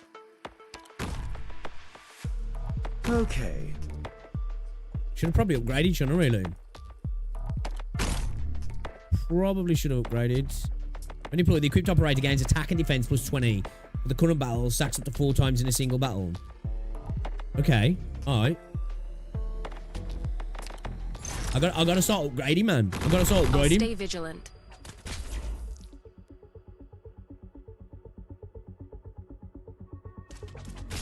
Yeah, it's my bad. I wasn't really thinking, to be fair, Chico. And then why in my head I thought it was 2, but it clearly said it was 1. Did he get some defensive units or not? Bathe in fresh blood. Come on, chin up. Oh! Critical hit. Get out of here, bro. Mission accomplished.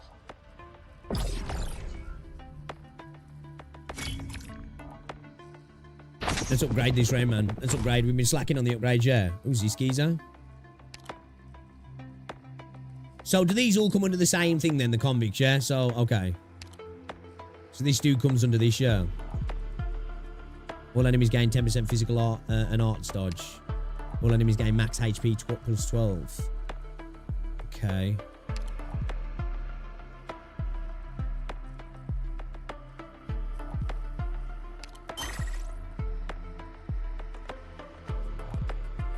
I shall be your vanguard. I shall be your vanguard.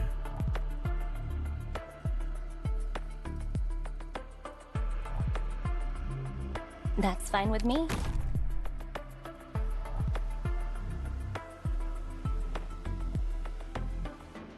Okay.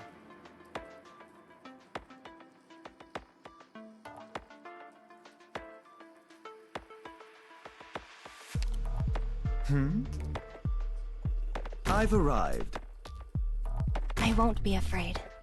Hoo-yah! Yeah? I'll do my best. Perfect chance. Alright, at least we're getting some heals on him there. Alright, his big boy's gonna be a problem, yeah. Critical hit. Oh, sword, here. With my conviction. Come on, chin up. Alright, we're right. We're good, I think we're good. Yeah, we definitely need to get them upgrades on the go, right? Yeah, for sure. Mission accomplished. Enemy defeated, comics. Current funds. The next tier 4 operator that you buy is automatically promoted to elite. Ooh. Next tier 3 operator that you buy are automatically promoted to elite. Gain 4 funds.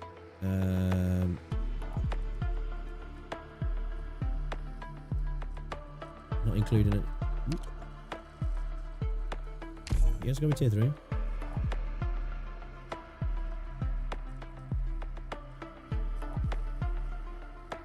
feel like I need to rejig some lanes here. Maybe bring some dudes down here, maybe, and bring a healer down here as well. We could have done with another healer, right? Let's purchase that. Shit, I kind of want to upgrade.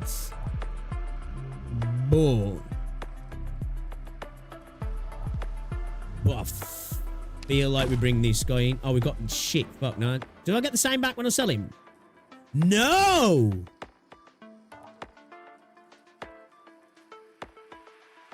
Should have upgraded.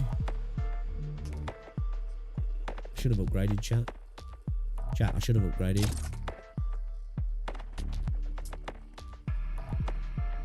I've been waiting for a while. Oh, I don't mean to that. Yes? I've been waiting for a while. We do that instead then? Awaiting your orders.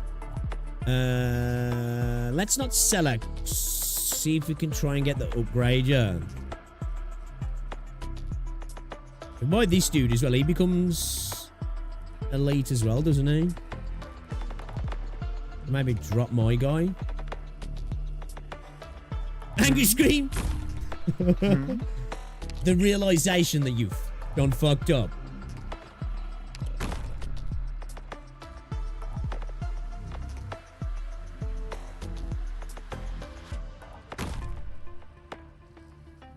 Really could do with a healer, couldn't we?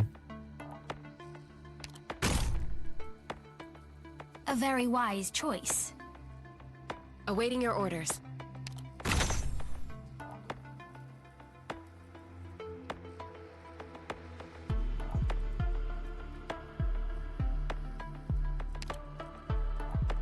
I've arrived. I'll stay vigilant. I've arrived. Go with that, maybe? Okay, let's give it a whirl.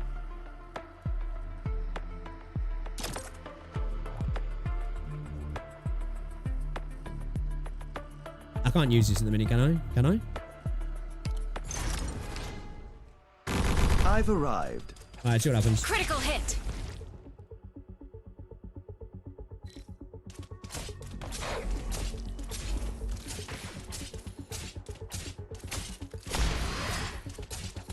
This is the shot.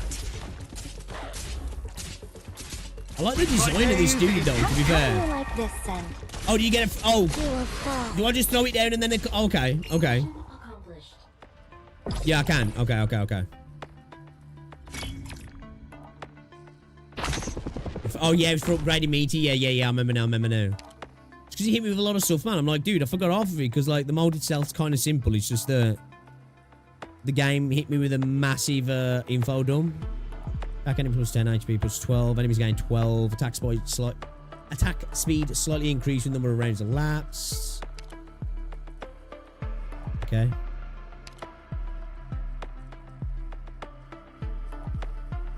Okay. Oh, shit. Yo, guys, shout out to everybody in chat as well, guys. If you haven't already, drop a like on the stream. It's appreciated. Yeah, so... What are your orders? Yeah, should we get that? Rather than Malantha.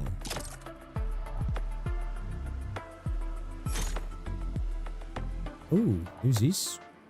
Tax 25% extra target. Assist operator. That sounds kind of sick. Where do I put her, though? Program initializing. Range expands, reduces attack interval.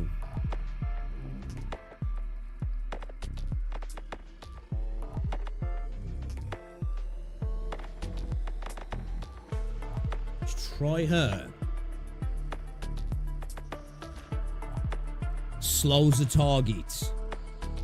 Attack speed plus 10 adjacent operators attack. Ooh. Maybe we just slap her there, yeah. Maybe we just slap her there, actually. Yeah?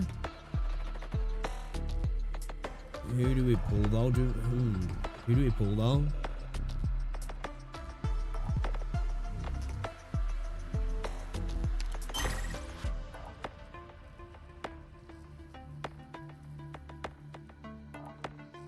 What's up?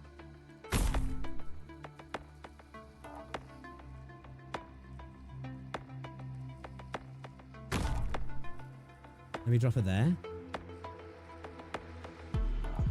Maybe?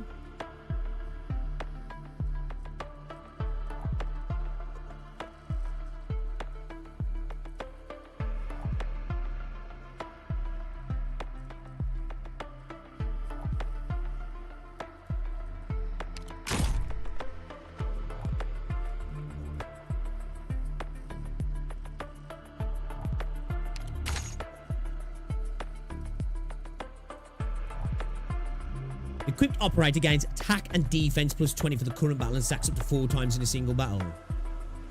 Just give it bro, yeah. Should we give it bro? Okay. Alright.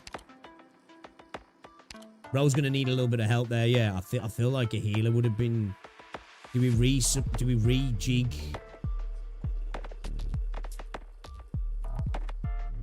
we go? Do we go? Do we do that? Do we do that maybe? Bring him forward a little bit maybe?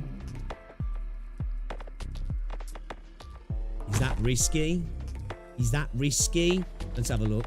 Let's see if it's risky. Let's see what's behind door number 1.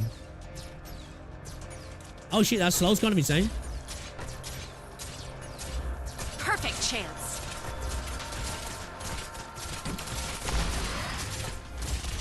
Yo, look at this dickhead here. I'm not just here for shit. Come on, chin up. Then let fragrance revive your mind. Oh shit. What's gonna happen here? Take aim. Oh wait. Is this just a... What the fuck? Have you been getting back shots, bro? Will he start taking damage now? You little mug. Bro. The way he hit her then and ran off, that was like a proper street murder, that was. It's like he mugged her. Okay, movement speed increases number of rounds. Movement speed slightly increases. All enemies deal 1 more damage to objective when they enter it.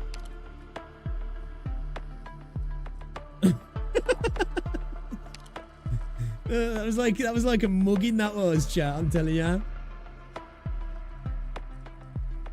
Oh, I won't mind a copy of Cruise. Let's take it slow. I won't mind a copy of Cruise.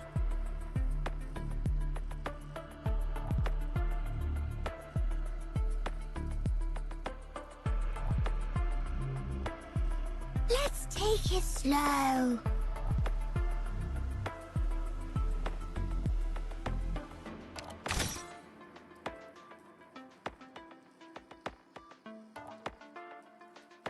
I shall be your vanguard. Okay. What's up? Get the unit back out to him, yeah.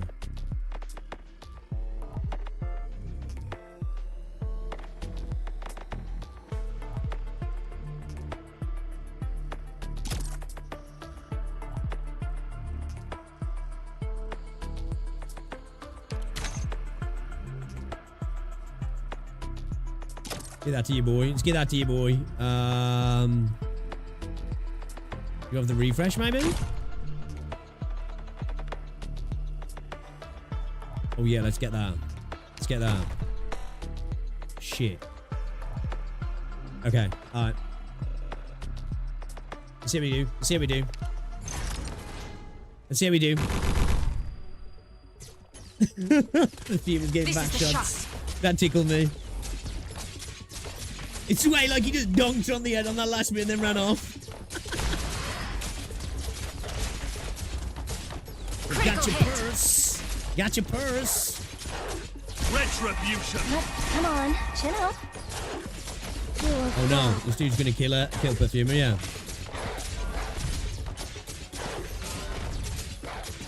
Yeah, come on, bro. Bring it on. Bring it on. You fucked there. You fucked. Yeah, bring it on the bottom lane, man. Bring it on the bottom lane. Oh shit, we got some Vikings in here?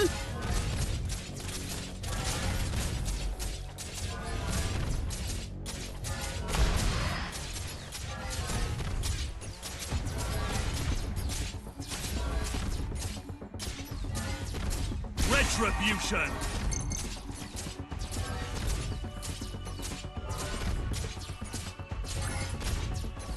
Mission accomplished.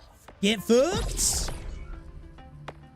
I quite like this mode, actually. I quite like this mode. I heard some people saying the problem with this mode is the hard part of the mode, apparently. Deal 1 more damage to the objective when they enter it. The fuck are these dudes? What's the deal with these ducks?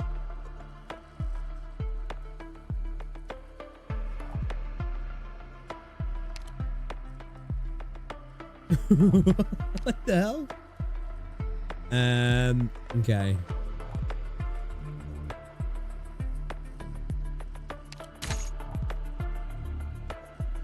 Shit, can I not use that on anybody?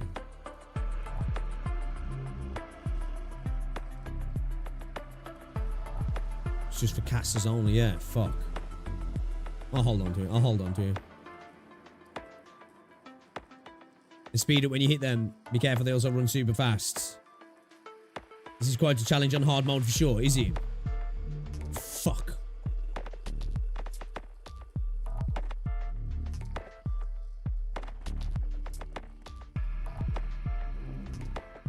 What are your orders?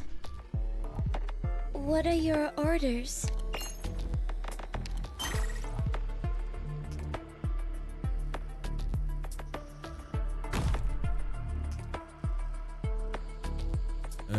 Let's do that then, yeah. Core is absurd. Hardcore as you meet. Medium difficulty is nothing compared to core.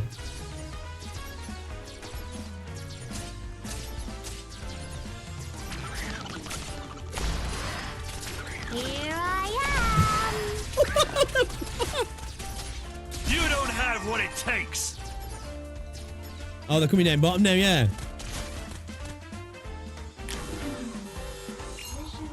No, wait. Oh, ducks got through, chat. The ducks got through. Fuck. Oh, yeah.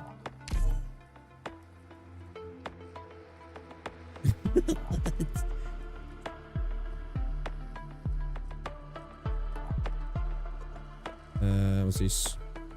The equipped operator is an abyssal hunter operator. The equipment provides permanent +7. Let's get that. And should get him as well as a copy. Oh shit, we've already got him up to 3 though. Yeah, we don't need him, do we? Fuck, wasted that. That was dumb. That was dumb, chat. I fucked up. I fucked up. We're gonna get 1 back for selling, yeah. Fuck.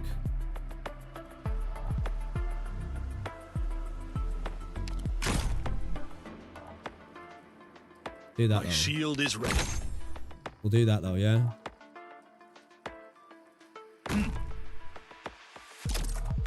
We'll do that though. We'll do that though, chat, yeah. Oh, is this a drone? Enemies blocked by the equipped operator can take 30% attack, arts damage, elite. Oh yeah, that sounds alright.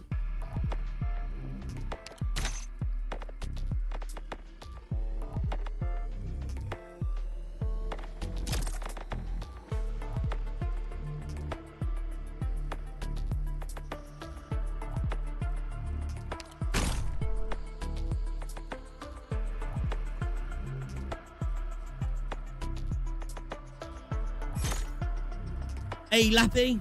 Yeah, boy. Look, Zaro. See the game we humans are born Get playing. in there. Get in there. I meant to put out, I think, shut.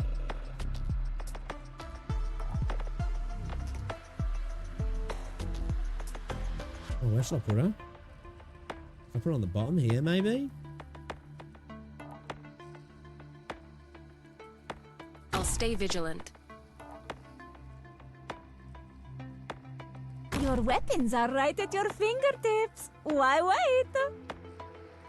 I'll stay vigilant.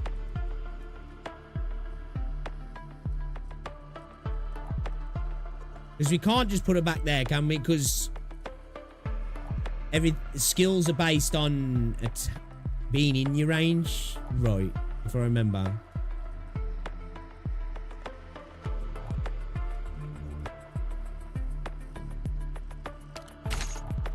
Right?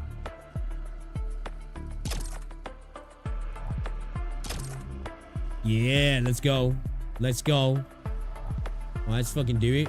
Let's fucking do it. Let's go. I didn't look at the enemies. It don't matter. It don't matter. It don't matter.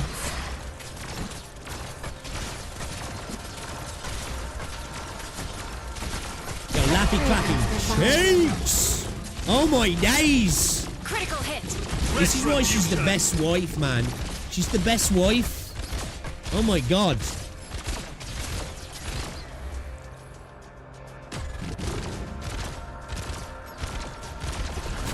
Holy shit! There you are. How do you like this, son? What are you waiting for? The oh no! curtains are about to fall. Oh no! That's all right. Lappy just dealt with you. Lappy, no problem. Lappy, no problem. Lappy was just like, fuck it, I'll do it myself. Fuck it, I'll do it myself. You know? Oh shit. It's getting serious. Now with this, yeah, I'll just back out and I'll stay on this stage, yeah. Just don't end the simulation.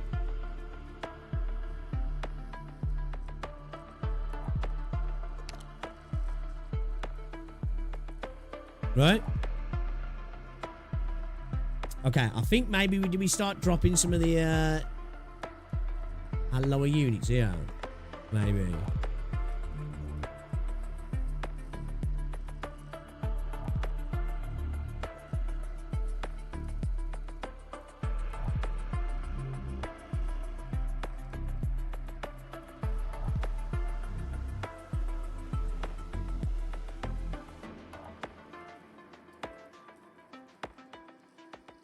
It's roughly the last round.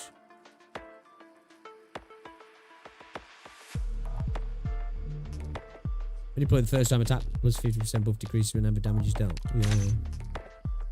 Bring the field before the end of the next battle roll price. So day 1 to 4 gain an attack plus. Oh, yeah.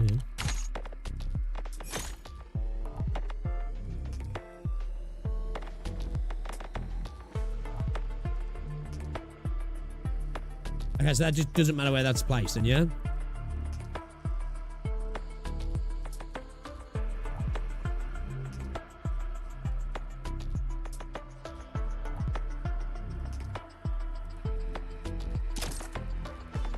Right, I feel like... See, like, I could bring the perfumer in and get an upgraded perfumer, but then I'm losing dual heals, right? I'm losing dual heals if I bring that perfumer in. You know what I mean? I'm losing a little bit of space, aren't I?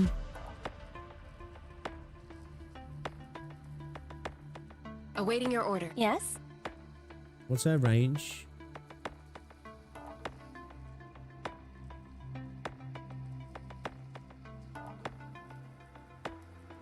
Awaiting your orders.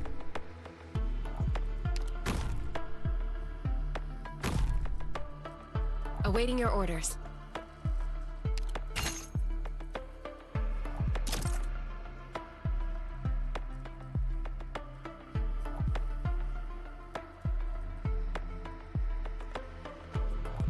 That's fine with me.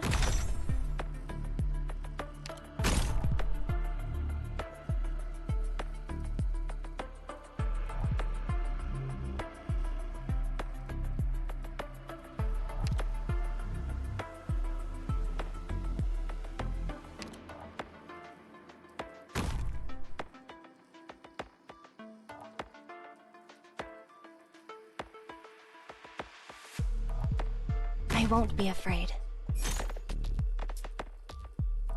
Don't order me around.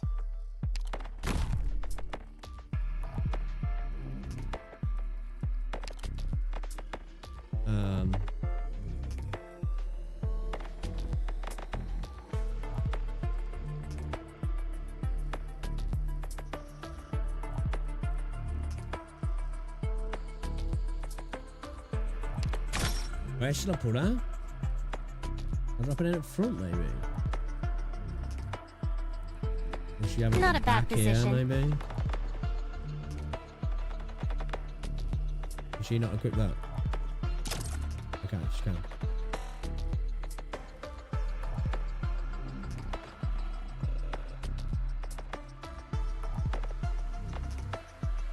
Do you reckon we should put her at the front?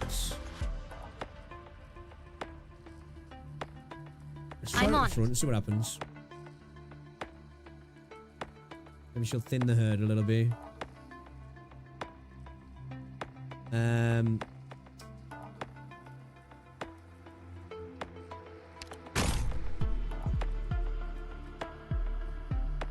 Let's see how he goes. Let's see how he goes. Let's see how he goes. Alright, let's do it. Alright, see what happens. I'm lit. Here I am. Levitate!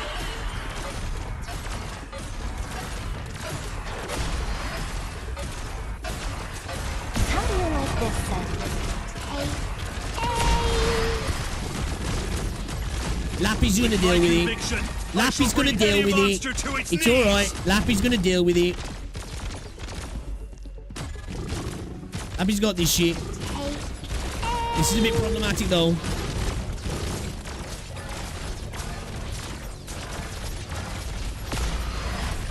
Uh-oh. Uh-oh. Uh-oh. Come on, chin up. Oh no. Oh no. I knew who you were right away. Oh my god, Lappy's insane. There you are. Shit. Oh no, Lappy's gone. We're fucked. I'm on.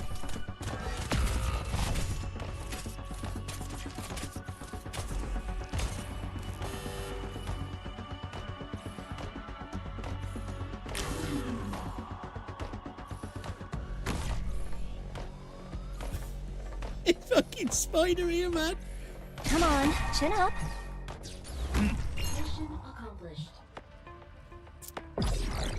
Yeah, we should have maybe dropped Cruz and bring up, what was her name? Was it Radian? Whoever was in the what's it? Shit, yo, guys, I've got to go. It's fucking after 5 o'clock, man. I'm supposed to pick Rosie up. I'm gonna go. Chat, I'm gonna go. I'm gonna be the fucking doghouse, man. I'm gonna go. We'll have to continue. We'll have to continue in the next stream. I could just back out, yeah. I could just back out and it won't end it, yeah? Yeah, cool. Okay. Shit, I'm in trouble. I'll be in the doghouse. Guys, appreciate you stopping by, man. Absolute blast. I've enjoyed it today. It's been a lot of fun. I like this new mode. We've still got to do more of it. I'll be back a little bit later to play some Ethereum Restart in a couple of hours. So if you want to come and hang out for that, you're more than welcome to. I'll be back over the weekend as well, guys. There'll be no stream Sunday. I'll probably be live tomorrow. But yeah, if I don't see you over the weekend now, guys, have an amazing weekend, all right? Appreciate you all. If you haven't already, drop a like on the stream. I'll have a video up tomorrow as well. I'll see you all later, guys. Love your faces. Ta-ra.